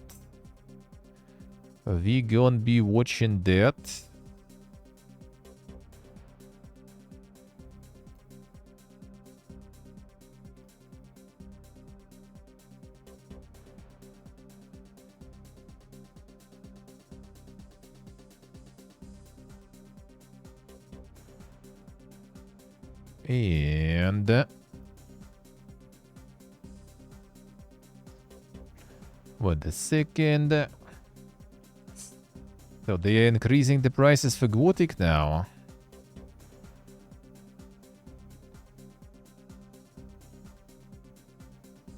Yeah, seems like it.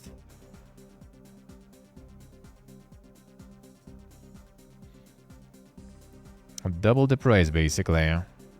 Yeah, so the Gothic prices are increasing everywhere.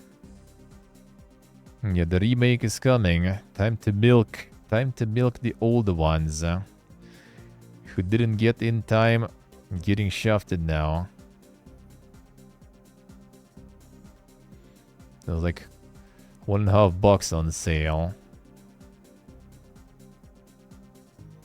$6 with no sale for years. And now it's gonna be already over $10 with no sale. We'll see how much it's gonna be on the discount then. Not cancelled. No, this is the classic Gothic. That's the old Gothic now. So all of them, I think, second, all the trilogy basically got the price increase like 2 times pretty much. The remaster is not cancelled. Now remaster should be actually happening this year, so that one is happening. But and that is also probably part of it because, you know, some people will want to play some classics, second game, third game. So yeah, they're doubling the price basically. When is that finally releasing? This year. I don't think they got any like other what's the name? ETAs or something. I don't remember if it was Q4 or something, but yeah, it is this year. And yeah, I think it will be. I think it will be. Yeah, Sacred, yeah. Imagine. A Gothic, oh, only Gothic actually? Then maybe I need to complete my collection before they got to those two. Xbox games and Game Pass can lose 80% of premium sales, it is claimed. A Game Pass can also drive PS5 sales of multi-format games, according to Business Journalist. GameStar and Game Pass can expect to lose around 80% of expected premium sales on Xbox. That's the figure that gets thrown around. It's less if it's a big mainstream release, but generally look at how low Hellblade 2 charted, or where Indiana Jones came, or even Starfield, and Game Pass clearly hurt sales of those titles on Xbox. But if it's a game on multiple platforms, it can be beneficial. That surge in players on one Xbox can have a strong impact on sales on PlayStation, for instance. Feels torn in the effectiveness of subscription models, and it's highly dependent on the genre and type of game. Try being an indie on Xbox right now, and that's not on Game Pass. But also getting people to play your game in 24-25 is so hard, and subscription gets games in front of lots of people. True, if you get paid for that, though. You know, you need to get there first. Oh, the GOG price also raised. Feels bad, man. Feels bad. As soon as you see something on Game Pass, you refuse to get it at full price. True. Like, if you saw something cheap, like, I always kind of also refuse.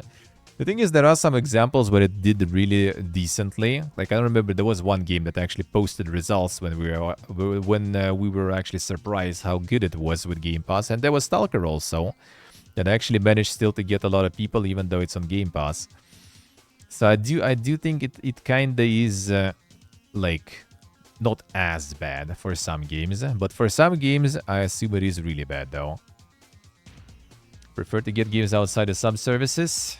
I mean, true, and I think that's what happened with Stalker too. Like, I would also get the Stalker rather like separately, but I think I just gonna wait because like it's still kinda raw.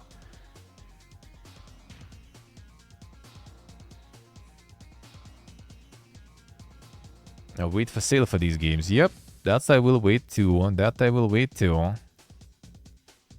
Know from data there are a lot of people that only play Call of Duty, and if some of those people decided to get Call of Duty this year via Game Pass, and those very same people took the opportunity to play some other Game Pass games they wouldn't have otherwise played, it's hard to argue that's a bad thing.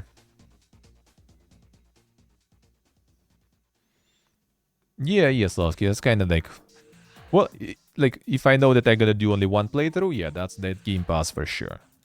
If I know I'm gonna do multiple playthroughs, I still might get it on Game Pass, do one, and then at some point pick it like way later on some sale.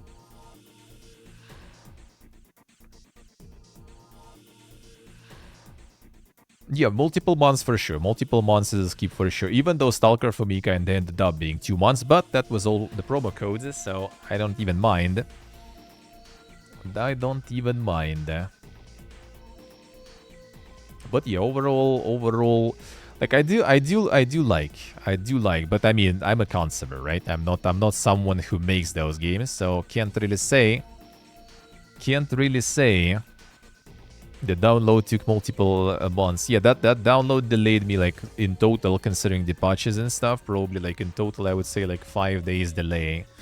Because couple of days for the initial download of the game, then couple of days for the 120 gigs patch, and then like 1 day delay also for like 10 gigs patch. So yeah, that sure did. But yeah, as a consumer, like Game Pass is a good 100%, in my opinion. Like, I mean, you still can't not use it, right? Like, you can just buy games as before, but having that option is good.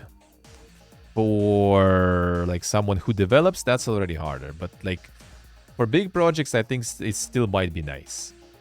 For indies, it does have this like benefit that you get put in front of like some eyes and everything, but how you get there, you know, to get in front of those eyes, like how much will they pay you for that, you know? I mean, anything is better than not getting paid at all if no one's gonna find you on Steam, let's say, right? But yeah, it's more complicated. As the download speed, I mean, it should be 100 megabits, alright? Which transforms into like 10 gigabytes, usually around. But yeah, for some reason, a month ago or something, they just started limiting fucking download speed. Like, first it was just Game Pass, or like Xbox Store, right? Like, Steam was fine. And I was thinking that's the Microsoft Store being PPG with this region. But now Steam also the same. So I get like 20 megabits basically on download. So like 5 times less than I should be. And the ISP support said like, we can't guarantee download speed. That's not our problem. Run speed test. Speed test shows 100. All good. Not our problem anymore. That's it. So yeah, no fast download. That's annoying. That's gonna be annoying with like Sabaton and stuff, right? When like with the next fest and everything, where you need to kind of download a lot of stuff, you know, quite often, that will be painful. Next fest mostly. For Sabaton, I guess I just kind of prepare. I guess I just gonna play a bunch of fucking RPGs and stuff on the Sabaton and everything, so prepare. Minimum guaranteed speed? Apparently not for downloads. Like, they just like run speed test. I did run the speed test, and that showed that the speed is good, and download speed they don't care about. Let's see. But yeah, download speed, they just straight up said, like, we can't guarantee download speed. So, like, not our problem. Well, it's hard to argue, right? Because, like, rent apartment in a different country, you know. There for the next fest? No, we're moving in May, basically. The next fest is February. Like, next fest next month, basically. The moving is in May. Like, April earliest, but I doubt it's gonna be April. It's gonna be May, most likely. So not yet. Seriously, I see, alright. No, there probably are like better ISPs and everything, but apparently all of them are kind of a bit of a dog, eh? And yeah, it will be a whole fiesta basically to connect something else here. So at least like I'm not dropping frames anymore, I think, mostly. So that is good. And the speed. Just gonna plan what to play. Like, if I will want to play some fresh releases, that will be tricky. But like, that rarely kind of happens. Like, maybe with KCD, I hope if I will get KCD to Axis, then I hope they will have some preload at least, so I can prepare for that. That would be nice. Another problem is like my friend is also needs the connection to work, but we can like we can negotiate that at least. It's just like he can sometimes goes full degen, like working like 24/7. Like every Thursday, I think he will be working 24/7. Well, 24 hours basically every Thursday. So then I can't really download overnight. But yeah, Doable, just annoying. Like massive games like Stalker was a pain. Like 120 gigs took forever, and then also on top of that 120 gigs patch after a few weeks. Like, dude. A Robocraft 2 cancelled as developer Free Jam shuts down. I had another one, dude. That's a lot of layoffs and closures already for the beginning of the year. Current market conditions and the server costs required to keep Robocraft 2 running mean that the studio is unable to launch the game 1.0 version or continue development. As such, FreeGem says it will spend some time sunsetting Robocraft 2 as well as its predecessor. Oh, the first one also gonna be closed. Oof. Over the coming weeks, Studio's cardboard survival game Card Life will also be sunsetted along with 2 Robocraft games. Feels bad, man, dude. No longer possible to buy Robocraft. Original game, which is free to play, remains available, as does Card Life at time of writing. Robocraft 2 is being sunsetted if you played the game. It's currently sitting at mostly negative review rating. Oof. Some negative reviews point technical issues, inability to log in, difficulty getting the game to run on certain platforms. Others offer more in-depth critiques of the game, suggesting it's failed to strike the same kind of chord that the original Robocraft did. Feels bad. First one looked kinda cool. Never played though, but looked kinda cool. Alright. Okay. And now we good. Time to go grab some food again. So, that is going to be all for us today then. Let's read the alarm. Here we go. So yeah, tomorrow RPG Monday.